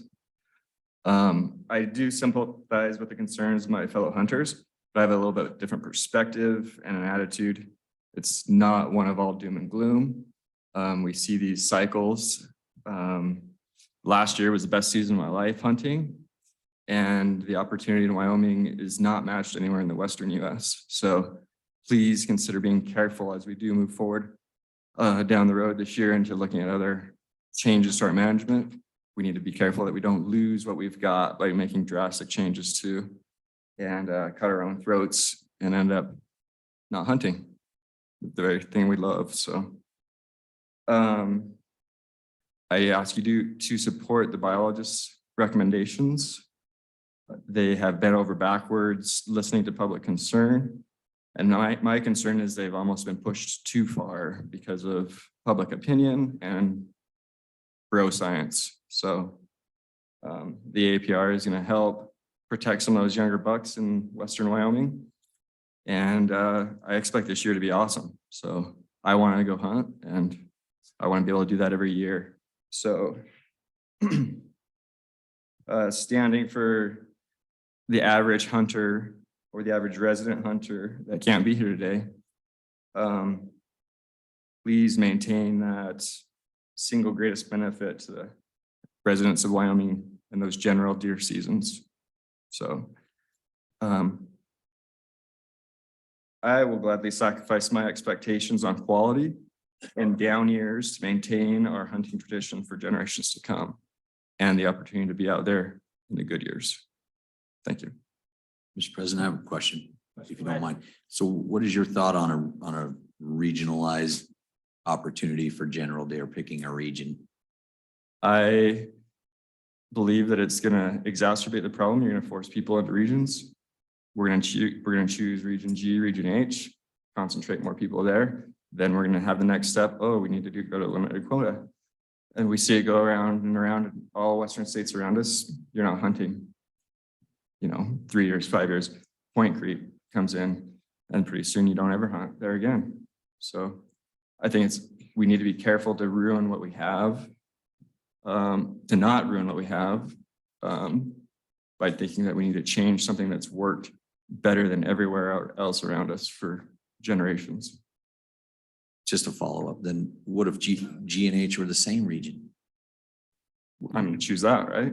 So is every diehard hunter out there. And so we're going to concentrate more people there by having to choose.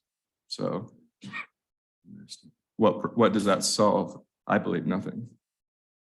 We just get into the position where we take more and more steps toward locking ourselves out of the greatest opportunity that's left in the Western US.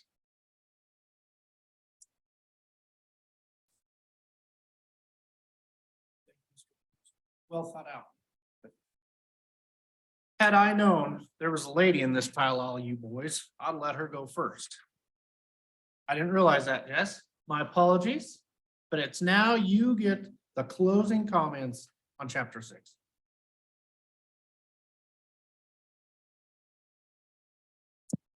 So I'll introduce myself as Jess Johnson. I'm the Government Affairs Director for the Wyoming Wildlife Federation. President Brokaw, Director Nesvik, Commissioners, thank you.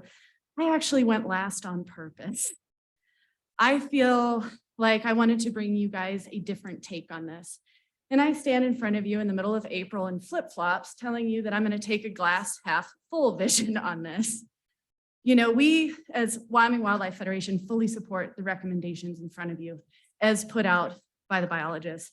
We think that the Game and Fish meets or exceeds all hunting related metrics that we as hunters have defined as what it is for you guys to be successful in managing general deer hunting. I'm talking about buck to doe ratios. The data says that you guys meet or exceed that expectation in every recommendation put forward on this. If we want to change that, if we want to make these major changes to these season structures past what's been recommended in front of you already, I think those measures of success need to change again. We're pretty confident. In fact, I would go to say we're entirely confident that the decades of education and boots on the ground work and the knowledge and the care and the careers built around wildlife and managing our wildlife that is occupying that back part of the room in those red shirts, they are the people closest. Sure, I get out all the time. Man, I like to say that I'm out more times than I'm at my desk. But they trump exactly what I have to say on that. Their experience is far deeper than mine. So we really support their recommendations putting forward. We support that time in the field. We really are thankful for the work and the effort put forward by the biologists. to put the biological science in front of you. I work a lot in wildlife policy, and I always talk about this pyramid of good policy. On the bottom rung being the biological science, the middle part being the social science, and that top of the pyramid being the politics. Good policy occupies all of those, but it is built on the base of biological science, and that's what we're here to support. So here's where the glass half full part comes in. We have a whole room of really amazing, passionate, awesome hunters. They're stoked to support our mule deer and these seasons that are worried about this winter that happened. This winter was bad. Bad winters also happen. Maybe this is the worst one in 100 years, but I would also say that bad winters are sometimes good for wildlife populations. If we hadn't had the 16-17 winter, the Wyoming range mule deer would not have gone into this winter with the kind of good condition that they had, because I'm going to introduce another word, carrying capacity of a landscape. I just taught and took a hunter's education instructor course last week. I got to sit in with a current hunter's education course. There was 40 students, most of them are 12-year-olds. It was amazing. And we talked about carrying capacity, about how habitat is so very, very important to this equation of how many deer are on the landscape. So yes, sometimes when we're managing for that, we do have to knock down doe populations. Stopping all doe hunting in some areas that have a carrying capacity that is full isn't going to help our mule deer population. In fact, it's going to exacerbate it. Feeding deer in places that drives them into a concentrated place is going to exacerbate our problems because it's disease spreader. It's other problems come in when we look at these short-term fixes. So I'm asking, and what I'm supporting is the long-term fix of habitat. Certainly predators play a part in this landscape. They are a piece of the puzzle. They are not the whole puzzle, and they're not the most important part of the puzzle. In fact, I would say they're some of the least important parts of the puzzle. Habitat, habitat, habitat is what we need to be looking at. So the glass half full is that we have all these amazing, passionate people. We have organizations that are scrambling for dollars. And now we can plug in and direct this passion to places. I say this just as WWF. We have 9 habitat projects all around the state planned this year. We struggle to have people show up to them. Fence removals, beaver dam analogs, you know, everything from sagebrush planting to habitat treatments, anything, they're out there. And so the folks that are worried, yes, worry about predators, but worry about habitat more. That's where the work is needed. That's where the time and the effort and the elbow grease is needed on that. So that carrying capacity can expand. Predators don't have much take on a carrying capacity of a landscape. Absolutely, habitat does. So as we look forward, I want to be less worried about the future for us for deer and more worried about how we are preparing our deer for their future by putting the habitat on the ground, by connecting the landscapes, by working on wildlife crossings. Man, it's an endless list. So we support the science that is put forward. We support those biologists. We support these recommendations in front of you, the amazing work that you all have done, that the department has done. And we are so excited for this opportunity to take the passion that is in this room and direct it towards something that's going to be more long-term than this doom and gloom that we keep hearing. Yes, it's been a bad winter, but it is going to be a good future if we can take this and turn it around into work. So thank you. Please, please support these recommendations in front of you. Support those biologists and the work they do. When they say something, I know it's coming from decades of work on the ground that I can only guess at and wish that I had had. Thank you, ma'am. And every time, thank you. Any questions for Jesse? Excellent, thank you. And of course, every time I say something, I end up eating a foot. My apologies to Zach. I guess Zach has the last comments. Zach?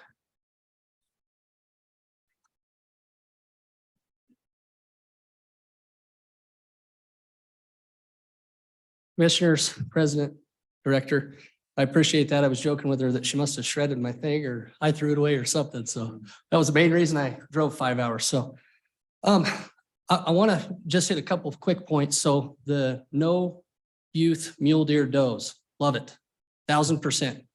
There's enough opportunity in the state of Wyoming for our youth. I have 3 kids. I'm a coach of basketball, baseball, archery. I mean, kids are one of the most important things to me. Love it. We don't need to be killing any does right now. We need to be focused on the end game. The second thing I want to discuss, so I'm a little bit different on this whole deal. The outfitters may not like my opinion on the 135, 134 versus north of LaBarge Creek. I've talked in great length with Adam Hymas on some different perspectives, but I'm actually of the sense of moving 135, 134 to September 25th opener and closing on October 1st. Gives the kids that are in football, sports, everything else a full weekend, gives them that Saturday, Sunday to hunt. And then what it also does is it aligns those seasons because the other season closes the 30th. So make it close the 1st, have it from September 15th to October 1st. Allow that last weekend. There's not gonna be enough bucks killed in a day that's gonna be relevant. Allow that last weekend for the same reasons, getting the youth out there on the sports weekend, stuff like that. But you're aligning the season dates. And why I think that's important is I promise you guys, I'm as lethal as I want to be every single year deer hunting. I mean, it's literally what I would probably take a bullet for a deer. I mean, there was a weirdo guy in here a couple of years ago that went a little extreme on that, but I would probably take a bullet for a deer at a sits. I am at the wildlife projects. I am raising money. I've raised almost $1 million with Muley Fanatics. I'm at the projects, tearing the fence down. I'm doing that stuff. So I'm putting my money where my mouth is in every aspect I can. So that's why I encourage you to hopefully understand that if I was not matured in the same Zach I was, 10 years ago, I would go hunt the September 15th opener for 4 or 5 days. And then I would go back to work for a week. And then I'd go hunt the October 1st, 135, 134 for the last 6 days. So I would eventually, in that sense, I'd double hunt that area, G and H essentially. So I'm asking for some season alignment. When you guys first talked about the September 22nd to October 6th, I was elated because I thought, well, October 1st to 6 and 135 is perfect. 22nd to the 6th is perfect. Everything's aligned. People will be forced to choose an area and they'll run out of time. The average hunt days are 5.2 days per sportsman. So, and that's game and fish statistics. So that's my second phase. And I hope you guys consider that. If you do not consider that part, I would like you to keep everything north of LaBarge Creek. I'd like you to keep it open until October 6th. I'd like you to keep that pressure blended out on those areas. There's a lot more deer north of LaBarge Creek. I'd like you to keep that open if moving to September 25th is not a reality. Keep it open until October 6th. I talked to Adam Hymas in great lengths. He's actually 100% supportive of it from the 15th to October 6th. He didn't think we needed to do any reduction. So that would be my second phase. If you guys would not move 135, 134, keep the other unit open until October 6th like it was. The last thing I want to propose to you guys is, and I don't know how this all works on a legality side or anything like that, but I'd like you guys to consider a hunter's mule deer reward bucket where you have 3 to 5 prizes, team up with Muley Fanatic or whoever it is. I don't care who wants to ante up the cash, but have some side-by-sides, a custom rifle, a QU hunting package, whatever it is, 3 to 5 things, big things that'll make a person think twice about just punching any old deer. Have a rewards program. You set the date, whatever you guys figure out, if that's November, 28th, whatever that case is. If a resident or non-resident, youth, adult, whatever happens there, they send you the whole entire coupon, their name, the coupon they would normally put on the carcass, everything, they send it into you. It's entered into a lottery drawing and you have a potential of winning a pretty cool prize. Now, I don't know what your draw odds and stuff would look like with that, but my hopes are with that program, trying to solve what I feel like I want to is maybe people would go out, spend the time with their families. I've told everybody, I'm still going to buy a deer tag. I'm still going to go spend time with my son and my daughter. I encourage everybody to be out there in the outdoors, but maybe it'll stop you from just punching that little 3x3. And at the end of the rainbow, you know what? I hang on to this tag. I can enter it into that Game and Fish Commission awards bucket, and maybe I win a commissioner tag or whatever thing is at stake. And then, so I hope you guys consider that. I hope it's unique that nobody's brought it to you. And then the last thing is the regionalization thing. I do want to mention that I support that 1,000%. And I know there's a lot of risk of going limited quota and regions and all that stuff. I understand. I definitely agree with him about centralizing pressure to G and H. I get that side of things, but why I like it, and I'm going to put it in a short deal. You guys can, I want you to make it regionalized general. This is what I want you guys to do. You go into a quickie mart, you get online, you do whatever you want to do. You go in there, you buy a tag over the counter. You just specify your unit. Doesn't take any opportunity away from anybody. They go in, they buy a tag for region G, for example, and they go out and hunt it. Now you have your harvest information in a sense. You still probably need to do the 100% mandatory harvest data, but you have it all down to the person in each area. You know exactly how many people were in each area, because right now I promise you, an old Zach goes to H, then he goes to G, and then I end up at the ranch, and I always, typically smoke either a doe or a whitetail up there. I hunt 3 units a year. I'm living proof that to the madness of it. And I'm okay knowing that. I'm okay just looking forward to my kids' future and in the wildlife of the state of Wyoming. You pick a region, then now you dive into, say we have this winter back to back, 2020 to now. The winters have been getting worse. If you look at all the data, it's steadily gotten worse every year since 2020. So say next year we have a back-to-back scenario. Okay, this year from this fall's data that, okay, we had 5,000 in H, we had 5,000 in G. You now have that data because you know how many hunters were there on a resident and non-resident basis. And if you guys decide, okay, it's a limited quota / regional thing, you could actually pump the brakes. You could issue 3,000 G tags and 4,000 H tags. And you could take a little pressure off those critters. The critters start coming back, which they will. I agree with, not having the bucks don't really matter. They start coming back. You just open it right back up to a general again. And everybody goes over to the counter and gets it again. So you could control that as the game and fish department on a year to year or 5-year basis, whatever that case is. And that's why I like that regional general blend. So that's all I have for today. Thank you, sir. Any questions for Zach? Yeah, I got one question. Go ahead, Commissioner Roberts. So you're proposing September 22nd to what date did you say close? September 25th to October 1st for 135, 134. And then September 15th to October 1st for everything north of LaBarge Creek, the 140s. What would you propose to do with the archery seasons? I'd leave the archery seasons. I hunt gun areas with my bow all the time. So I'd leave the archery seasons the way they are. Just the whole month of September. Thank you. Thank you. Questions? Thanks, sir. Okay, we've exhausted public comment. Thank you for your participation. What we're going to do is adjourn for lunch. After lunch, we'll come back and we'll work chapter 6. Meeting adjourned for an hour. Meeting adjourned until 1 o'clock.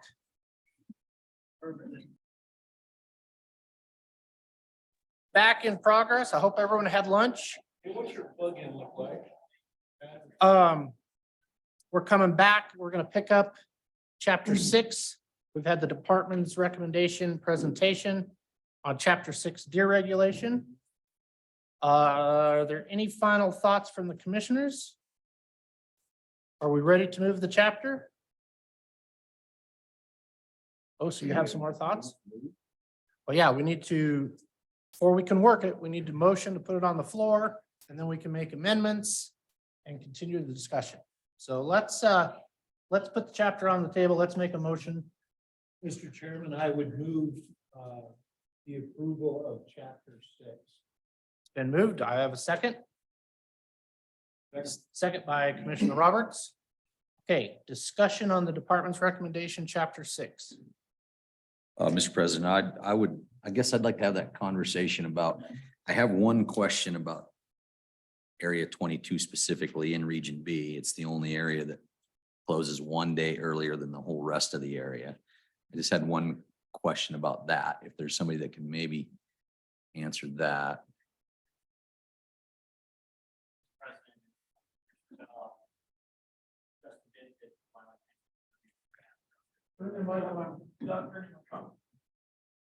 Yeah, President Brokaw, Director Nisvik, members of the commission. Commissioner Bell, that's a limited quota area. And it's just basically, it's traditional season dates. I guess I should have, I literally thought I looked over that very good and obviously I did. That's okay. It kind of does look like Thanks it's for that. hanging out Yeah. there. So easy question there. The next question would be for areas 1 through 6 and what other background information can we get on that date moving from the 20th to the 15th in 1 through 6? Yes, Mr. President and Commissioner Bell, if I could, I'd like to ask Joe Sandrini. He's done a lot of work there and during his career and has the best perspective on that.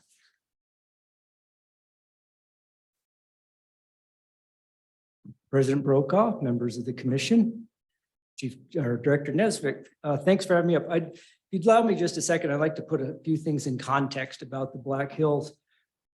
Most years when we're in the deer business, 20% of the total deer harvest in the state comes out of the Black Hills. 3% of the land mass, 1 out of every 5 deer comes out of that season. At this point, we're at half the number of whitetail we're managing for. We're at half the number of mule deer we're managing for.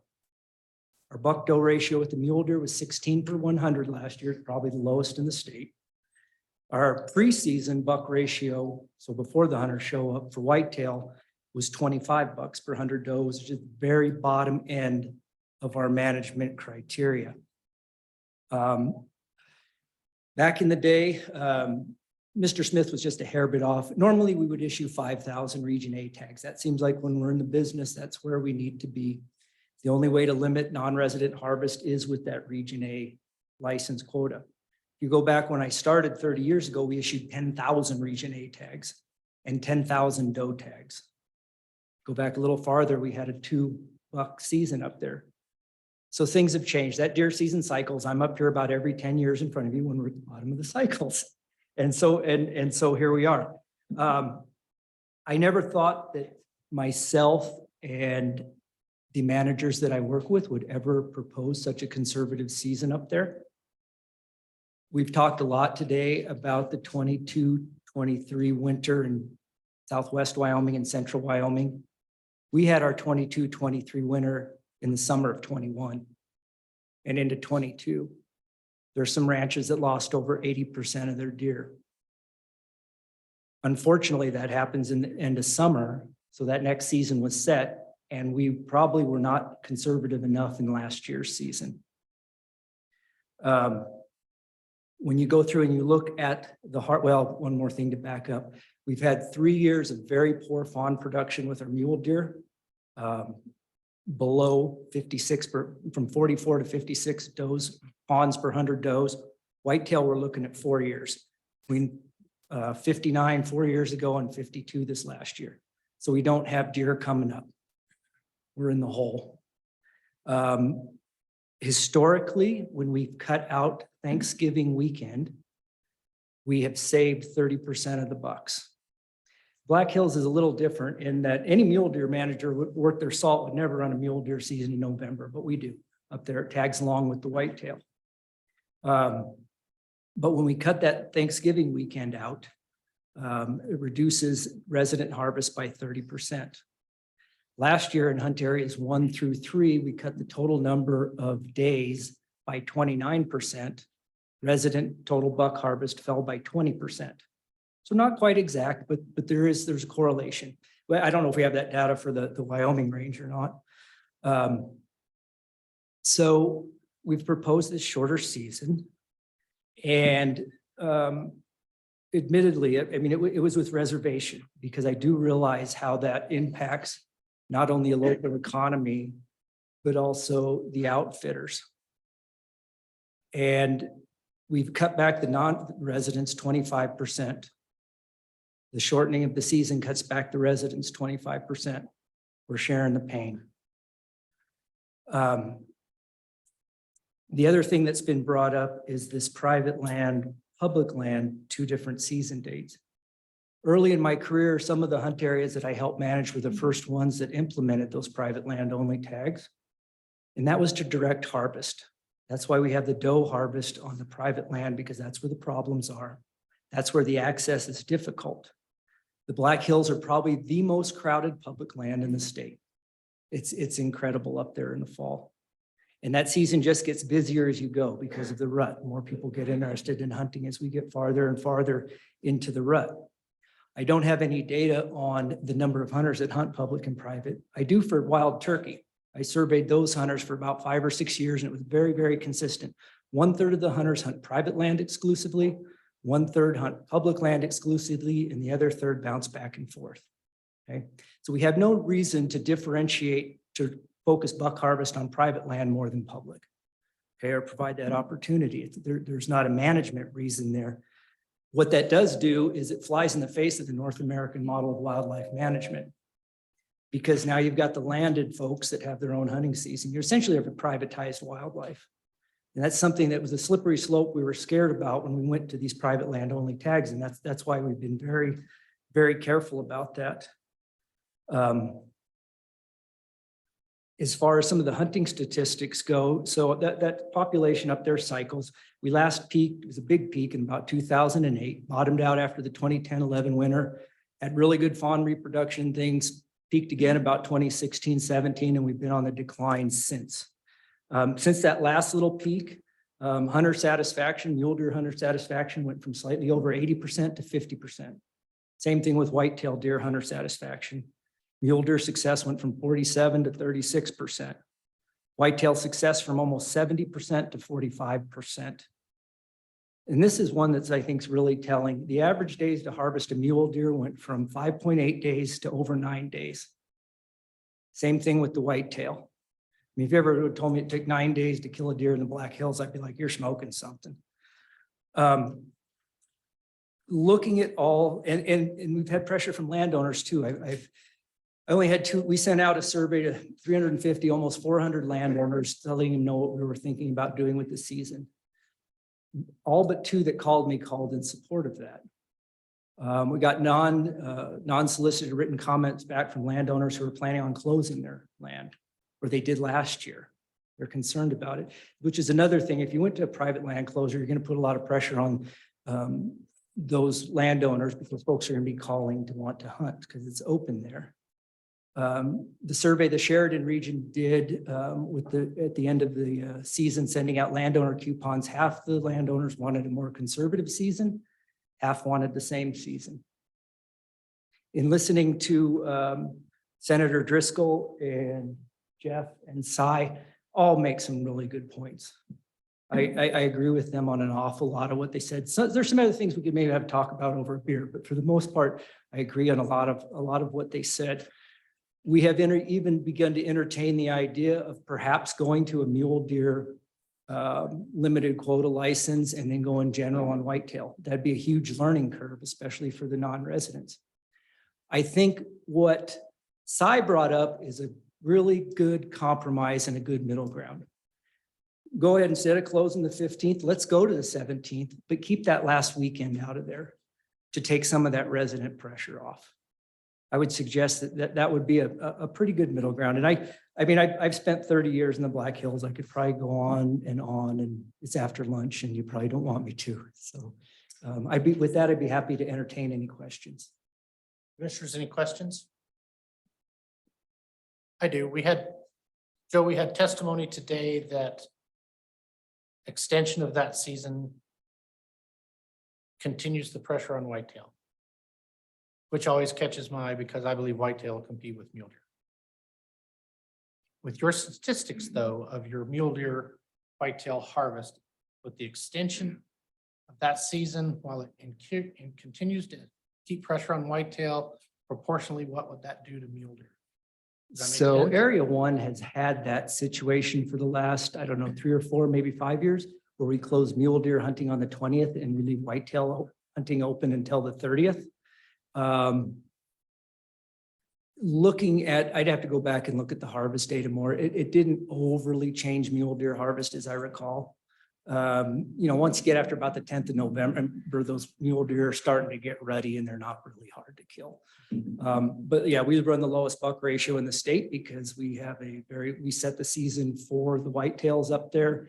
And normally we're a little deer factory. Like I say, I mean, 20% of the deer killed in the state come from up there. And so what we do is important. I agree. Thank you. So I don't know if that answered your Yeah. question or not. Yeah. Any other questions for Joe from the commission? Thank you, sir. Okay. Further discussion on the motion. So, Mr. President, Commissioner Bell, is this when I would make that amendment? you betcha. Okay, so I would ask to amend then the closing date from areas 1 through 6 to November 17th. It's been moved to move the closing dates, area 1 through 6 to November 17th. Is there a second to the motion? Second by Commissioner Lundvall. Any discussion on that? All those in favor say aye. Aye. Opposed? Amendment passes. Continue to work the motion, chapter 6 deer as amended. I also would like to amend motion to amend. I'd like to amend the Region G non-resident tags from 400 to 350, be a 50 tag decrease. It's been moved to reduce non-resident quota Region G from 400 to 350. Is there a second to that motion? Second by Commissioner Jolovich. Any discussion on the amendment?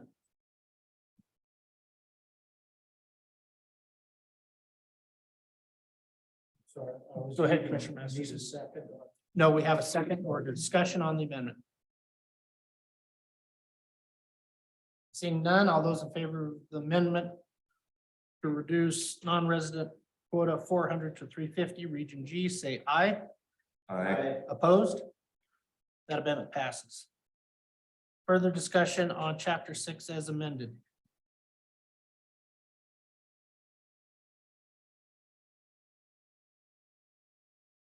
Well, Mr. President, I just want to go on this record just for a second. I don't want to go for, I just want to, originally I thought I was going to try to amend the dates on a few things, but in particular, the 143, 145, 144, 142, and the 135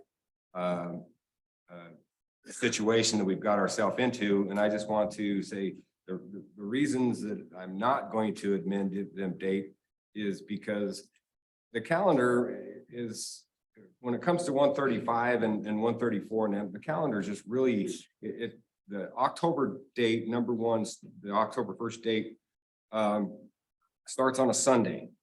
And I know that from all of the feedback we got, nobody wants to change the October 1 date. So therefore, and I don't think that 135, 134 in that areas can support another weekend, extending that 3 or 4 more days, because I don't believe we have the mule deer to do it. So therefore, I just want to go and let everybody know the reasons that I'm not going to amend any of those dates, and kind of give a justification that why I'm not doing so. And I understand that it's going to put the 135, 130 in a horrible situation. And I know with kids in school and sports and stuff, that Sunday to the Friday date is horrible for them. I just can't justify the deer, the number of deer to extend it any further. And I don't think that the calendar supports, it's not in good favor with the calendar anyway.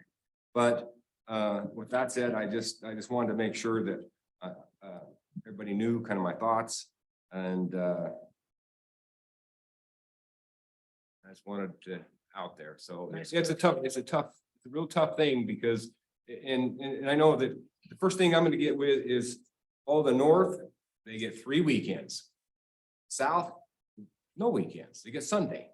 So there's going to be a big discrepancy. There's going to be a big debates or whatever saying that, hey, my kids don't get to go out on a Sunday or Saturday and Sunday, but the calendar just isn't that way this year. I just don't know how, and I don't think we can support it to go an extra week or anything into 135, 134 to compensate it. And knowing that the October 1st date is what everybody wanted to keep, then I think puts us in that situation, and I hope everybody understands. Thank you. Thank you, Commissioner Roberts. Doug, do you have Yeah, something? yes, Mr. President. Earlier in the presentation, Mike had an errata sheet that will need to be included as an amendment as well. And those are those points that we made changes to as a result of comment and new data. Thank you for reminding us. Commissioner, do you have that errata sheet? Those changes of those point changes, areas 92, 94. Change of type of deer in 100. Change in closing date on 149. APR change in 160. Change in non-resident quota of region Q. What's the pleasure of the commission? Would you like to move? I would accept that entire sheet as an amendment. So moved. That's moved by Commissioner Masterson, seconded by Commissioner Ladwig. Is there any discussion on the amendment, which includes the errata sheet, chapter 6 as presented? Hearing none, all those in favor of the amendment, say aye. Aye. Opposed? That motion passes. Further work on chapter 6 as amended. Is there further discussion? Question's been called for, will be recognized. All those in favor of approving chapter 6 as amended, say aye. Aye. Opposed? Congratulations, department. You have a chapter 6. It's a little choppy, but thank you for the exhaustive work from the regions on that chapter. Try and get this to move forward to chapter 7.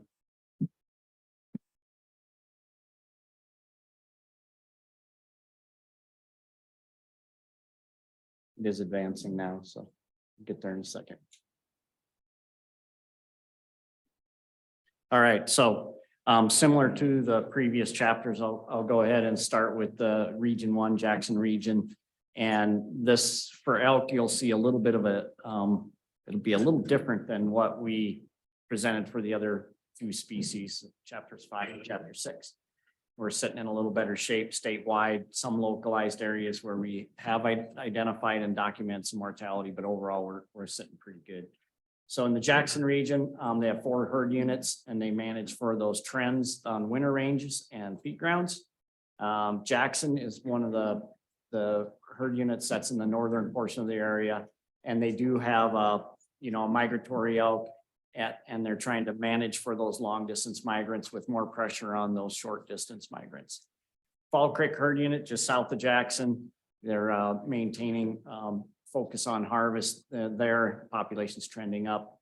Afton and of course down in the Grays River area and Salt, bolt ratios are about 20, so they try to maintain bull ratios, adequate bull ratios. They also work to address damage and overwinter mortality on feed grounds due to disease. And then we also have Grand Teton seasons here today, and I'll have a couple slides that touch on the park's recommendation to the commission. So overall changes within the region, antlered elk is increasing 40 licenses and antlerless elk is down 300. And that's primarily due to the changes in the area of Grand Teton Park where they're managing to, for that herd objective. Season extensions have been proposed for some of their antlered seasons and some limitation changes to manage towards objectives. Some other issues raised by the public, general extension concerns, and there's also some support from some members of the public also with their season recommendations. Moving on to, moving into Grand Teton season. So each year for new commissioners, we have just a few slides from Grand Teton National Park that kind of outlines their management direction and the goals that they're trying to achieve. And so the elk reduction program is something that's been ran in Grand Teton National Park since the expansion of the park. There's their enabling legislation that created the park allows for the management of elk when it's necessary for the proper management and protection of the elk. And it's determined by technical data that the agencies pull together. And so there's a team of managers from the Jackson area, Cheyenne and the wardens and the biologists, and they work together with Brad to come up with a recommendation. And so I'll cover that here in just a moment. The other guidance that the park seasons and the elk refuge have is the 2007 Bison and Elk Management Plan. And that record of decision signed in 2007 supports a management objective of 11,000 elk, and it calls for 5,000 elk on the National Elk Refuge. And the product of that is a joint recommendation that comes to the commission, and that's this presentation and the regulation that you see in chapter 7. So the first hunt area is area 75. That is kind of the bottom of the funnel. If you remember last month, I talked a little bit about all GPS collars that Cheyenne and the wardens and the biologists have on the elk there. And they've determined where some of those migratory patterns go. And we needed to maintain hunting pressure in certain parts of this herd unit. And so area 75 has a season proposal of the 18th of November to December 10. And the Antelope Flats portion is closed, and that's to protect Yellowstone elk. When Yellowstone elk come down, they cross through and then they come across Antelope Flats, typically in the north. The shorter distance migrating elk typically come through from Moose south. And so that's the impetus for trying to keep some hunting pressure there. The kind of the balance for the managers is to time those seasons so that you still afford some protection to those northern migrants, but you keep some pressure on these elk that just come from this core area of Grand Teton down here. Area 79 has been closed for some time now because of the lack of calves that those elk that reside in that area, they just don't have the calf reproduction from each year there. And so that is the recommendation for Grand Teton Park. It's identified within your chapter 7 regulation for that area 75, and you'll see the other areas around Jackson are 79 and the other areas that have some season proposals. I wanted to show a couple pictures of some of the conditions from 2022 compared to around the same time this year. And you can see that we're quite a bit behind where we were in other years. So this is the Horse Creek feed ground, which is about 12 miles south of Jackson. And that's those of you that remember, Horse Creek runs up through some properties, and the WHMA there, we produce some hay there that's used to help offset some of the costs of getting feeding elk there. But we feed about, I think this year, about 1,400 elk there. Looking a little bit further south, Camp Creek, if you turn at Hoback Junction, go towards Pinedale, there's another game fish property there, and you can see what that looked like in March of 2022. And then again into what we saw the end of March this year. And of course, we're still feeding, and we're pretty far behind where that area typically is this time of year. Switching over to the Cody region, managers there are trying to maximize elk harvest through liberalized licenses, and they want to maintain hunt quality. One thing about elk hunters is that once we have a defined and a really good population of elk, we try to maintain some semblance of quality, because hunters really love to have an opportunity to kill good bull elk. And so there's a balance there of trying to manage for quality, but also make sure that we're not allowing more damage to occur from those elk that live in the front country. Similar to the Jackson area, you have elk that come out of these higher elevations along the divide and into the Yellowstone Park. And there's also elk that live down in the low country. And so the balance there is to try and maintain pressure on the right elk, because I like to say that not every dead elk is a good dead elk. We want to make sure that we're giving the ones that aren't reproducing at the level as the front country ones. We want to put more pressure on those that have more calves. It's kind of the bottom line.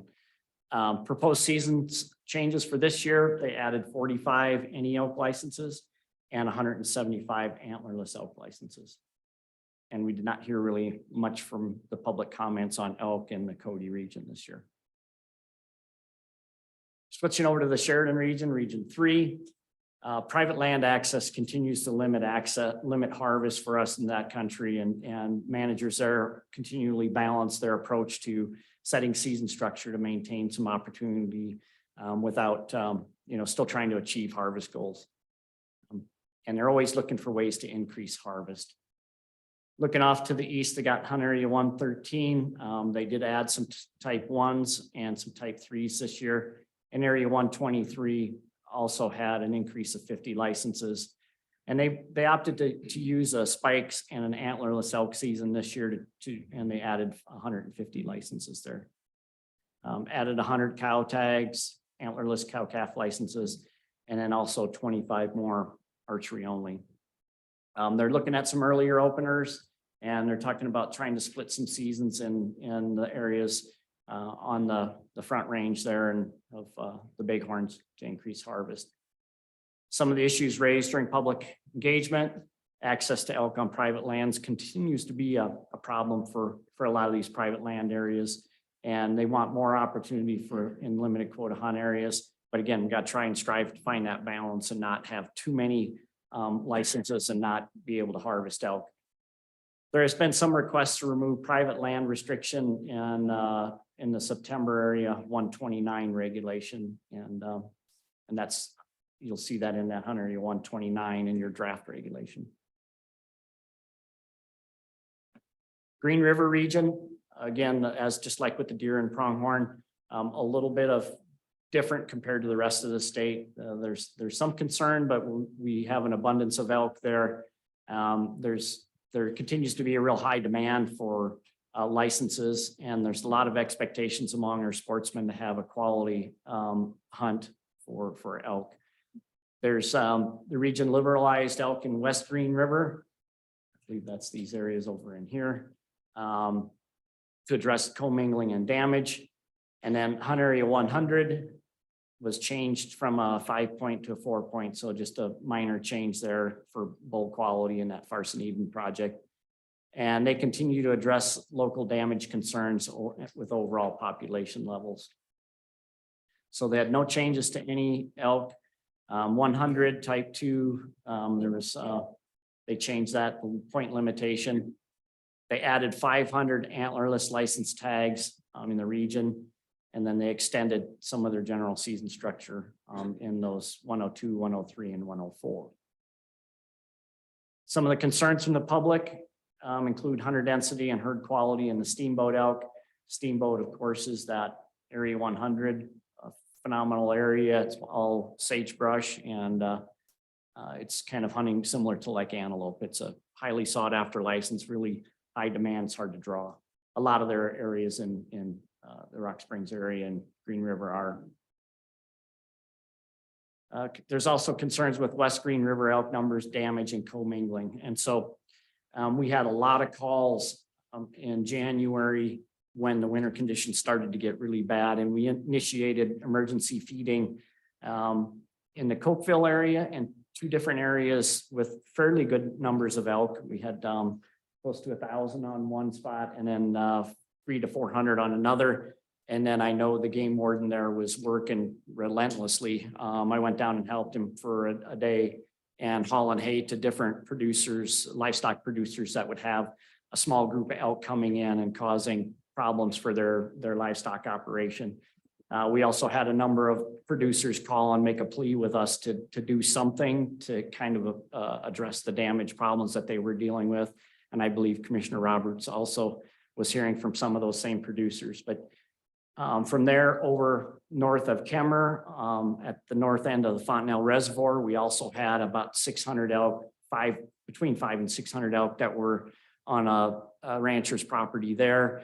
And we initiated an emergency feeding operation there too. And we worked out a deal with the landowner to push those elk a little bit to the west up into the hills.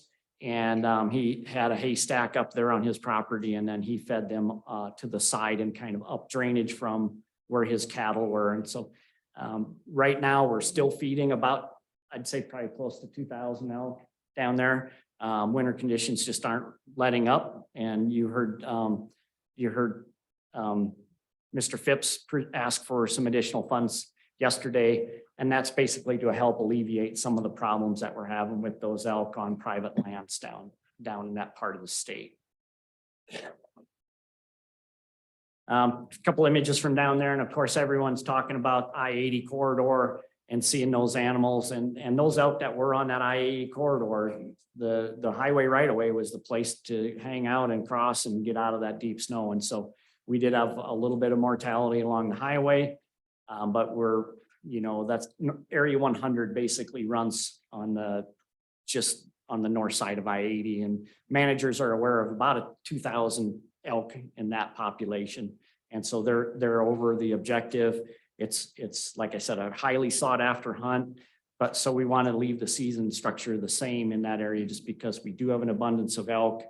It's probably okay if we lost some. We don't think it's as high a mortality as what we saw in other species. Elk are a little more resilient, a little more robust. This is the lower left is Muddy Creek. So at the north end of Fontenelle Reservoir, if you drive about 9 miles up onto the forest, the landowner there is putting some hay out for those elk. And so we had to work a little bit to get the road plowed open to his haystack. And then he has been working with us to provide hay for those elk every day. Let's see, and then just a couple other shots from around the, where's those two pictures from? So you can see just the terrain there, and that's again, first part of April or the last week of March. It's starting to open up now. We're starting to see a little bit of sagebrush poking through some places. So as those antelope and elk and deer move around a little bit, there's a little bit of material for them to eat on. Switching to the east, we go to the Laramie region. In this area, as you know, we've had a number of landowners concerned about overall elk numbers, and that region continues to work to manage for their herd objectives, and they need to maintain some liberal seasons.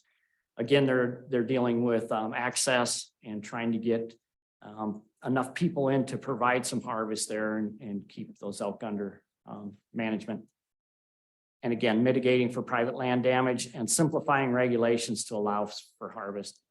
There's no change to their any elk harvest, but they did add 700 cow-calf licenses this year, and they removed 200 from the antlerless elk. So it's some minor changes or tweaking there. Concerns from the public about elk being over objective, elk damage to private lands, the limited access, as I mentioned. And we have been using some of the auxiliary managements of Chapter 34 in this region. And so some folks are kind of a little bit wait and see what that does, but there's some people worried about how that's being implemented. Back up to Region 6, Lander. General management directions, they continue to see elk populations doing really well, and they're managing to increase harvest and try and push those elk towards objective. And they had some minor changes there on the plus side to add some additional opportunity. Most of the public there has been supportive of the seasons and the opportunity to hunt elk in Lander. Couple shots north of Rawlins. If you drove I-80, you could see those bulls laying just off the side of the highway, and some of them would be half covered in snow drifts. They're just trying to eke out a living there, but pretty extensive snow cover in that area as well.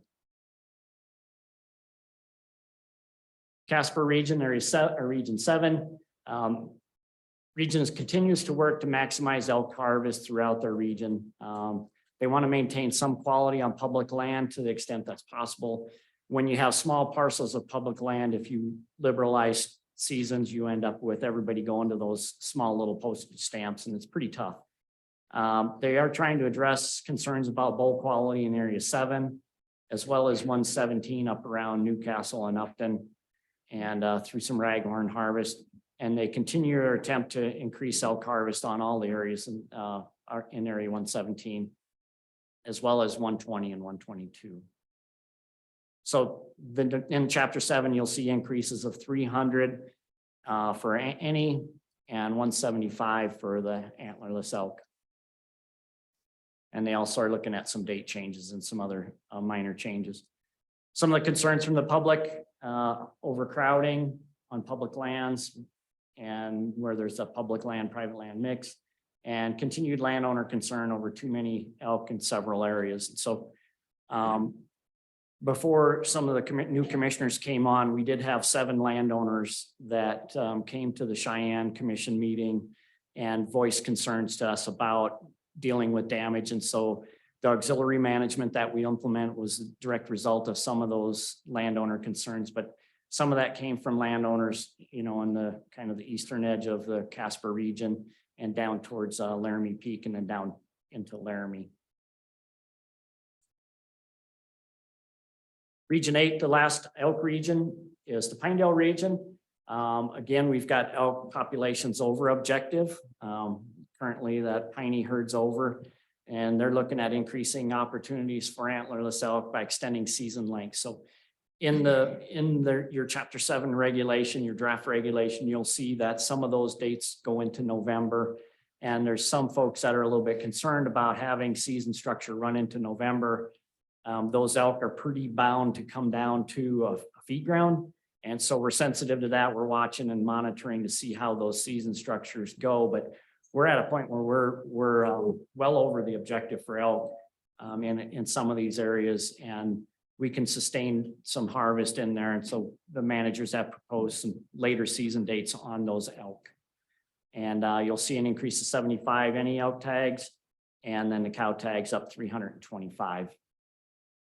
One thing that we are starting to hear, I heard it at the bow hunters meeting, bow hunters convention in Riverton a few weeks ago, is that what are we doing to help our mule deer out when we have these high elk populations? So the public's starting to be concerned about what's going on with elk on mule deer winter range, because they know from some of Dr. Monte's studies that there is an overlap of what those animals are using. And so it does come at a cost. And so we're learning more of that from Kevin's students, and we'll keep developing that message with our publics, but they're starting to see that and they're asking what the agency is doing. So bumping up elk licenses is the first step to doing that, and then kind of informing our publics about the herd objectives for these areas and trying to manage those out to the objectives the commission has set. There is also some concern from our publics about the severe winter and what impacts that's having on our elk populations. And if you look at our 10-year harvest trend, you can see last year it was up a little bit higher than the previous 10 years. And with the changes we're proposing this year, it's likely we'll see that go up a little bit more. We are the envy of some of the other states just because our high success rate statewide, we run about a 47% success. You go to Colorado, you're looking at a 15% success. And one problem with running that high of success is that your public develops an expectation that that quality is always going to be at that level. And we know that potentially that's causing us some trade-offs with mule deer. So we got to find that balance, but we need to keep providing some opportunity to harvest elk. And if you look at a similar graph or similar table for elk, like we did deer and antelope, we're 2,000 licenses over what we were last year. And so a little more opportunity for elk hunting in the state. And so with that, we do have an errata sheet that will, you know, our recommendation is that you move forward with the recommendation for chapter 7, but we'll need an amendment for this errata sheet as well, like we did before. And I will just mention that, so statewide, you know, we have been managing our elk feed grounds. We're kind of monitoring what those numbers did. They did bump up a little bit this year because of the severe winter conditions. And then we're feeding the additional 2,000 elk in Cokeville and in north of Kemmer. So we're feeding about close to 17,000 elk. So without the refuge and without the damage situation. So we've got a lot of elk on feed this year because of conditions.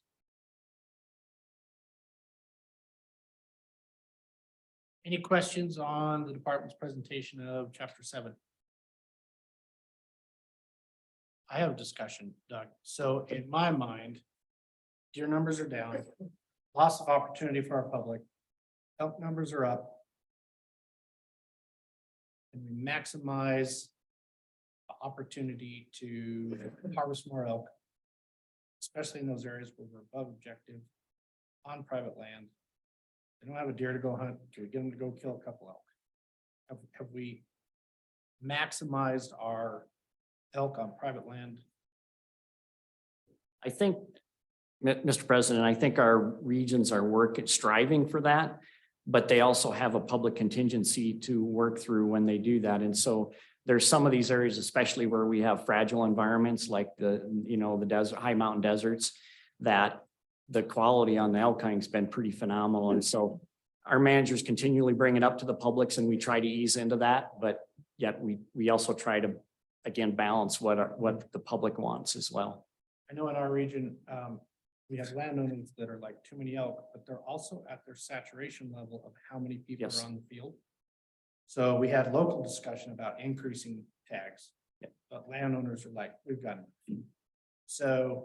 So my thought then is in those situations, we need to increase success of harvest. Yes. Not a numbers game. It's a success game. So. Yep, Mr. President, you're exactly right. And when we look at trying to enhance success, they're looking at season dates, vulnerability of those animals, and even the type of license that's being offered. So, you'll see in the Black Hills, they did a spikes and an antlerless elk together. Or if you get into Western Wyoming, we're maximizing those type 6 licenses, but that's one of the tools that we have is, trying to make the limitation on that license more palatable or more appealing to people to pick up a second one. Very good. Any questions from the commission? Public comment on chapter 7. Anybody online, Wayne? Anyone raising their hands? All right, we have a couple blue sheets.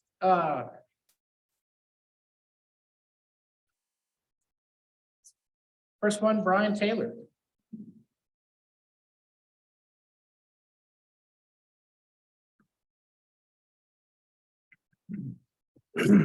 Thank you again, Chairman Brokaw, Commissioners, and Director Nesvik for taking these comments.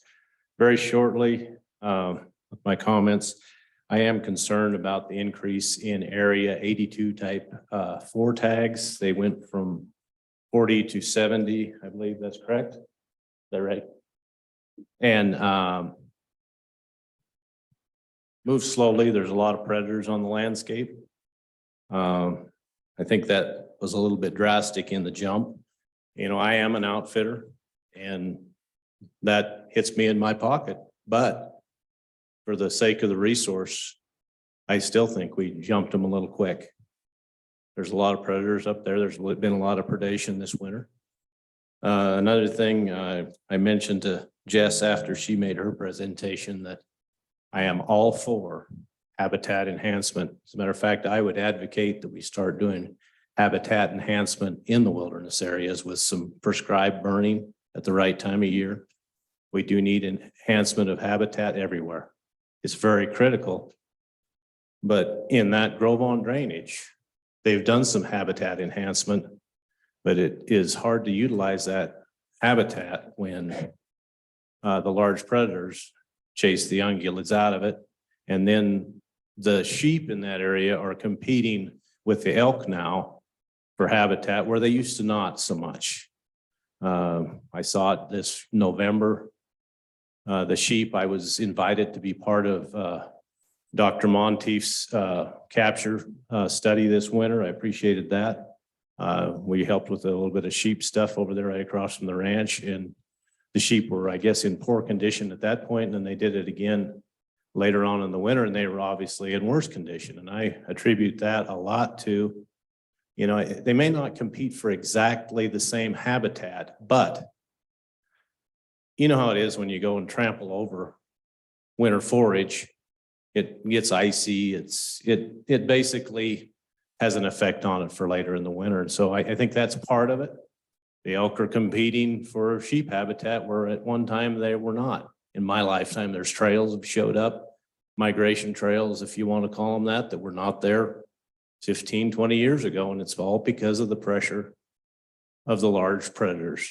And I just move slowly with these increases in that area is my advice. I don't want to be the I told you so guy. They used to issue 250 cow tags in that area. We went down to 25 and we lived with that and it was acceptable. But I just don't want to move too quickly because it's been mentioned here many times today, we are not out of winter by any stretch of the imagination. When I get horseback here in about 2 weeks, I'm afraid what I'm to find up there. It's going to be a lot of dead animals on the landscape. But with that being said, everybody in this room has one thing in common. We all care about this wildlife of this state.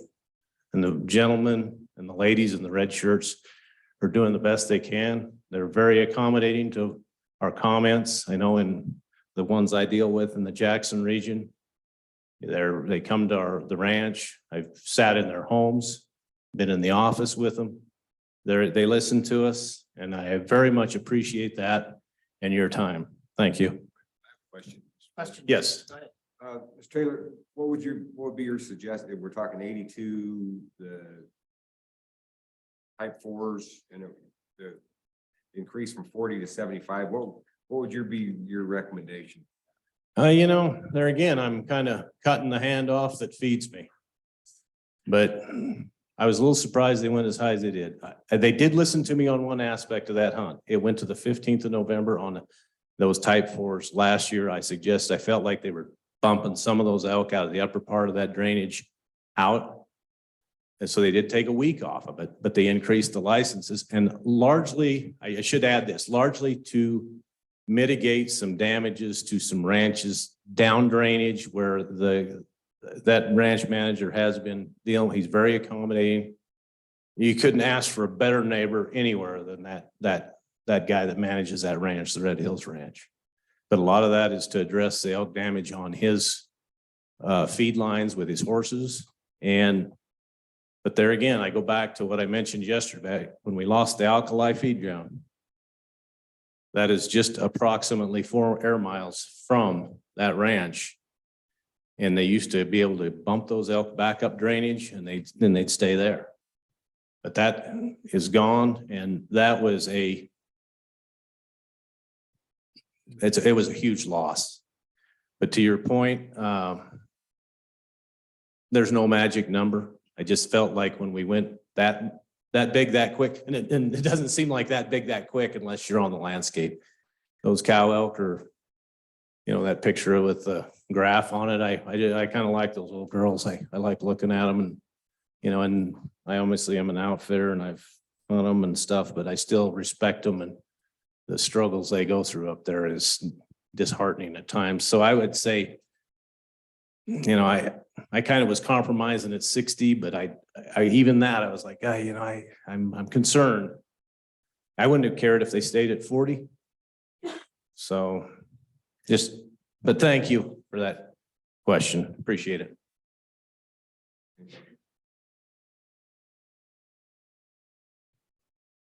Side.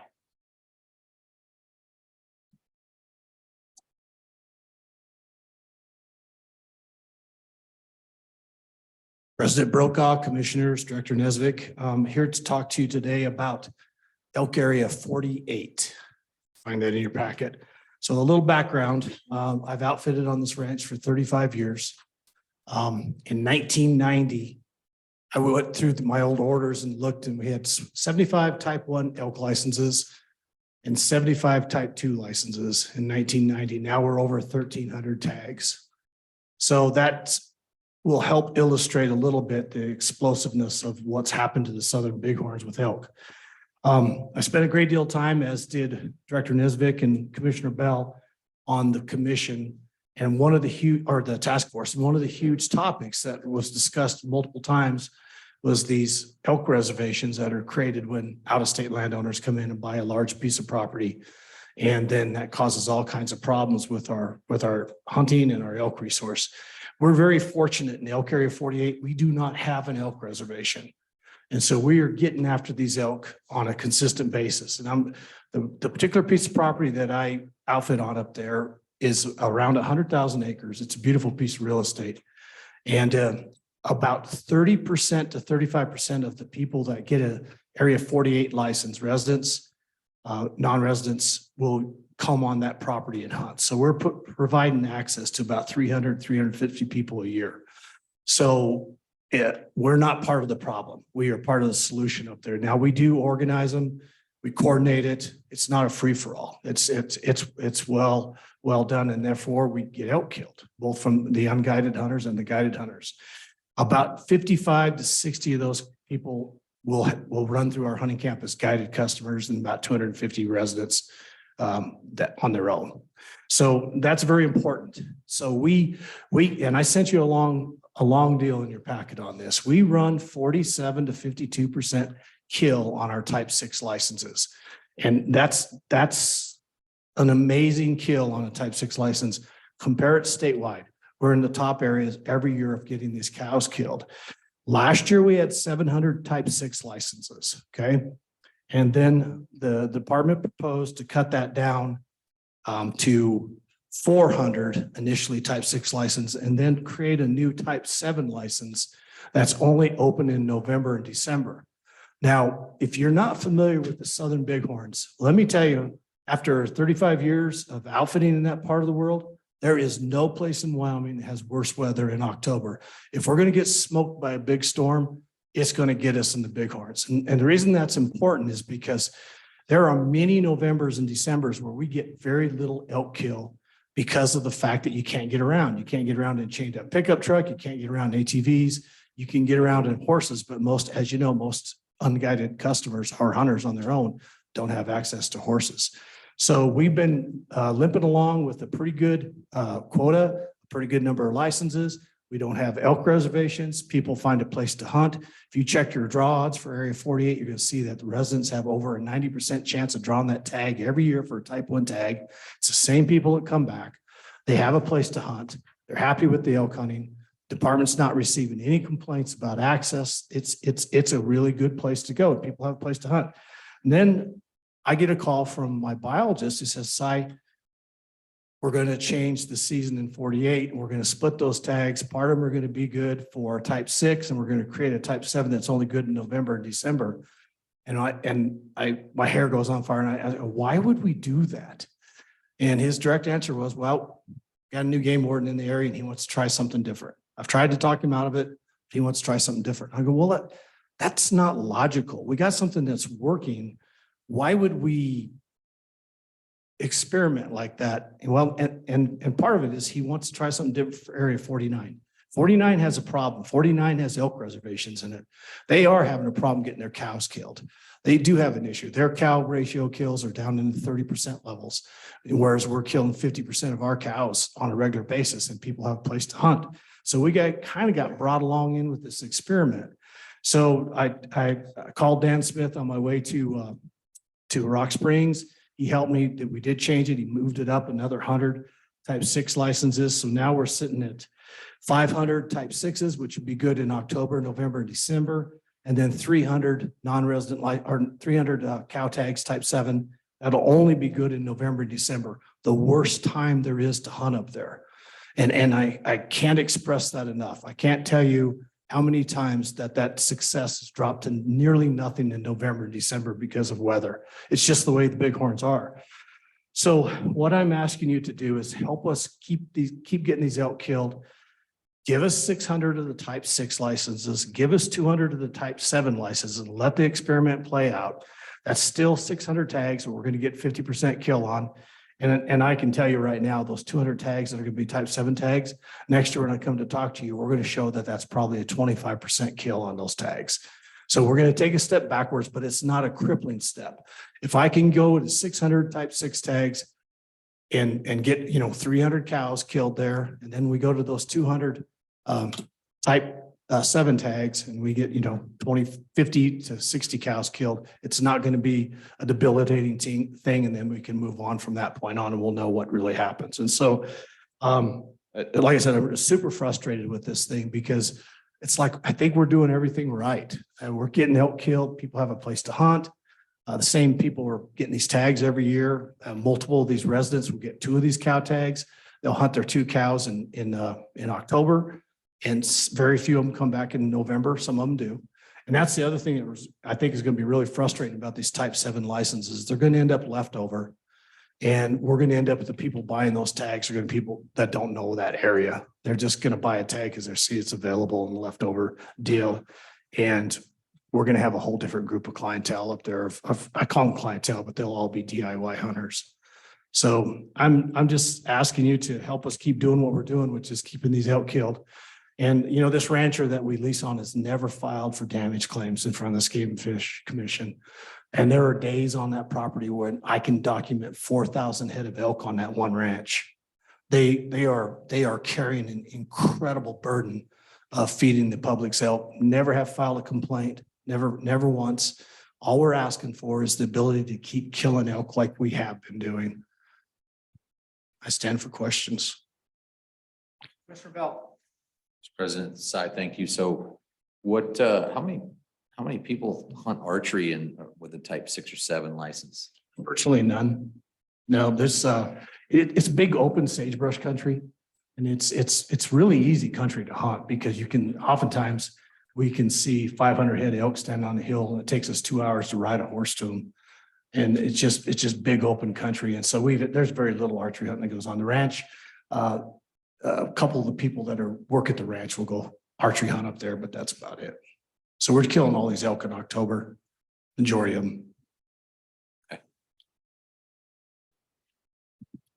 But I can make that work. We can try the experiment. If we go to 600 type 6s and 200 type 7s and let the experiment play out, then next year when we come back and we had a 25% kill on those type 7s, we can roll her back over and start over again. If you can do that. Thank you, Cy. That's logical. Any other questions? Thank you. I have a question for department. So in this hunt area 48 in question, this region, what's our elk objective? Are we at over?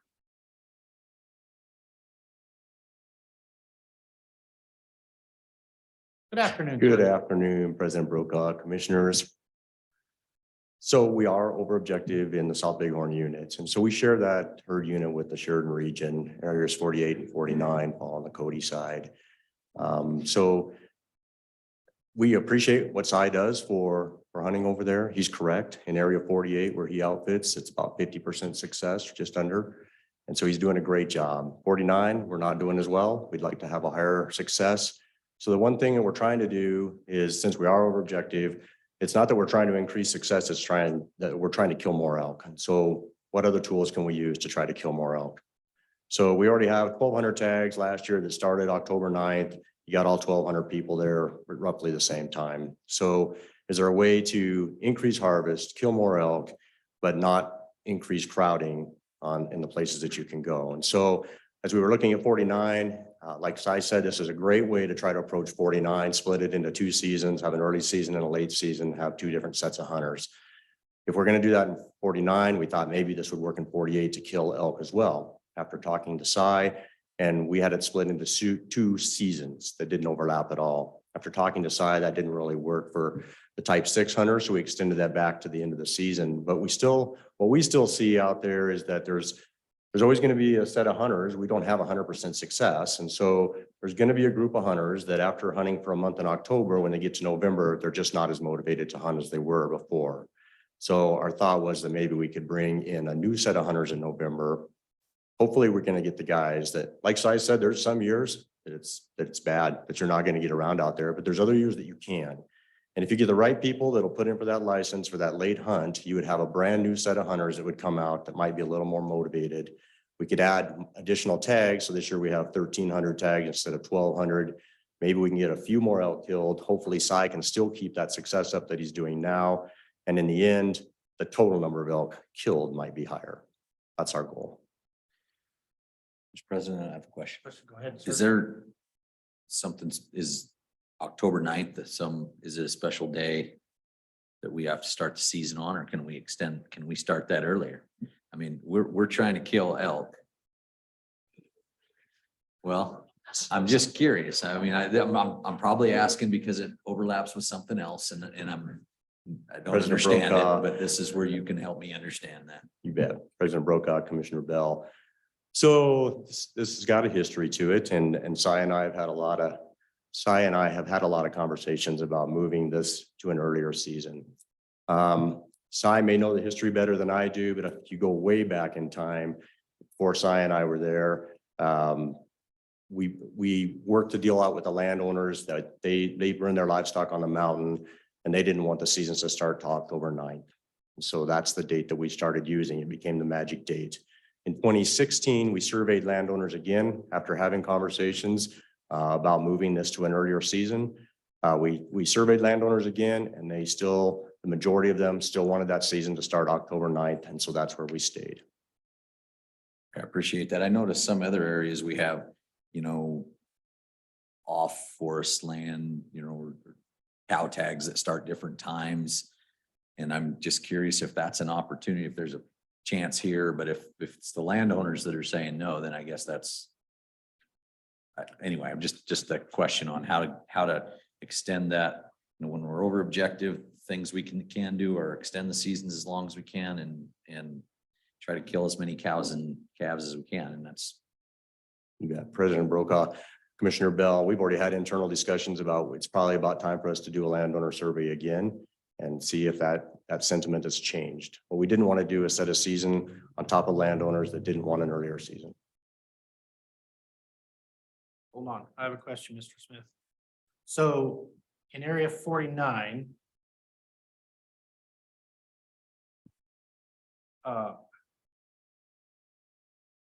saw it.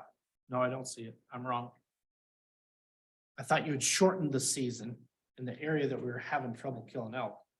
We didn't shorten it. We split it into 6 and 7. President Brokaw, that's correct. We didn't shorten it. We split it into two separate hunts.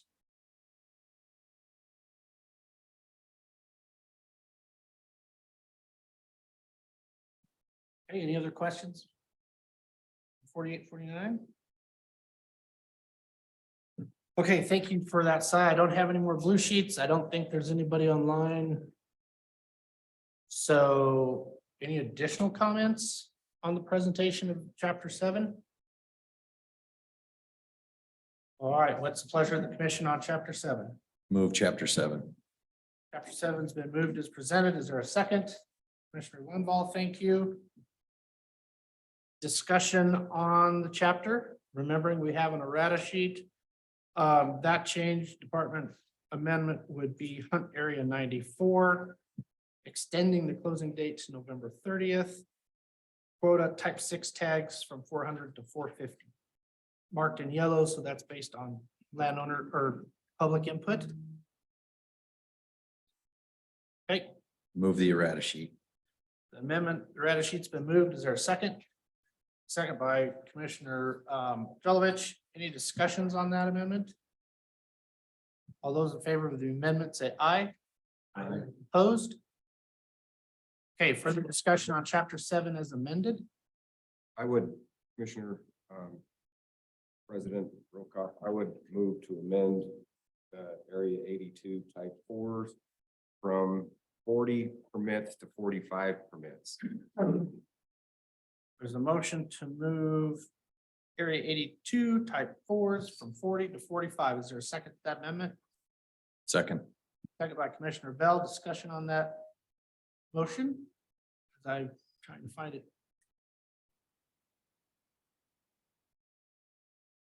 Any discussion? I hate cutting cow elk tags.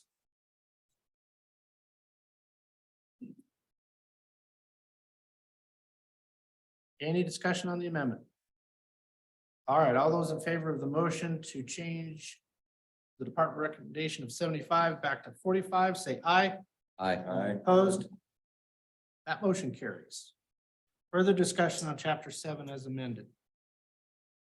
So, Mr. Chairman, or Commissioner Mr. Bell. President, I would just amend that we add 100 licenses to area 48 type 6. Make it 600. Let me get back there. All right, the motion. Would you say that again, Commissioner Bell? while I'm Sure. getting caught up? I would just recommend we add 100 licenses to the type 6 area 48. Been moved to increase the quota from proposed 500 to 600 type 6s, area 48. There's a second to that motion. I'll second it. Seconded by Commissioner Roberts. Any discussion on that? All those in favor of the motion to amend, say aye. Aye. Opposed? So noted. Motion carries. Further discussion on chapter 7 as amended.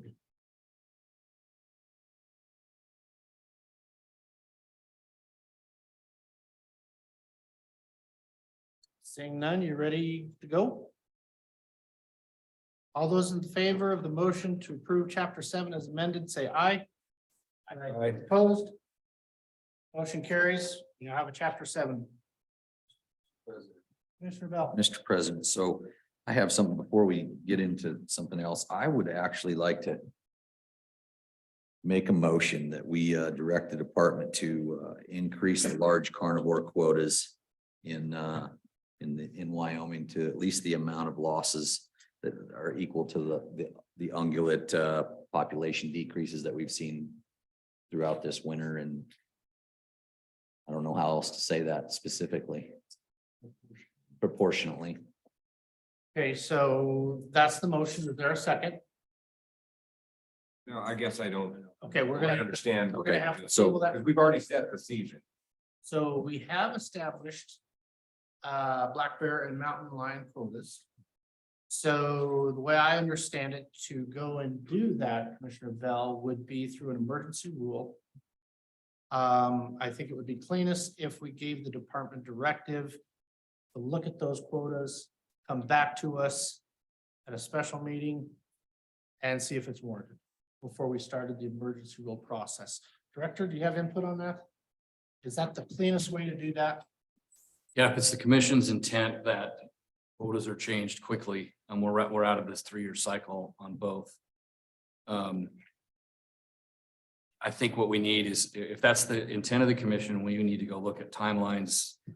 You know, I don't think we've got enough time to promulgate go through the full Administrative Procedures Act process to promulgate a rule before fall. There's probably, you know, if this was going to be the decision of the commission and they wanted us to move forward with an emergency regulation, we need to timeline this out. And I guess what I would say is if that's what you want to do, we could come back to you like in probably before the next meeting, but sometime in May with a proposed timeline and a process for what that would look like. The best process. Okay. Mr. President, we don't have a meeting in May though, right? So We would do a special meeting on the phone, most likely to discuss this issue. If that's the reason I say that is because it depends on what your intent is. But if you want it to be in response to winter mortality, I assume you want it to begin in the fall. We cannot do it for this spring. That's not logistically, it'd be very difficult. I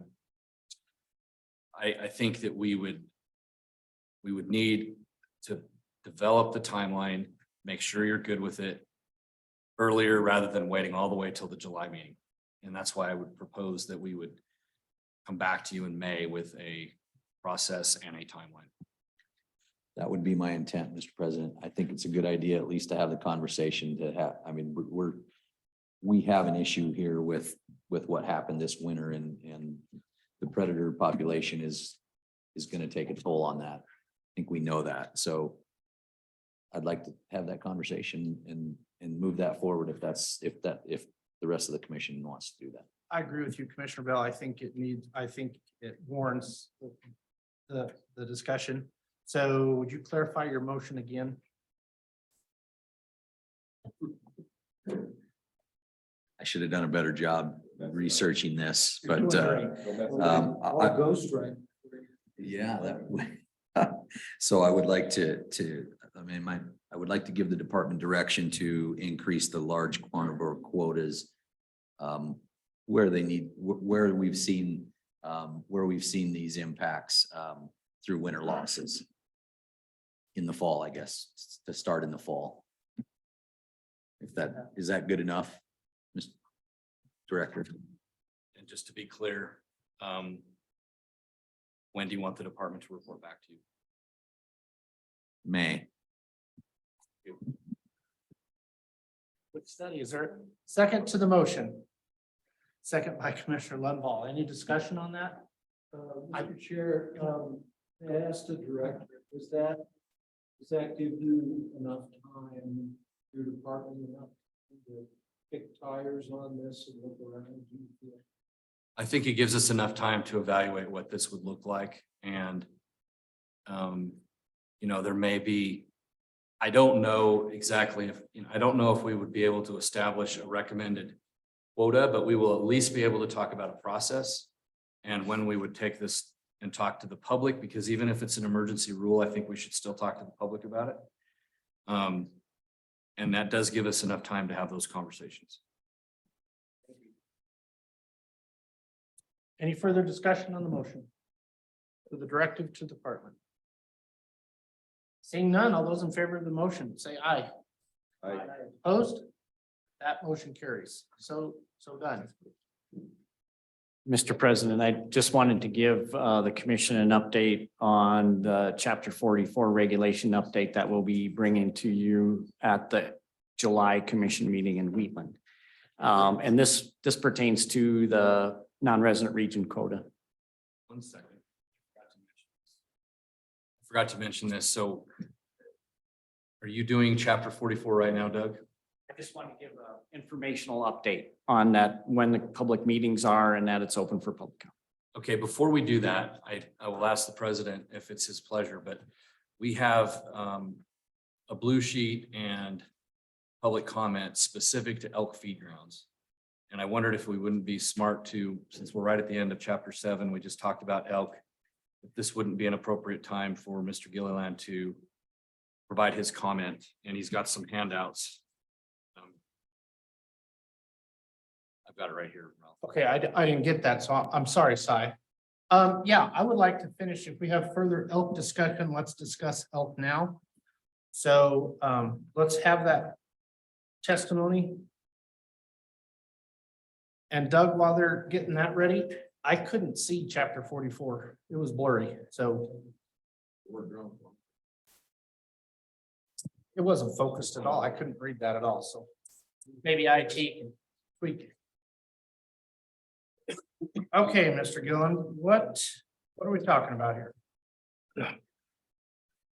President Brokaw, Commissioners, Director Nesbitt, I intended to talk about this last night and to call the public and obviously that meeting ran late, so I didn't get a chance, but for everything that happens in life, there's usually a silver lining. And I wanted to point that out to the commission and maybe it's rather obvious, maybe it's not, but we just spent a significant amount of time, stakeholder groups working on the future of feed grounds. And phase 2, I was on that working group along with Brian Taylor and several people in this room. And one of the things that we were expecting was that in November or December of last year, in 2022, we were expecting the first draft of the proposed management plan of how we're going to start looking at feed grounds in the future. And here's the silver lining. Along comes 2023. And if there was ever a year where we found out why we need elk feed grounds in Western Wyoming, this was it. In the outfitting industry, we've talked about Western Wyoming and the feed ground situation for years. And outfitters say we measure habitat in Western Wyoming by the bale. And that's truly how we manage elk habitat in Western Wyoming. And from this, I followed this for a number of years and we've worked on several things, but it seems consistent that the numbers of elk that we feed, so our statewide population, Doug provided was 109,000 animals right now. That's dropped. Last time I tracked this number, we had 113,000 elk on the landscape in the state of Wyoming. 20% of those elk are dependent upon feed grounds for their survival in the winter. That's bumped up a little bit to 21%. So along comes 2023. Our deer have taken it on the chin. Our antelope have taken it on the chin.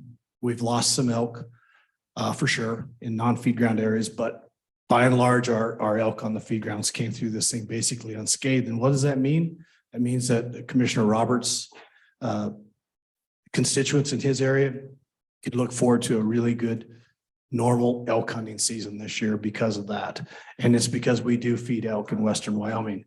There was a lot of talk when we were going through this information on phase 2 is of phasing out feed grounds and transitioning to alternate winter range. My question is, did anybody see any alternate winter range out there this year that these elk could have went to? There is none. And what we've got is what we got. If we decide that we need to close these feed grounds, we need to quit feeding these elk, then basically what you're going to have to tell your constituents is that we look at losing 20% of Wyoming's treasured elk herds and hunting opportunity. And why is that important? It's important for the outfitting industry. It's important for our tourism industry, but it's also incredibly important for the residents and hunters. Why? Because these elk that are fed, they can all be hunted at 100% level on public land. They go into national forests and wilderness areas and public land and can be hunted without a resident hunter having to ask anybody for permission to hunt those elk. That's a big deal. And I think it's something that we should applaud. And to me, I just wanted to make sure that it was talked a little bit about and what this would have looked like this fall. And, you know, for years, we thought elk were impervious to winter kill. And we've learned different that that's not the case. And Craig, Colorado, the Colorado Fish Wildlife is looking at a 50% mortality on their elk in that Craig, Colorado area. And what we would have had, I think would have been catastrophic on our elk too. So I wanted to point out to the commission as we, you know, Commissioner Bell and Commissioner Masterson, our two brand new commissioners, are going to be totally immersed in the next 6 years on this whole feed ground issue. And I really basically wanted to point that out to you as commissioners that this is I guess, nothing else, a way of really making the case that if we quit feeding elk in western Wyoming, you're going to have another 2023 again. And you're going to lose a significant amount of hunting opportunity for Wyoming sportsmen. And that's all I wanted to say. And stand for any questions. Yeah, Commissioner Roberts, go ahead. Thanks, I mean, you've been in feed ground forefront from as long as I can remember, and we sure appreciate it. Everybody understands just how important these feed grounds are to it, and it's so helpful to have you know, pushing it out in the commercial world and putting out videos and stuff for that help. So thank you, I sure appreciate it. Thank you. It's good to hear. I appreciate this information too, Cy. Maybe you can answer this question, maybe not, but we had, I don't know the alkali feed ground situation here. It says it was converted to emergency use only 2020. Was that a forest permit issue or what changed that? Yes, it was. And unfortunately, we got caught with our pants down, so to speak. It got ahead of us before we got organized. And we, you know, the Wyoming Outfitter Guide Association with the help of several commissioner licenses, we approached the Game and Fish commissioners a number of years ago and said, we're not going to stand for this. We're going to go at this in court. And we've received several commissioner licenses. We take 100% of the funds that we've received from those previous commissioner licenses and put them in a lawsuit account. We've hired a law firm in Cheyenne, Phelan Bud Law, and then SCI has stepped in and helped us with the NER. So yeah, alkali got ahead of us, and that's when we decided that wasn't going to happen again. And we're, you know, like I said, I hope that more sportsman groups jump on board. That's been a little bit slow to follow, but the outfitters have for sure. We've drawn a line in the sand. We're not going to lose any feed grounds. Very good. Any other questions? Yeah, Mr. President, side, I never see any pictures of deer using those feed grounds. Do they use them at all? I don't think they do. I don't think they do. And that's the other point. And Josh Corsi and I have had this discussion a lot, and we discussed about it on the task force. But if we turn those elk loose and they close feed grounds, they will find those mule deer winter ranges. And we know what happens when elk compete on the landscape with mule deer. Mule deer lose every time. So we wouldn't lose all of our elk, but we would damn sure have another nail on the coffin of the mule deer. Well, I heard earlier the gentleman that was on the phone talk about feeding mule deer in Utah, Colorado, and curious about that because I hadn't heard that before, and curious your thoughts on that. Well, I have fed deer before, and we had a private lease in northeastern Wyoming that was in you know where it is, in severe drought, and we fed deer that one year. You can feed deer. The trick to feeding them is to start before they need it. We started feeding those deer up there because it was drought conditions and they just didn't have any food. And we had a really good success with it. It was super expensive and super intensive. I wouldn't recommend anybody go down that road. I learned my lesson about it, but it can be done. Any other questions? Thanks, Si. Thank you. Oh, Appreciate we it. have a question in the audience. I'm done. If we're still on chapter. We are in chapter 7. Come to the microphone, please.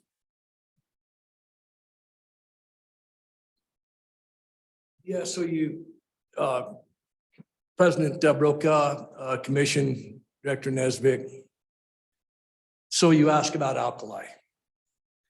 So what happened is the opposition crowd, the environmental community, sued alkali literally to death.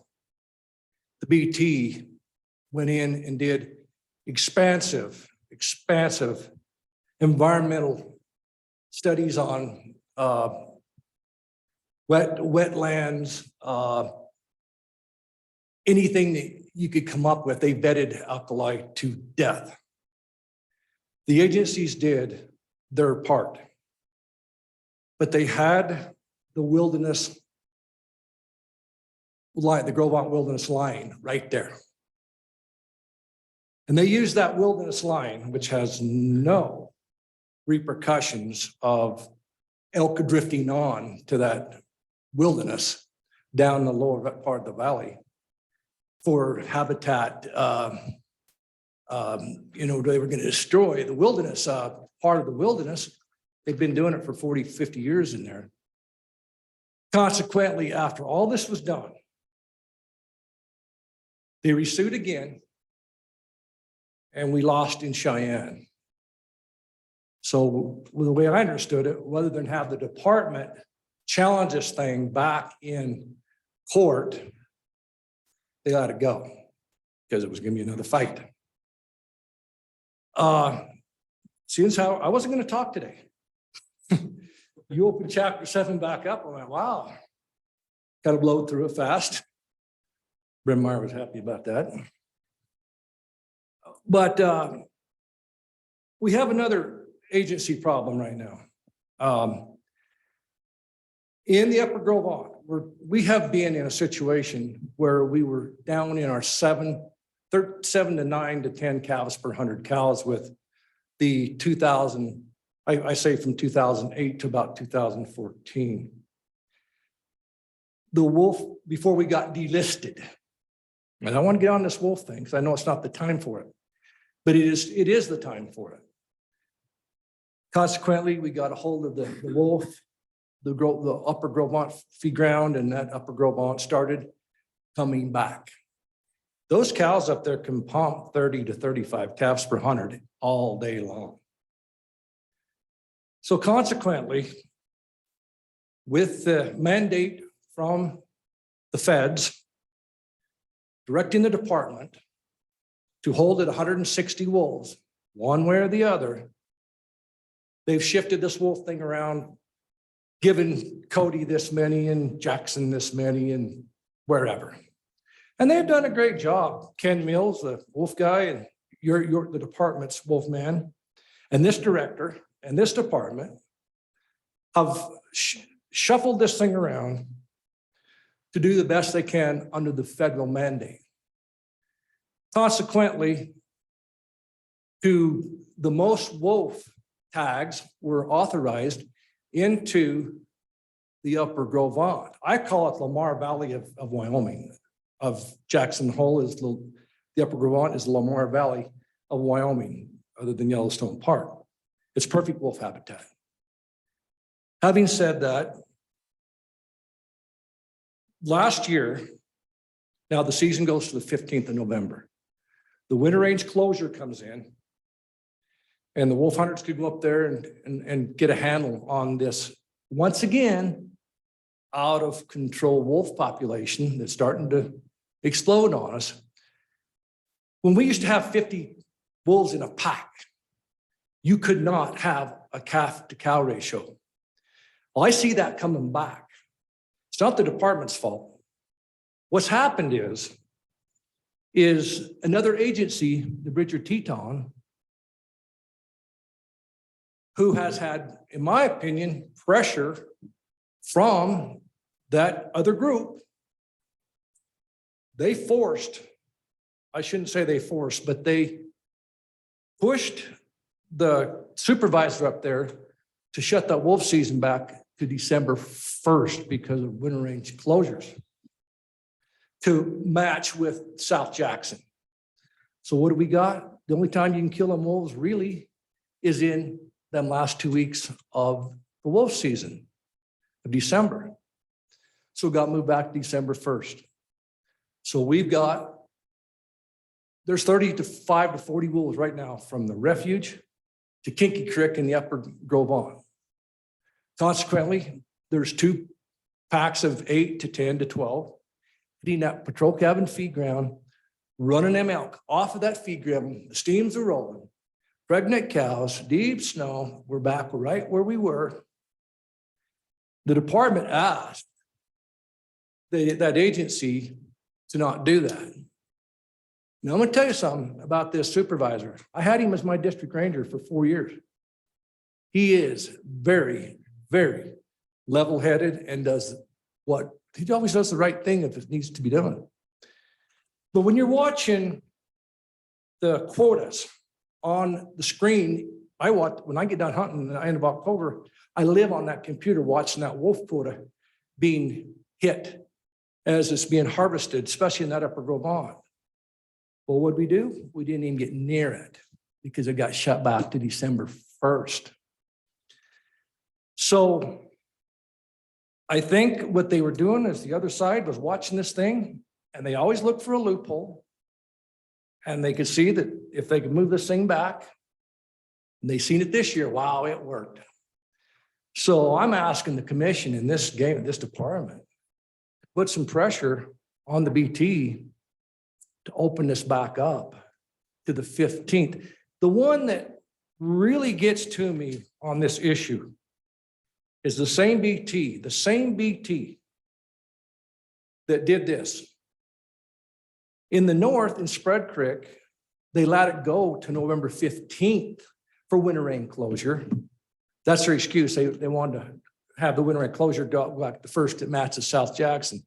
Yet on the other hand, in North Jackson, they run it to the 15th or even later, clear into the 1st of January, whatever, for buffalo. You can still kill a wolf up there, but you can't do it down here where we really need it.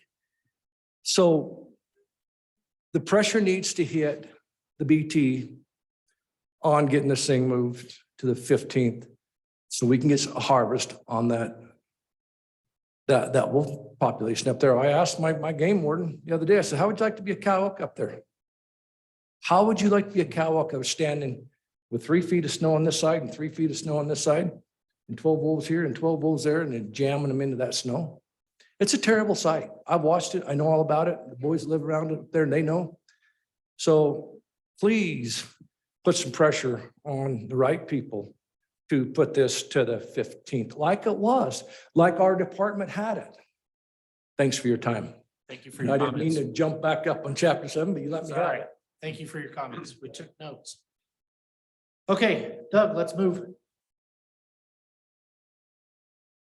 How's your appetite for another chapter? Do you want to have a break, commissioners, or you want to keep rolling?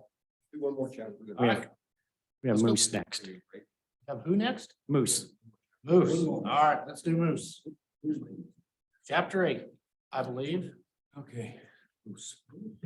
All right. Then we'll come back. Good idea.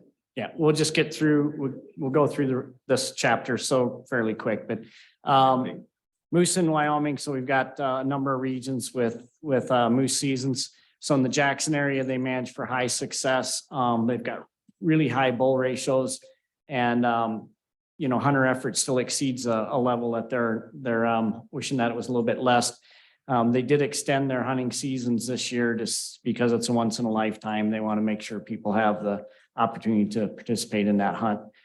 They got really high calf ratios and not high, really high, but they're in the 50s the last few years, and they're kind of expecting to see some of that population start to recover. But they're not seeing it over the last few years, so they're going to work with the University of Wyoming to implement some research on those calves and see what's going on there. They're on the west side of the Tetons. So Jackson is these areas just south of Yellowstone down to the town of Jackson. And then the Targhee over here along the state line. And they have some concerns with harvest trends there. And they're going to try and do a little more effort reaching out to hunters this next season there.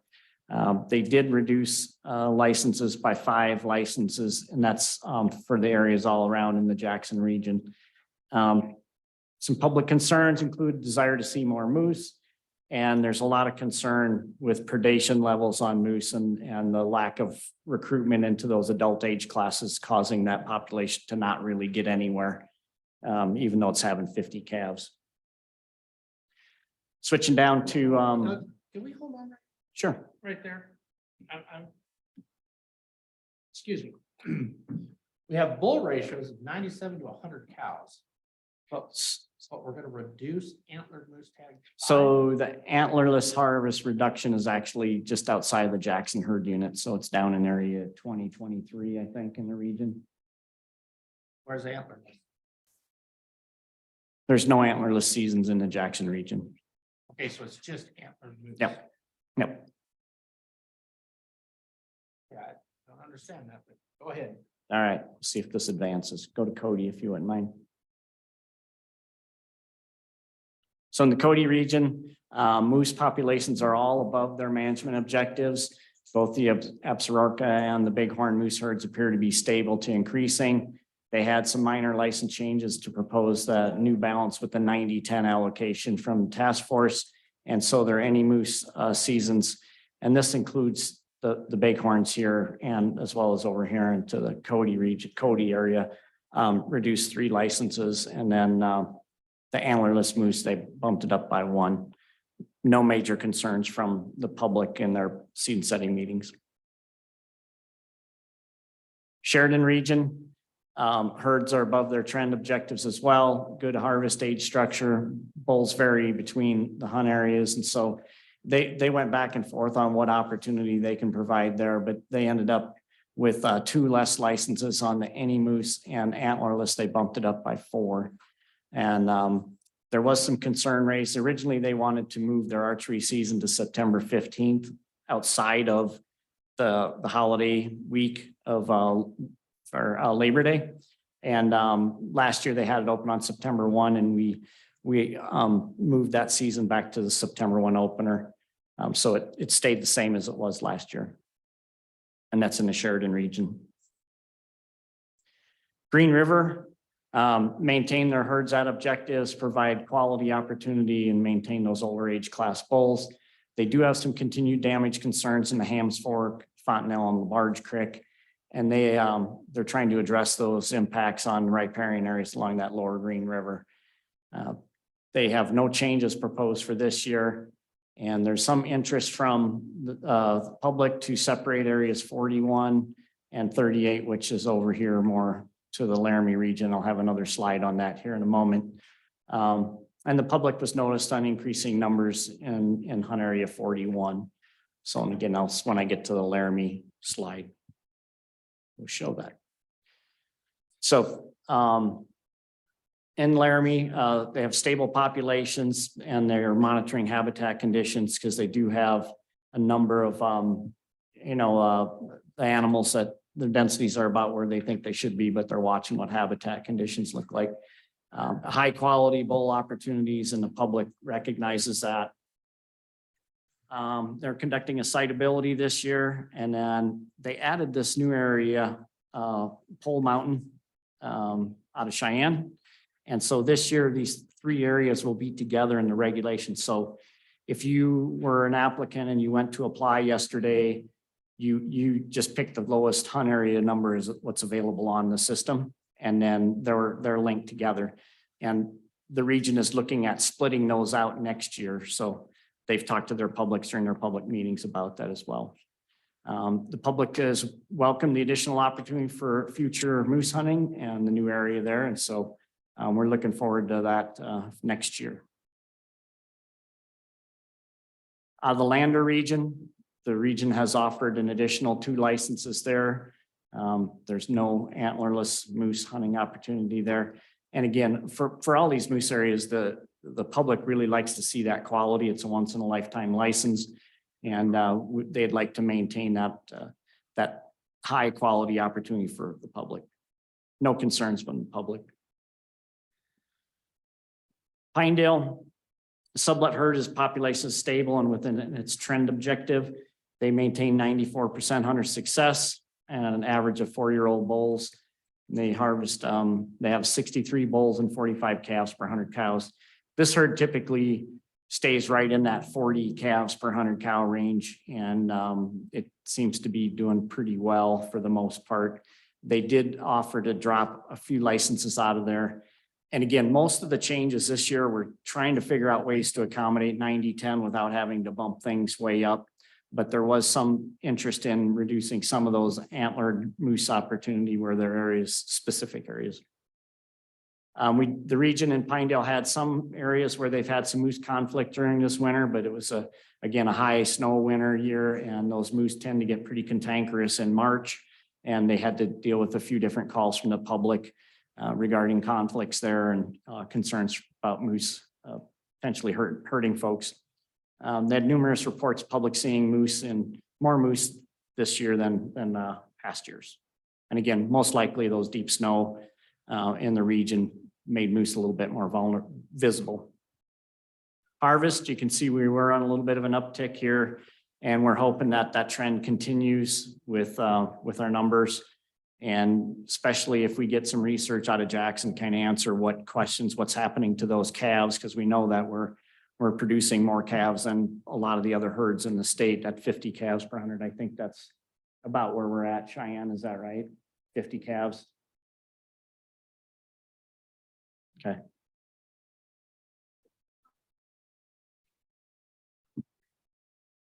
Okay.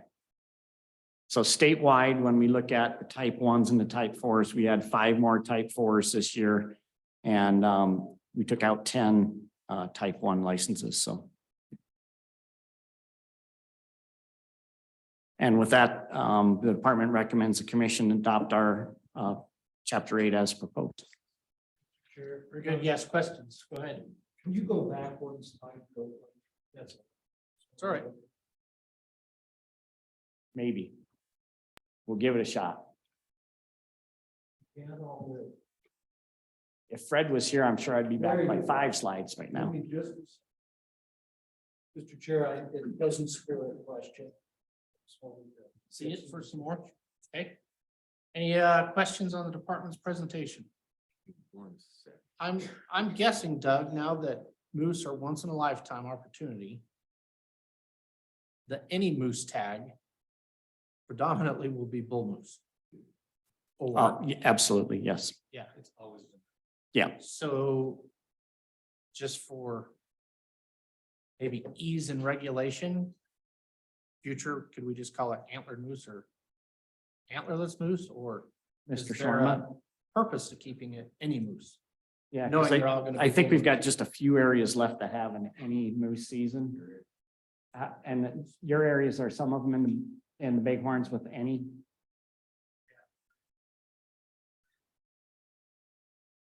Yeah, they have 1 and 34.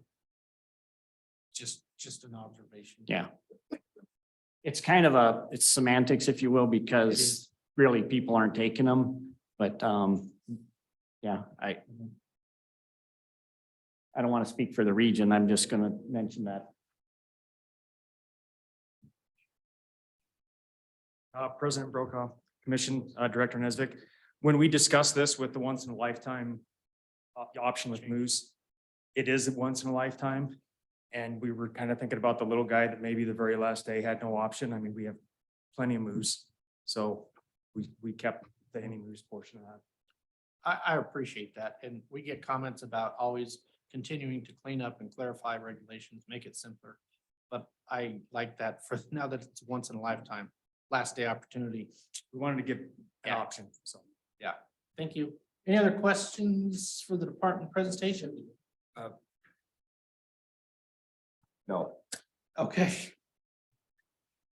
What's the pleasure of the commission on chapter 8? Move chapter 8. Commissioner Bell has moved chapter 8 is presented. Is there a second? Commissioner Lundvall has the second. Any discussion on the chapter? Any discussion? Fantastic. All those in favor of approving chapter 8 as presented, say aye. Aye. Any opposed? That motion carries. Doug, how many chapters do we have left? What do we have left, Mike? 5 chapters left.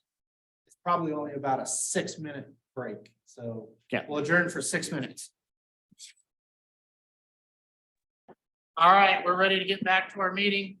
We're back online. Doug, our next chapter for our consideration is which? It is bighorn sheep. It'd be chapter 9.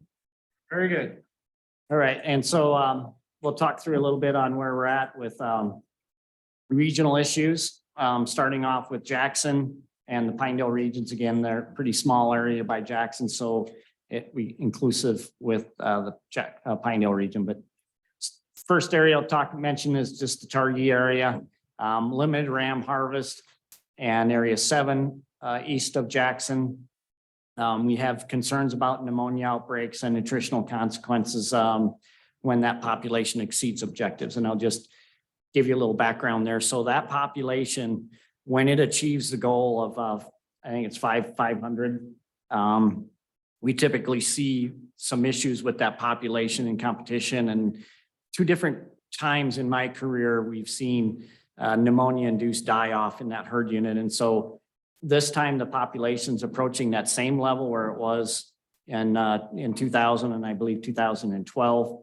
And so we're trying to implement some ewe lamb seasons there that can kind of curb that growth a little bit and maybe reduce those densities of sheep on winter range. So you'll hear from some public today that are concerned about offering those ewe lamb licenses in that area.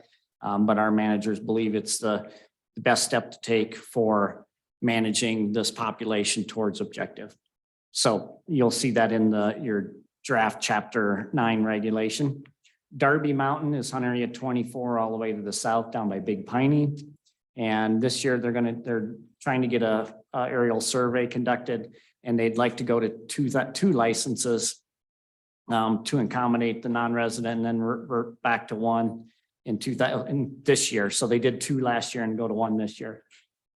So you'll see in the regulation, they have one increase in license and then 1 less license in areas 6 and 24. So they increased 1 and 6. So for a total of 2, and then reduced 1 in area 24. Any sheep dropped, they subtracted 4 out of that.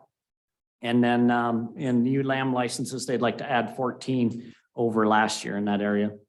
And they have an earlier rifle opening date in areas 6 and 7 this year. Some of the issues raised by the public, there have been some concern, as I mentioned, that the type 6 quota, there's some comments for it, some against it, and some folks did not support increasing that area 6 type 1 quota regarding that extra ram on the west side of the Tetons. And so that's pretty much area Jackson and the Pinedale areas. Hey Doug, just real quick, just because one of our partners with Grand Teton National Park did submit a comment. They had some concerns with, they've been taking a lot of steps to protect wintering sheep, and they put into place some closures for backcountry skiing. And they were concerned about that, increasing that quota in area 6 by 1. The area managers considered the comment and decided to continue to propose this, but because they're a partner, a close partner that we work with regularly, I wanted to make sure the commission was aware of it.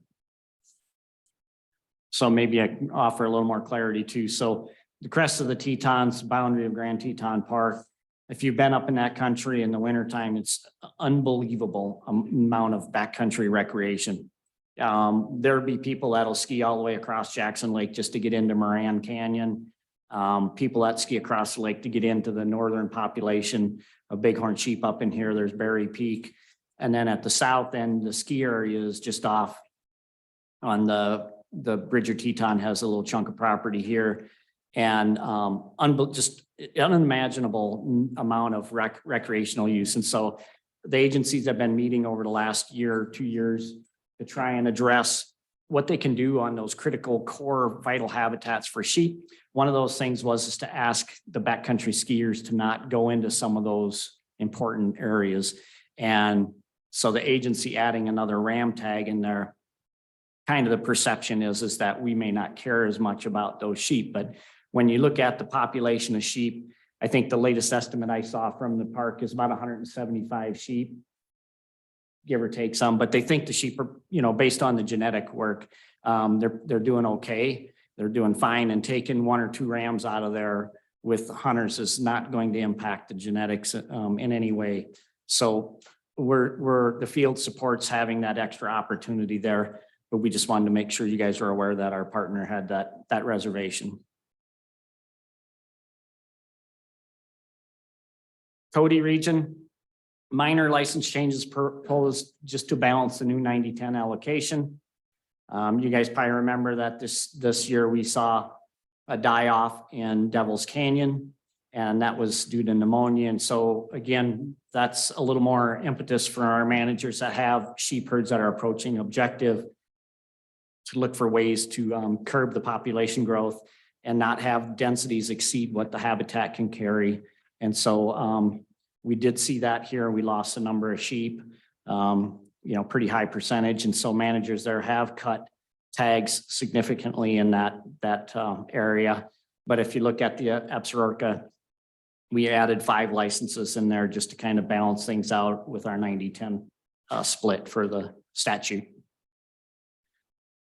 Looking at Lander region, the managers continue to improve and maintain herd viability. They're doing a lamb survival study and looking at the effects of pneumonia in Whiskey Mountain. They are, if you drive to Du Bois from Lander, you'll see a few sheep right in the red rocks as you're going right at the reservation boundary. And that population has gone from about 140 sheep down to probably 40 or so. And we've got some real chronic pneumonia carrying females in there. And so they're radio collared. So we opted to work with the reservation to remove some of those sheep. And so we've been targeting some of those older ewes to remove them and do some analytics on their bacterial loads, and then monitor that population over the next year when they start having lambs. And so far it looks like once you remove those chronic infectious animals, there's a little bit of a bump up in numbers of lambs. And so we're optimistic that might carry on. And so we're going to kind of keep following that and see what that does in the whiskey herd. So that's area 10.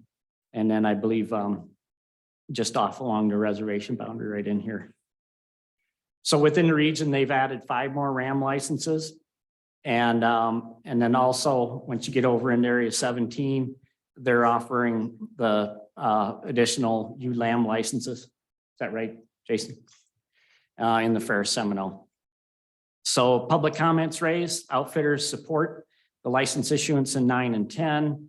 There's some, people asking a little bit about the ewe lamb licenses, because there is some. Of course, there's a little bit of a paradigm shift for people to think that we should remove some ewe lambs to actually have a better ability for that herd to survive. And so that's a little bit of a shift for people to get over. But we think it's important in that Ferris Seminole, because we're basically at a level where we're afraid that we're going to get to a point where we might see some higher levels of bacteria. So we're watching it pretty close.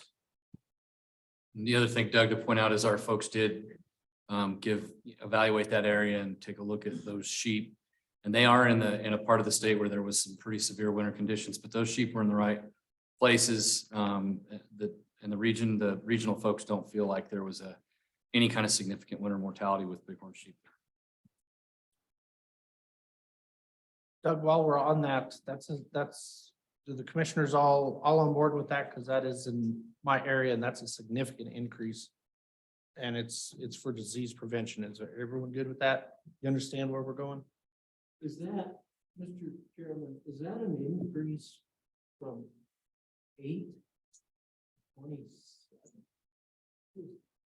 I'm trying to. What hunter are you looking at? Is that 17? 17. It's an increase of 2 on type 1, or no, I'm sorry. It is an increase of 17. 12 of those are type 6, 5 of those are type 7s. Okay. Like one, first one. Oh, I see. Okay. And Mr. President, and Commissioner Masterson, so when you got a population and you have reproduction and lamb ratios bumping that population up every year, managers wanted to try and implement something that would actually reduce those densities on those core winter ranges. And given the increase we've observed the last 4 or 5 years there, harvesting, the 17 or 20 total lamb licensed sheep out of there is not going to impact that population that much. We really want to maintain where we're at, but not have it just keep continually growing. Mr. Chairman and Commissioner Masters. Doug, Mr. Chairman, Doug, I appreciate that and understand that. I'm just trying to understand it and the rationale behind it. So I appreciate that. Thank you. Commissioner Bell? Mr. President, what is that population, Doug? 400. 400.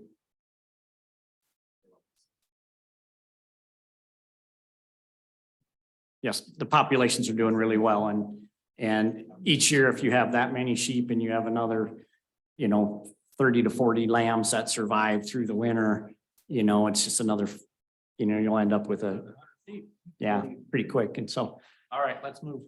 Casper region, this moves over to the state line at Newcastle, Commissioner Ladwig's area, and we try to maintain 100% success there in that area. It's a highly sought after license. Those rams usually do really well. They grow tremendously. They're just phenomenal sheep area. But they did have significant mortality in 2021. I don't know if Joe is still here, but I don't think we've documented what that mortality was from. Did we? Where'd Brian go to? But regardless, we're concerned about where that population's at, and we're just trying to be conservative yet at this point. Doug. Certainly. There was a big process with tolerance and rams and ewes to see the transfer between South Dakota and Wyoming. And last summer they think they haven't proved it, because by the time they found the dead sheep, there was really not much left but they lost half the collared rams and half the collared ewes during the summer. They think it was EHD, blue tongue, don't know for sure, but it knocked the heck out of them. Thank you. Yeah, Mr. President, they've seen some increase in lamb survival since they had that die off, and they think that they're on that herd's on the rebounds. They normally let 3 licenses up there, and this year they're only going to do 2. All right, then move into the Laramie region. We have maintaining stable populations, high hunter success, and continue to monitor herd health here as well. So last winter, we did pick up a few mortalities, and we were trying to test that in the lab to kind of isolate some bacterial pathogens, but it seemed to be pretty localized. So they're sitting pretty good yet this year. Next year, they're actually proposing to separate 18 and 21, and they're going to have 5 additional licenses for any ram, and then 3 more ewe lamb licenses there. No concerns raised from the public comment for that. Looking at our 10-year harvest, we did have a little bit of an uptick now. Hopefully we'll see that slightly increase again this year. Unfortunate that we're not seeing that same level of increase in the Devil's Canyon area, but hopefully that herd will rebound fairly quick once that die off ends here. We think it's ran its course right now. So overall statewide, we're at an additional 36 licenses, and you can see the type licenses and what they've the change has been there. So the 25 type 6, 5 7s, and then 6 total increase on the type 1s. And so chapter 9 runs together with mountain goat. If the commission's good, I'll just keep rolling in. Yep, let's work the whole chapter. Okay. With mountain goats, area 2 out of Alpine to Jackson. It's at a trend objective of 120 goats prior to 2022. And they had a low count, but there's no indication of a die off. So they maintain an 88% hunter success there. So 7 of the 8 licenses last year filled. Area 4 is that overflow area where we've had mountain goats in Grand Teton Park. And you remember the effort the Park Service worked with the commission to take skilled marksmen and skilled volunteers to go in and remove sheep. They did that for a couple of years. So in addition to that, we were offering 4A type A licenses. And that kind of ran its course. We had really good success the first year, the second year, pretty good. And then this last year was really poor success. So we've pretty much removed those goats that are in the same sharing range with the wild sheep. We're offering just a few of those licenses so that we can maintain some pressure there, but we don't have a high number of opportunity there. So for this year, we reduced the any goat season by 3 licenses in area 2. And then we did add 1 license to area 4. And then last year, the area 4 people could also hunt area 5, and that's been removed from the regulation too. Some of the public support comments there are to maintain licenses availability in that area 4. People like to have that in their pocket when they're out hunting that higher elevation in case they see a goat. So we're maintaining that opportunity for the publics. Doug, I have a question on area 4. Are we keeping the goats in area 4 and out of Grand Teton Park? Pretty hard to tell, Mr. President. It seemed like it took a long time. We had periodic observations in our database of goats kind of showing up along the southern boundary between 2 and 4 for probably 10, 15 years. And then the park started seeing them. And then the biologists in the Jackson region were picking a few up when they were doing some surveys. And it just kind of snowballed from there. We started seeing more and more. I think they reached a critical mass. So I suspect we're going to need to stay on top of that with some offerings of the 4A licenses over time, just to kind of pick up those wandering goats as they come north. And we'll just keep monitoring it and see where we end up. So far, so good. I like our management better than the Park Services management. Thank you. Moving over to the Cody region. They have a number of goat areas. As I mentioned, the area 5 is that one where they're trying to control goat numbers to kind of keep them from competing with wild sheep. And their goal is to maintain stable to increasing goat populations in area 1. Some really good goat habitat there. And then in area 3, they're trying to reduce goat populations there. Overall, they have a reduction of 12 licenses this year. And the comments we received from the public that some hunters were concerned about the numbers that were issued for licenses last fall. So. And if you look at our 10-year harvest, you can see that there was that bump up here in 2019 through 2020. And that primarily corresponded with that increase in those 4A and 5A licenses. So we're back down to kind of where we normally would be with a harvest. You look at the breakdown statewide, Jackson has an increase of 1 type A, and then the type 1s and 2s are slight reduction this year. And so with that, the department recommends that the commission adopt bighorn sheep and mountain goat hunting in chapter 9 as presented. That's a beautiful picture. All right, questions from the commission on the department's presentation? Mr. President. Commissioner Roberts. Now, am I mistaken? Mountain goats, they're not once in a lifetime? The type 1s and the full price ones are, but the 4As and the A type license is not, Commissioner Roberts. So type 1s are once in a lifetime. Yes. And that's in statute. Yeah, several years ago, we went to the legislature and asked for the ability to not make them once in a lifetime in those areas where the opportunity may not be great, but places where we did not want to manage for mountain goats, and we wanted to get hunters in there to try to help us manage those mountain goats. In area 5, the chances are very slim of finding one. And so we didn't want to make it a once in a lifetime. We didn't want somebody to have to burn their once in a lifetime chance, or we didn't want to disincentivize people from putting in for those licenses.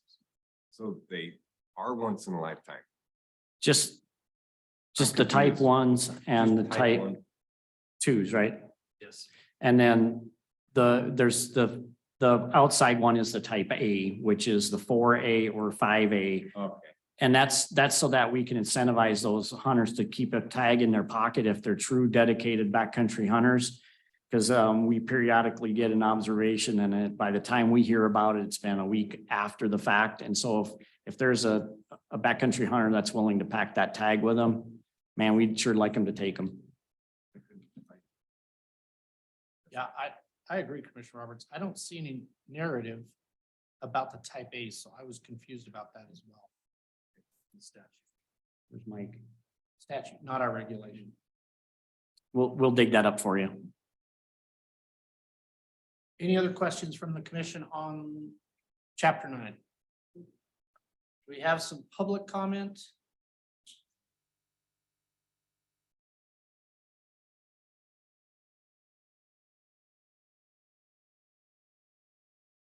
Just like we do. All right, we have some blue sheets from the public, 2 or 3 of them, 3 of them, I guess. Dustin Child. Thank you, President Brokaw and Commission Director Nesvik, for the opportunity to talk on this. I would like to talk on Area 7, sheep Area 7. So if you want to look at your packet in 7, I'm an outfitter in Area 7. I've hunted sheep there since 1999, so roughly 24 years. We take usually anywhere between 2 and 4 sheep hunters a year in Area 7. So we know the area well. We're there, we live there, we follow the sheep herd. Kind of what I see the management that's proposed this year in Area 7 is I've talked extensively with the biologists, Cheyenne and Allie, and I understand what they're proposing and what they're trying to do with offering the 30 U tags on the hunt. And the reason that they're offering that is what I've been told is when they captured those sheep both times in December and in February, the sheep this past year were in the worst, those ewes were in the worst body condition that they've been in. They're a very poor body condition. They're at a 40% pregnancy rate, which is really low. So that's why they feel that we're on the precipice to have a pneumonia outbreak and lose a large portion of that herd. That's where the tags come in. I understand that. But then I also see on the other hand, where with the ram tags, any sheep tags, the ram tags, we've reduced 4 tags out of the season, which is great. I totally support that. When they added those 4 extra tags last year, I was opposed to it, but no one listened to me. So now we're taking those back out, which is good. I support that. But then they're taking the season and we're going on the season from the 1st of September and opening it on rifle on the 15th of August. And where this is really productive and counterintuitive, in my opinion, is, okay, so the ewes are in poor body condition. And where those ewes live, we're up there, they live on big flats and they're real close proximity to where the rams are. If those ewes are in such poor body condition, why are we going to start pursuing them with the majority of the hunters, which is rifle hunters, 2 weeks earlier on the ram hunts? So when I take, whether the season opens August 15th or September 1st, I'm going to be up there hunting with the sheep hunter. And we're going to be up there, and me, along with those other people that have guides, outfitters, residents that have sheep tags, we're going to be roaming around and we're going to be bumping those ewes. We're going to be stressing the ewes. So we're putting an extra 2 weeks of stress onto those ewes that are already in poor body condition. And the habitat, they talk to me about the habitat. If a sheep cannot survive in area 7 in the summertime, they can't survive anywhere. That is the greatest sheep habitat, in my opinion, that there is. The habitat up there is phenomenal. So what's causing their body condition to deteriorate like it is? My opinion is predators. I've watched it for close to 25 years. The sheep do not live traditionally where they used to. They live closer to the ledges. Those ewes are more, they're a lot more nervous when they see anything, when they see a hunter or, just a backpacker, someone up there, they run to the ledges and dive off in the ledges. I think predators is a big thing. There's more predators on the landscape, the wolf, black bear, coyotes, lions, the whole thing. And then for us as hunters to go in there 2 weeks earlier than we traditionally have, just doesn't make sense to me. Also, that would allow area 7 to be a 10-week season, a 10-week, 2.5 month season for rifle on a sheep. And I've been told, well, now it's once in a lifetime. If we look at the other areas, area 1, 2, 3, 4, they're 8-week seasons. And I had a sheep tag in area 3 in 2019. Director Nesbitt got tired of me calling him, asking him where I could go find a ram. It took me 21 days to kill a ram in area 3 when I had my own tag. Sheep hunting is not supposed to be easy. It is hard. There is plenty of rams in area 7 to have an opportunity to harvest a ram in 8 weeks, in 2 months. We take 2 to 4 hunters a year. We have, we have to hunt hard and everything, but we're 100% on our sheep hunts. So it does not make sense to me to extend that season 2 weeks, put more pressure on the ewes that are up there trying to put body fat on, and then harvest ewes. It's just kind of a mad scientist way of management is what I'm seeing in area 7, in my opinion. So what I ask the commission is that you would look at taking that ram tag, that ram season back to what it traditionally was, that it falls in line with the other traditional areas in the state, 1, 2, 3, 5, 10, not 10, 10 goes from August 15th to October 15th, but make that ram season an 8-week season. So it's not a 10-week season. And that way we're not going to be up there molesting and disturbing those ewes as much. So that's what I come to you and ask you to do, is take that opening day back to September 1st. Thank you. Any questions for Dustin? Okay.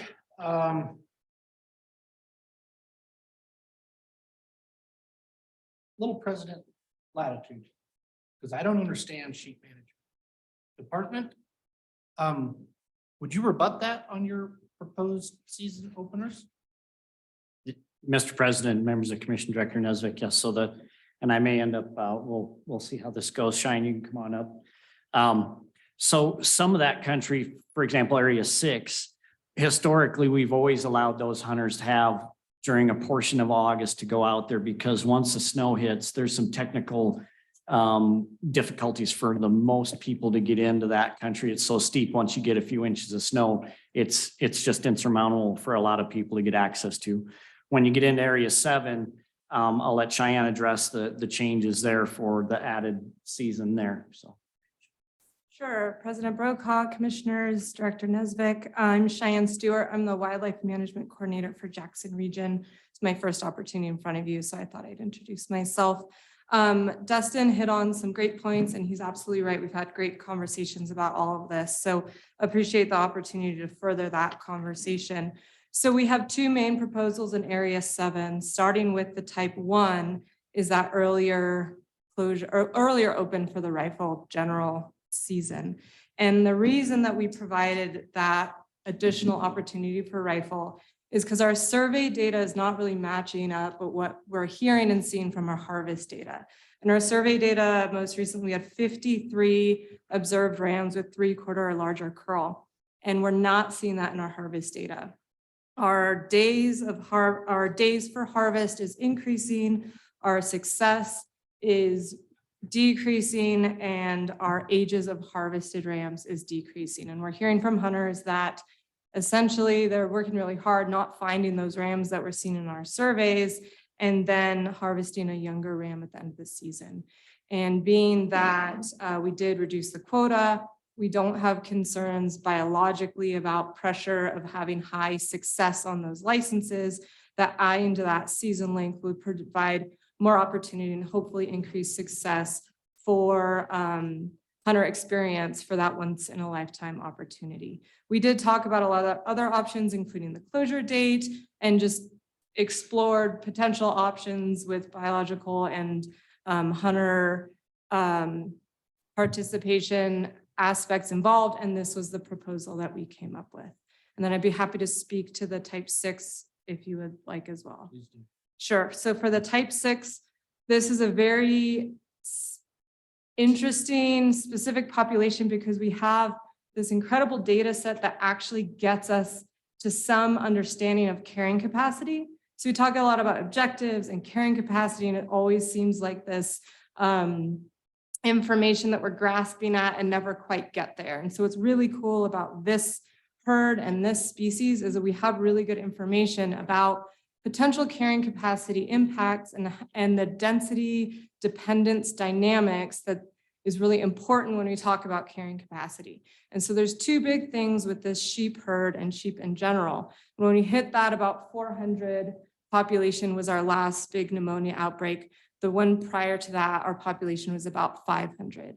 And so when this population exceeds that 400 objective, especially when they eat into those 500 numbers, we get really concerned about two things. One is the body condition. And so what we see this fall with the work that Dr. Monteith and his students have done, before we saw this big severe winter that we've all been talking about all day long, those sheep were already in really poor condition. And so, yeah, a great question. What is driving that?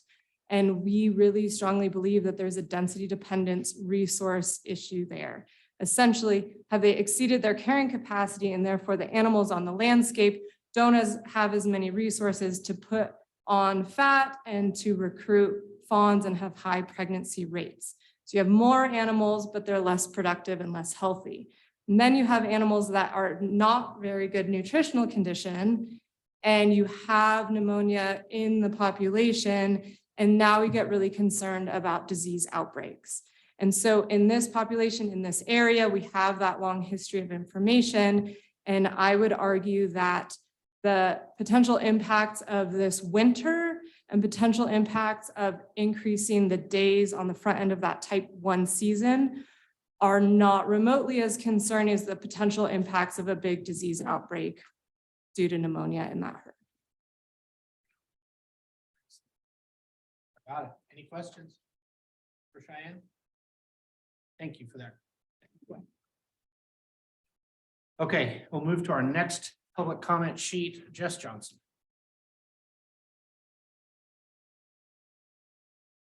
President Brokaw, Director Nesbitt, Commissioners, Jess Johnson, Government Affairs Director for the Wyoming Wildlife Federation. I'm actually going to keep this the most brief and just defer to my partner and colleague, Katie, who I think also has a comment sheet in, and just say ditto to what she is about to tell you guys. Well, I'll allow that. Katie, I do have your blue sheet. Please continue. Good afternoon, President Brokaw, members of the commission, Director Nesvik. I'm Katie Cheesebro. I'm the Executive Director of the Wyoming Wild Sheep Foundation. And thank you for the opportunity to comment on this. And I want to thank Dustin for his comments as well, because I know he knows that area. I've heard from another outfitter on our board, their concerns, and I think they're valid. And I really appreciate the solutions that he offered. So, but with that, I want to, for those of you who are new to the commission who don't know us, the Wyoming Wild Sheep Foundation's mission is to put and keep wild sheep on the mountain. And we are a hunter and wildlife conservation organization. And as such, we feel that it's important to show our support for the best management of Wyoming's wild sheep. As you guys well know, bighorn sheep management is so much more complex than just addressing a tough winter. These animals are have constant challenges from shrinking winter ranges, recreation conflicts, habitat fragmentation, resource competition, forage availability, and devastating and lasting effects from respiratory disease. With that said, we feel it's crucial that the department be able to use all the management tools that are available to them, including ULAM harvest. Given the well-documented disease dynamics of the Jackson herd that Cheyenne just described to you, these going up to 400, 500 sheep and then seeing a massive die-off and then having limited ram harvest opportunities for years to come. I think that's been well documented, and it's a concern for our hunters, and it's a concern for keeping those sheep out there. So we want to offer our support to the ewe lamb season in Area 7, but I'm interested in hearing about the season solutions that Dustin had too. And then I know you guys received a letter from me stating that we were in opposition of the ewe lamb season in the Ferris Seminoles. And I just want to clarify, it's not that we are in opposition of the ewe lamb hunt. It's just that there is an opportunity for alternate ways to mitigate the disease dynamics in that herd and keep the herd at the appropriate population density. That being the proposal that was brought forth to you guys in July of 21, which is the Sweetwater Rocks reintroduction of bighorn sheep into their native range. And so that's one option. And then given what we're hearing about the Devil's Canyon die-off, potentially this is a cleaner herd than some of our others. Their disease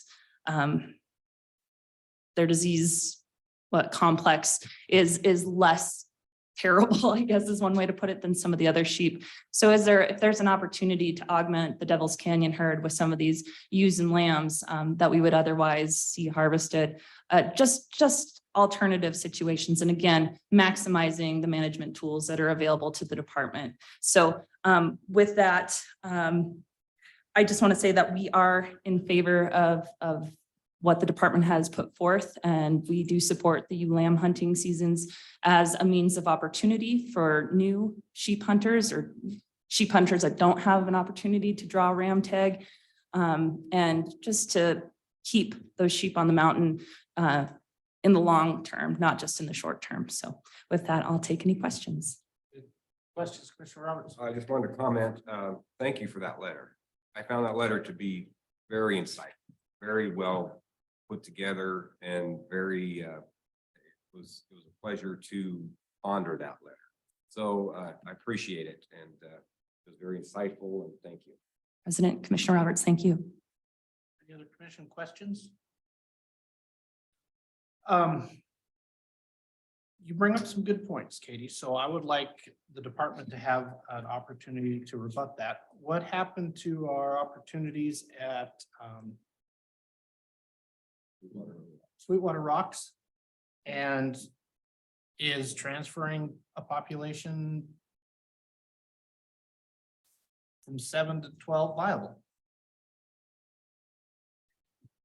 We can take them one at a time. I'll start with Sweetwater Rocks. I'll let Doug talk about the second part, or I can do it too. It doesn't matter. Sweetwater Rocks is an extremely challenging project. We certainly support the idea of moving sheep to an area that has very suitable habitat, lots of public access.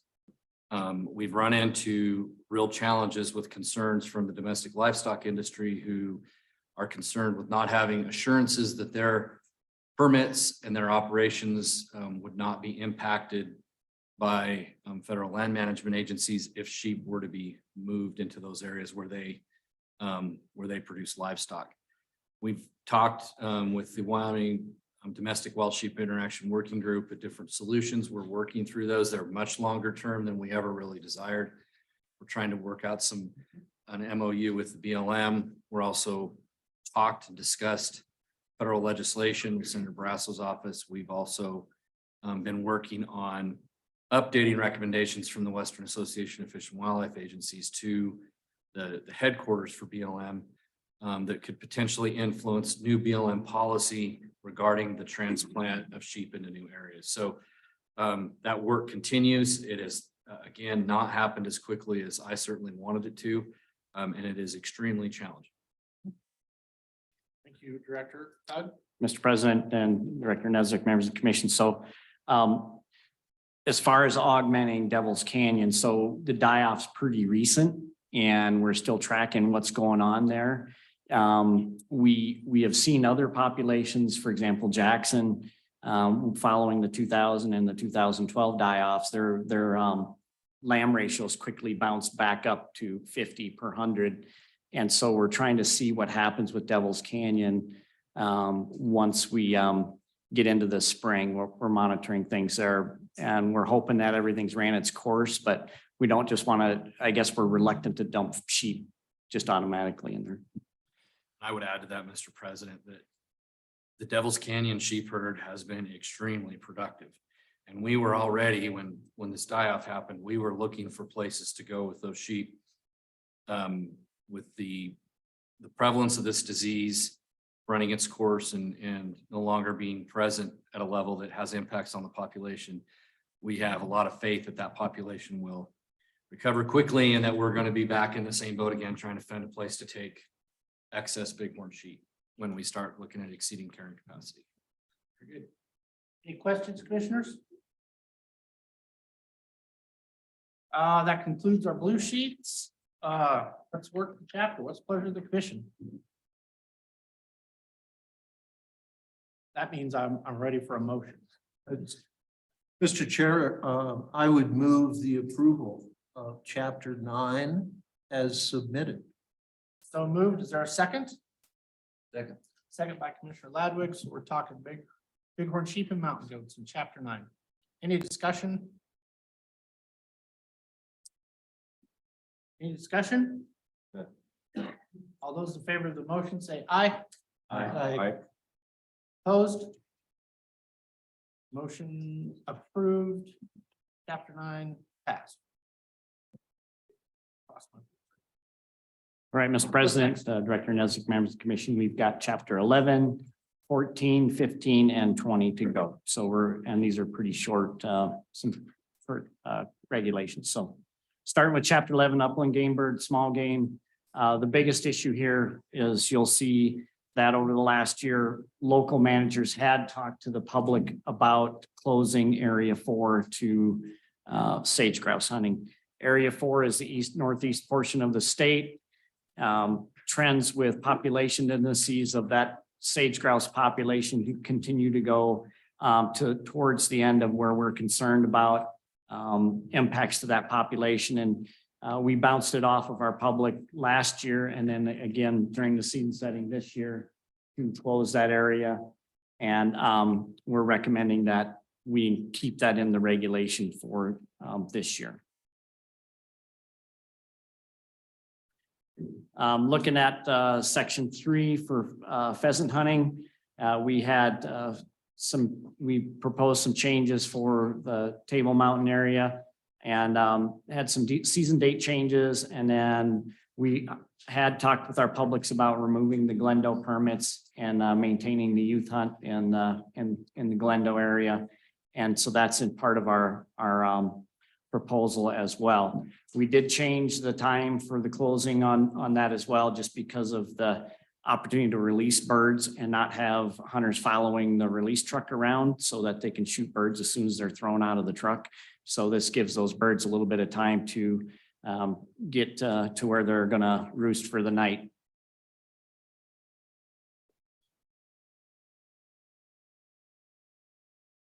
And then we had some date changes as well on some of those seasons there for pheasants.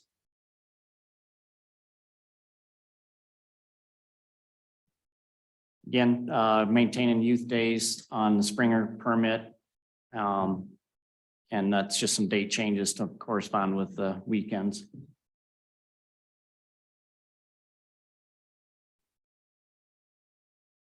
The youth season. Bud Love season date changes as well.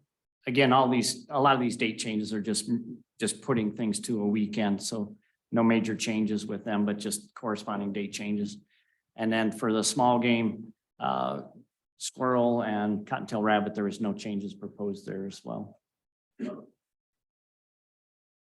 Falconry seasons, they would there's some date changes there And of course, that area 4 then would not be available for falconers to participate in a sage grouse season in Northeast Wyoming. And with that, it's our recommendation that the commission adopt Chapter 11 as presented. Any discussion on chapter 11? Any questions from the commission? Not yet, not yet.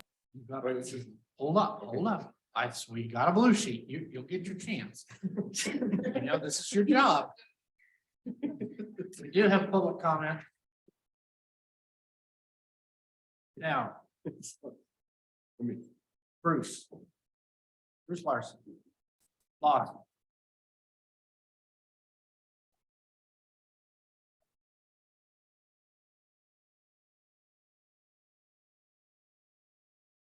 President Brokaw, members of the commission, Director Nesvik. I warned you that I was going to be back, and I am. I'd like to address the changes to the regulations regarding closing area 4 for sage grouse. I believe that's the right move. And you might want to know what I know about sage grouse. I'm a bit of an expert on sage grouse. I started studying sage grouse when I think I was 8 years old with my father. And I think I collected my first field specimens about that time with a 410 shotgun. Since then, I served for 3 years from 2000 to 2003 on the first Wyoming Game and Fish Department working group to develop the conservation plan for sage grouse. Now that did not entail the core sage grouse strategy that was developed by Governor Friedenthal in following years. I'm also a long-term member of the Bates Hole Shirley Basin local sage grouse working group. And for 35 years, I worked in the bentonite mining industry and had to deal with developing mining operations in core sage grouse areas, particularly in Johnson County and Northeast Wyoming. But I think it's very prudent to close area 4 for sage grouse. In particular, Johnson County, most of those counties in 4 have very limited good sage grouse habitat. And I think the numbers are in jeopardy due to a number of things. Oil and gas development, mining development in some of the last best sage grouse habitat, particularly in Johnson County. The company I worked for 35 years, we were actually mining bentonite in core sage grouse areas under the regulations. On top of that, we've got West Nile virus, and now we're dealing with bird flu. So I do support that change. I'd also like to ask the commission to consider changing the season for chucker and gray partridge. I've been a lifelong partridge hunter, primarily chucker hunter most of my life. And I think my opinion is that in opening that season on the 15th of September it's too early for a number of reasons. And primarily those would be, it's too hot. You know, most people that I know that I hunt chuckers with would rather hunt in the wintertime when it's cold and when there's snow on the ground. That September 15th opener. And also it's kind of a snaky time of the year, especially for the habitat we hunt chuckers in. And I would prefer, I think other hunters would prefer to see that open October 1st. The weather cools down and some of those rattlesnakes are thinking about going to bed by then. Another point I think is important to consider. My late brother, Jay Lawson, he was a game warden in Wyoming Game and Fish Department for 22 years, and he was the chief of the wildlife division from 1989 to when he retired in 2011. And I know Jay, all those years that he served as the chief of the wildlife division, he never supported opening that chucker season prior to October 1st because he just felt the birds were too little, you know. They were, depending on when the hatch occurred in a particular year, by September 15th, Jay just felt the birds were too little to be hunted. And I agree with him in the 2 years he served as the chief of the wildlife division. You know, since his retirement, since he passed away, I think that change came about in visiting with future director Justin Benfit. Mr. Benfit indicated that they changed the opening date to September 15th to maybe accommodate sage grouse hunters that might be out in the field and give them an opportunity to, you know, shoot a gray partridge or a chucker partridge while they were hunting sage grouse. But again, you know, I'd like to give those birds another 2 weeks to grow up a little bit. What I'd like to see is changing the ending date. Let's just tack on another 2 weeks. Currently, it ends on January 31st. Let's extend it to February 15th. Again, that allows a lot of us that are serious about hunting chuckers a little more cold weather and snowy conditions, hopefully not snowy conditions like this winter.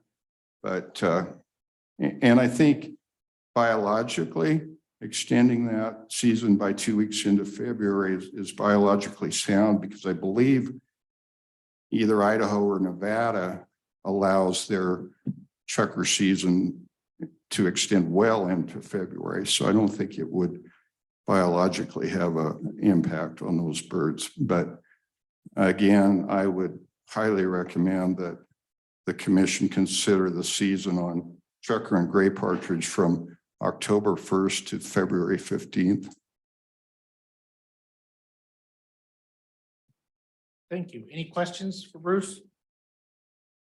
Thank you. Christy Brown.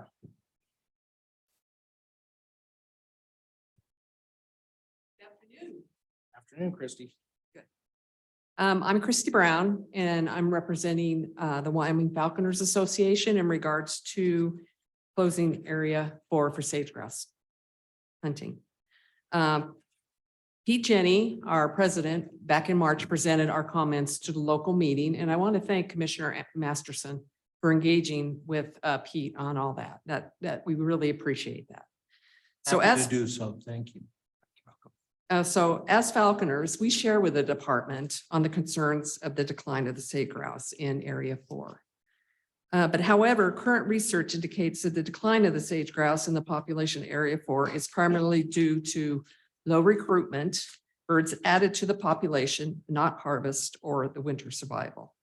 Now, rather than close the sage grouse season, we'd like the season to remain open in some form.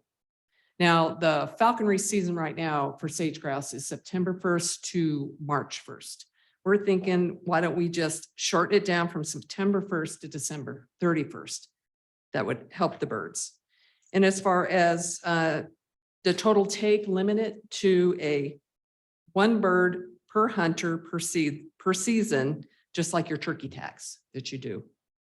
I know that's just 3 recommendations we have, but we think they're solid, and we'd like to see you keep sage grouse open for Area 4. This extremely modest harvest could not possibly have a significant effect on sage grouse population while allowing Wyoming hunters to continue to enjoy this important resource. Thank you very much. Any questions? Thank you. Thank you. I am scrolling through chapter 11 and Doug mentioned it. Where is the language that excludes falconers from hunting Area 4?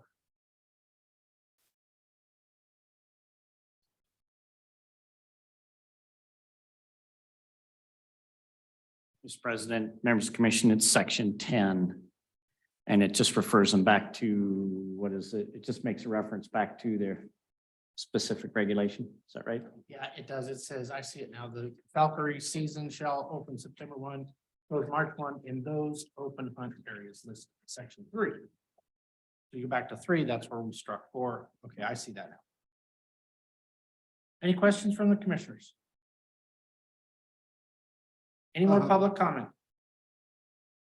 Mr. President, I was wondering if the department has any thoughts about Mr. Lawson's suggestion about moving the season. Moving, Mr. Chuck. President. Pardon? Chuckers. Yes, Mr. President and Commissioner Masterson. So, the department makes the recommendation that based on the opportunity for people to hunt, they feel that in September, if a person is out and they see if there's sage grouse hunting and there are some chuckers in the area, if they want to pursue them, we're fine with them going at that time as well. So we don't think that, we're fine with leaving it at September 15th, just because we think it does have for some other opportunity that people might hunt a couple different species. Not going later, Doug. I guess we don't have a strong argument either way on going later. Sean back there yet? Yeah, it's not a big issue. Mr. President, I wonder, I mean, I don't know what the difference is between, a willow grouse or whatever starting September 1st and a chucker. I mean, absolutely are different things, but I mean, as far as the growth of the birds, I mean, we're hunting September 1st for a lot of species. So I don't know why, and I understand his argument with going a little later, or given that 2 weeks, but we do hunt a bunch of birds September 1st, which. Sure. Any more questions? Commissioner Jolovich, what's your pleasure? Esteemed Mr. President, would love to transfer the privilege of making a motion for the bunny rabbit to either of our new commissioners. With your permission, of course. I'll let you off. I'll let you off with it. All right. What's the pleasure of the commission on chapter 11? Senator. Mr. President, I'm not sure what I'm walking into. And I'm a little frightened by it, but I would move the approval of chapter 11. So moved. Is there a second? I'll second By the bunny Commissioner rabbit Bell. motion. You guys and your Well buddies. done. Well That's done, impressive. dudes. Well done. Well done. You've set a squirrel season. You folded under pressure. I did. Yeah. He took advantage of the new ones and folded them. I gotta get those new guys. I did ask you. Any discussion on chapter 11, including squirrels, bunnies, great partridge? Mr. President, brief comment on the closure of Area 4. And in particular, the falconers concern. I did have a very professional, very pleasant email exchange with them. I hear what they're saying about wanting to be up there. But what sways me is that anything to do with sage grouse, in my mind, is radioactive. And the risk of doing anything that would impact that population as a state entity, anything that gets us any closer to a possible LISTING of the sage grouse just petrifies me because of the catastrophic impact. So I want you to just letting you know that remains my reason. And I do appreciate you reaching out and engaging. That said, as far as chucker, the season dates, given Mr. Lawson's comment about wanting fat chuckers, it closes right now on January 31. I'm going to make a motion to change that to February 28th because he likes hunting in the snow. So noted. There's a motion. Is there a second? I can second that. Second by Commissioner Roberts. Any discussion on that amendment? Any discussion? There's certainly any raised eyebrows from managers? No. All those in favor to amend Chucker and Gray Partridge closing date to February 28th, say aye. Aye. Opposed? Okay, any more discussion on chapter 11 as amended?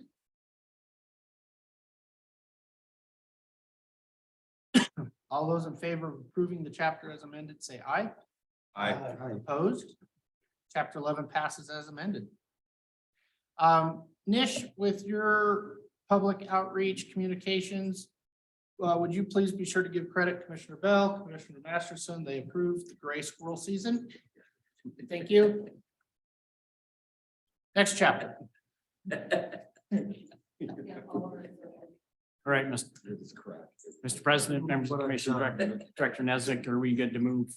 Please do. Next. All right, chapter 14, it's migratory game bird.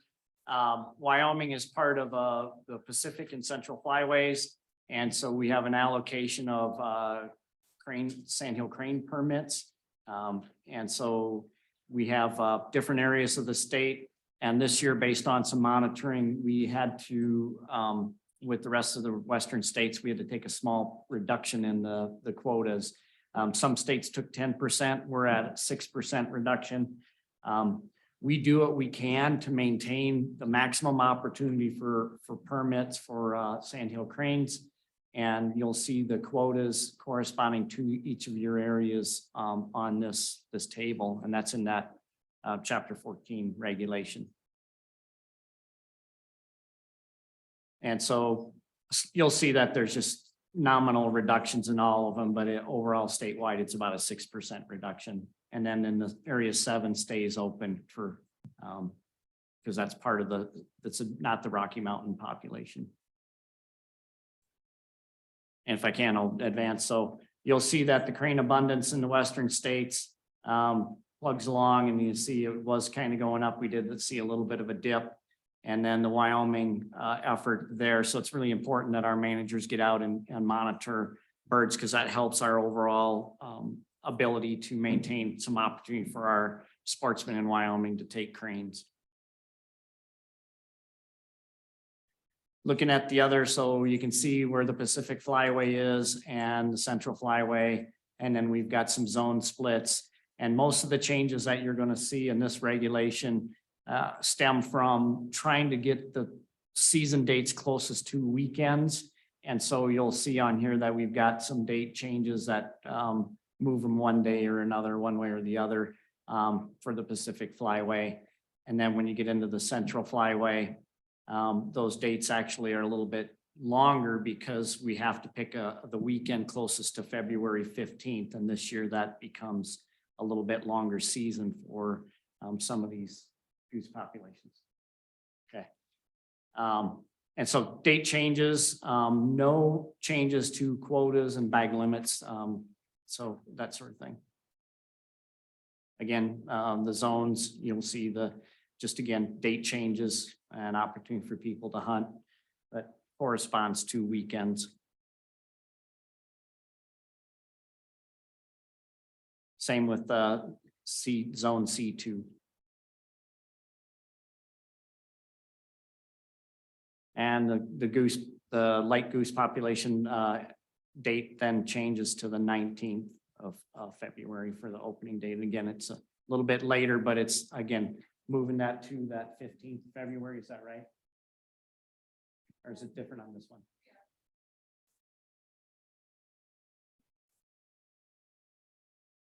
Yeah. The Sunday closest to February 15th. And so then it just pushed it to that date. So, and that's to be in compliance with the federal regulations. Same with mourning doves, soar rails, and snipe. I'm sorry, they're different dates on there, but just moving those dates to the weekends. Falconry season. So the falconry opportunity still remains for waterfowl, and that season dates were just kind of tweaked just again to match up dates from the flyway councils.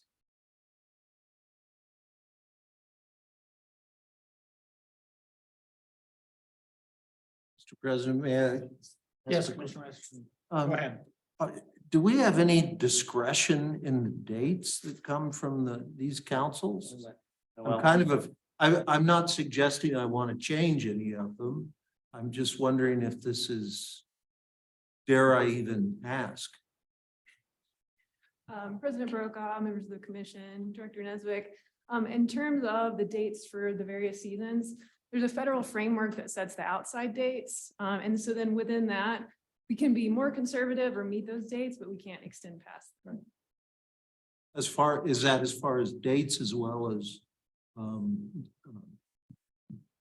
bag limits and possession? Yes, so again, we could be more conservative, but they do set the bag limits.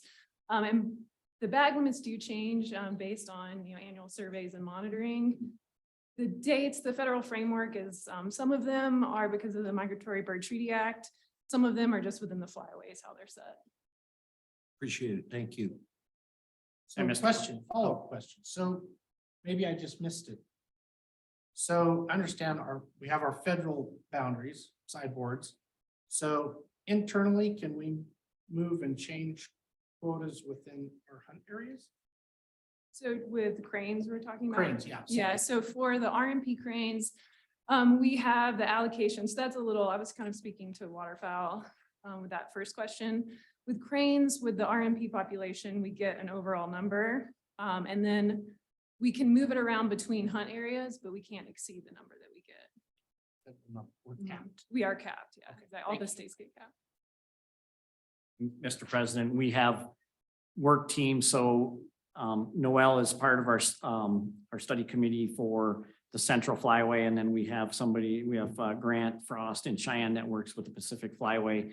And when we get to August, they'll start meeting again the last week of August to talk through the federal frameworks for the next year. And we look at the status of those monitoring reports from different parts of the country that are in compliance with the Migratory Bird Treaty Act. So we kind of try to fit in that framework. And that with that, the department recommends the commission adopt chapter 14 and the light goose conservation order as presented today. Commissioners, is there any comments on chapter 14 as presented?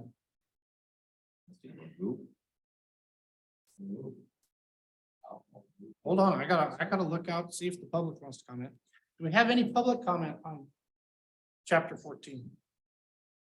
Deputy Director Kennedy probably wants to come on the crane season, but he's not paying attention. He's not, but I have had email about moving the quotas around in area 6. You missed your chance to provide public comment on the Sandhill crane. I have a conflict of interest.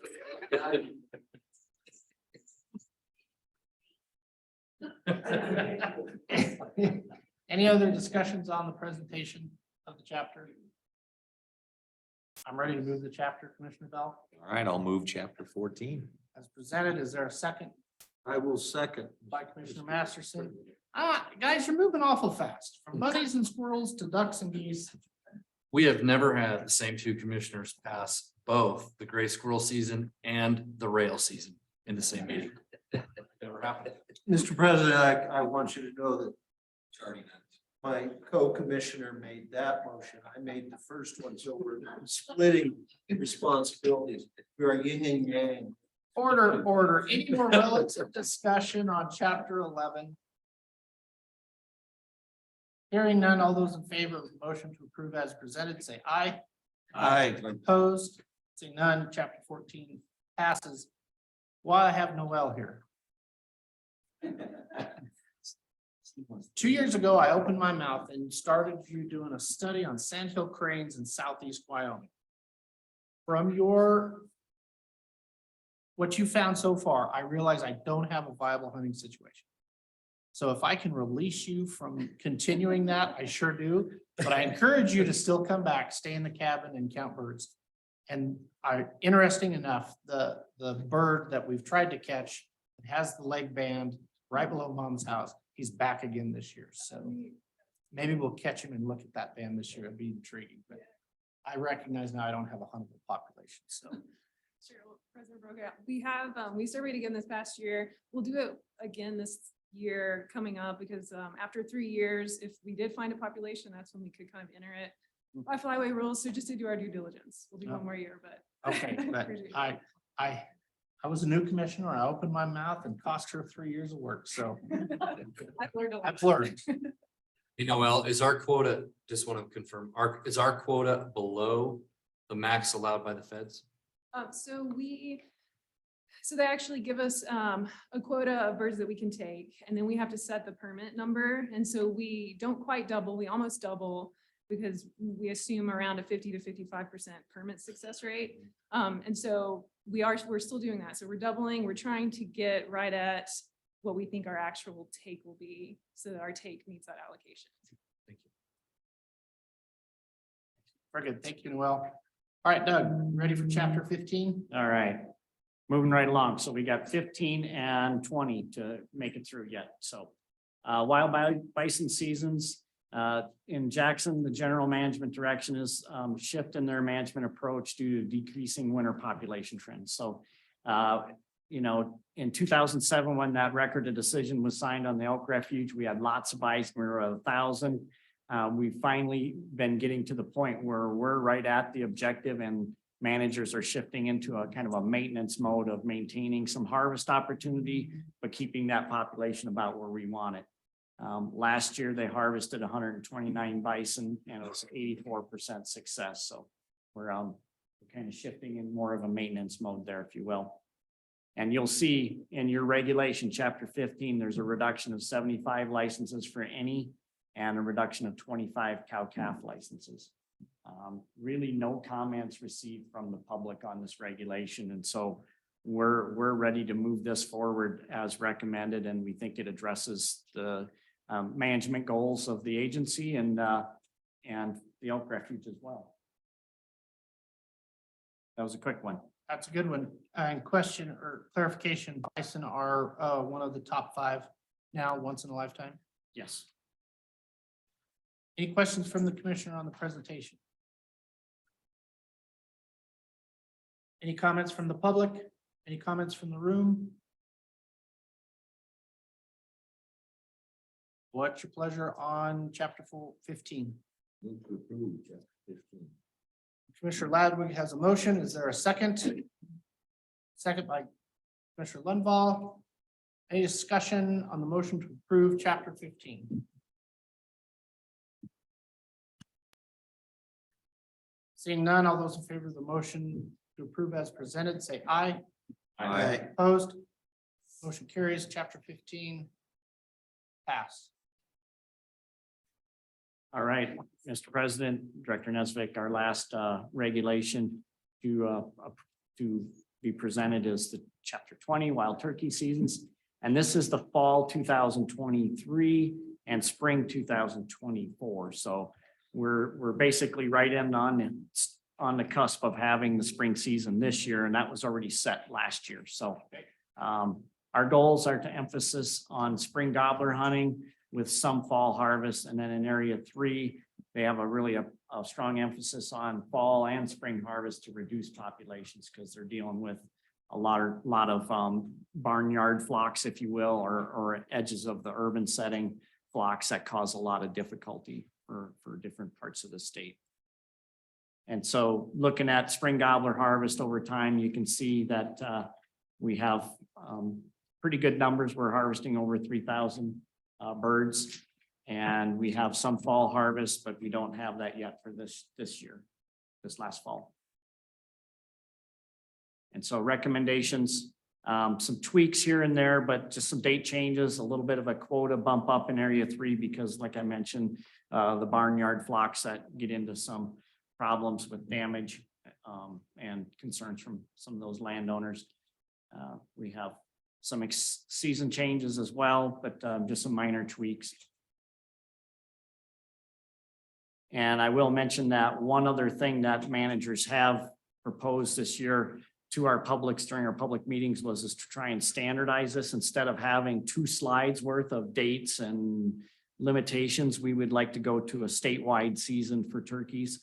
And we'll be looking at doing something in the next year to have a statewide season on turkeys. So instead of having all these different it's pretty duplication in the regulation with all those areas, and we're just trying to minimize that. And so, but for at this point right now, the department recommends the commission adopt our fall 23 and spring 24 turkey proposals as presented. Any questions from the commission? I have a question. This is something I don't know. If you have a spring 23 license in Area 3 General, you don't fill it, can you continue to use that in the fall? I don't know the answer Do to they, that. do they go spring? Spring or fall. It's an annual license. They're separate. Separate license. Mr. President, Commissioner a Masters. quick question. On the 2024 spring season for Area 2, Type 3, you're suggesting we shorten the season to 18 days, but upping the quota by 25%. Yes. I'm just curious, that seems to be, Mr. President and Yeah. Commissioner Masterson, yeah, it has to do with the next line below that where it comes back with that other season structure. So it's just trying to match up with the shoulder of that one, is my understanding. okay. Thank you.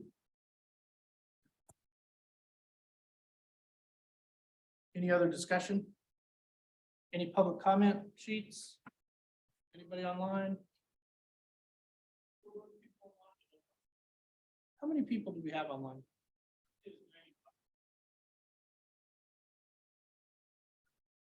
Any further discussion? We already moved it. No. Okay. Chair's ready for a motion then.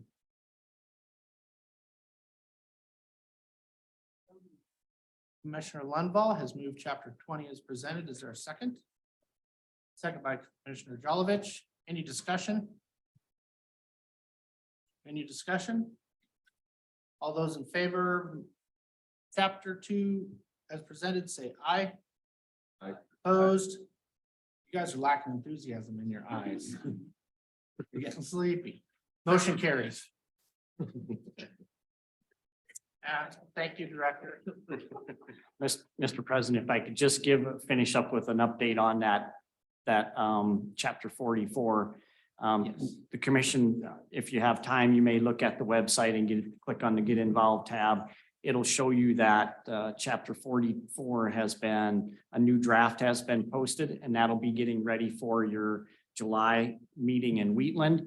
And that chapter 44 that's posted has specific language related to the 7250, and it removes that 7250, and then it highlights the opportunity for managing the state non-resident general regions in 3 different areas.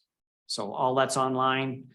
Just wanted the commission to know that. And our first public meeting is May 3rd, and I believe that's in Laramie. Yeah, it's in Laramie. And then the last meeting is May 23rd, and that's in Cody. And so we'll keep track of all the comments and the public feedback we get. And then in July, Jennifer will be the main presenter of that regulation, but we'll have some information about the feedback and what we get from the public on that proposal.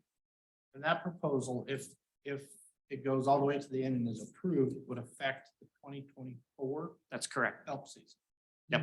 So, and it'll be in place for January 1 of 2024 as those non-residents start to look at their opportunity to apply for non-resident elk areas. Very good.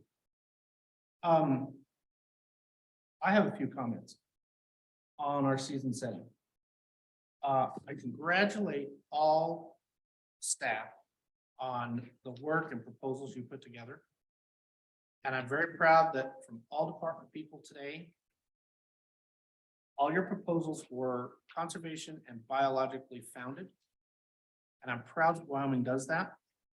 I think some testimony about other states are financial reasons. And I'm proud we don't do that in Wyoming. I congratulate us on that. Very well done. Excellent job. Any closing comments from the commissioners? Just echo what you said, Mr. President. Wow, what a season, what everything, and everybody sure appreciate it. Thank heavens, we've never done it without everybody. Couple of reminders, mainly for myself. Next week, we're going to look at snow melt off, make a decision about antler season. We're going to continue to monitor antelope and death mortality rates. With approved chapters, we can still tweak quotas within those at a later date. And a potential meeting in May for Large carnivores. Discussing timelines on Oh, yes. bears and lions. Yes. Predators. Mr. President, I have just a quick question on that large carnivore thing. I'm not trying to throw another monkey wrench into this, but Director Nesbitt, is there a possibility then that you could have at the same time the department look at whether in the super tag we could add the language that would allow a super tag winner of the large, our bear, lion, and wolf, that they could hunt in a quota, that in an area of a quota that was closed. And the reason I asked, that would make that a super tag. Absolutely. We will give that a look as well. Just one other comment. Thank you, Director Nesvik, for the people that you've got and the quality of the work they do. With the exception, Mr. Choma, you guys are just fabulous. And it's an honor to be a part of this with the quality of work you do. Thank you. I Thank you, appreciate Doug. that, and I don't agree with you on Mr. Jones. Oh. Thank you, Doug. Any other business? Thank you, coming from Mike. this Commission. From the commission, is there a last call to the public? Anyone online? Anyone in the room want to say something? Very well, meeting adjourned.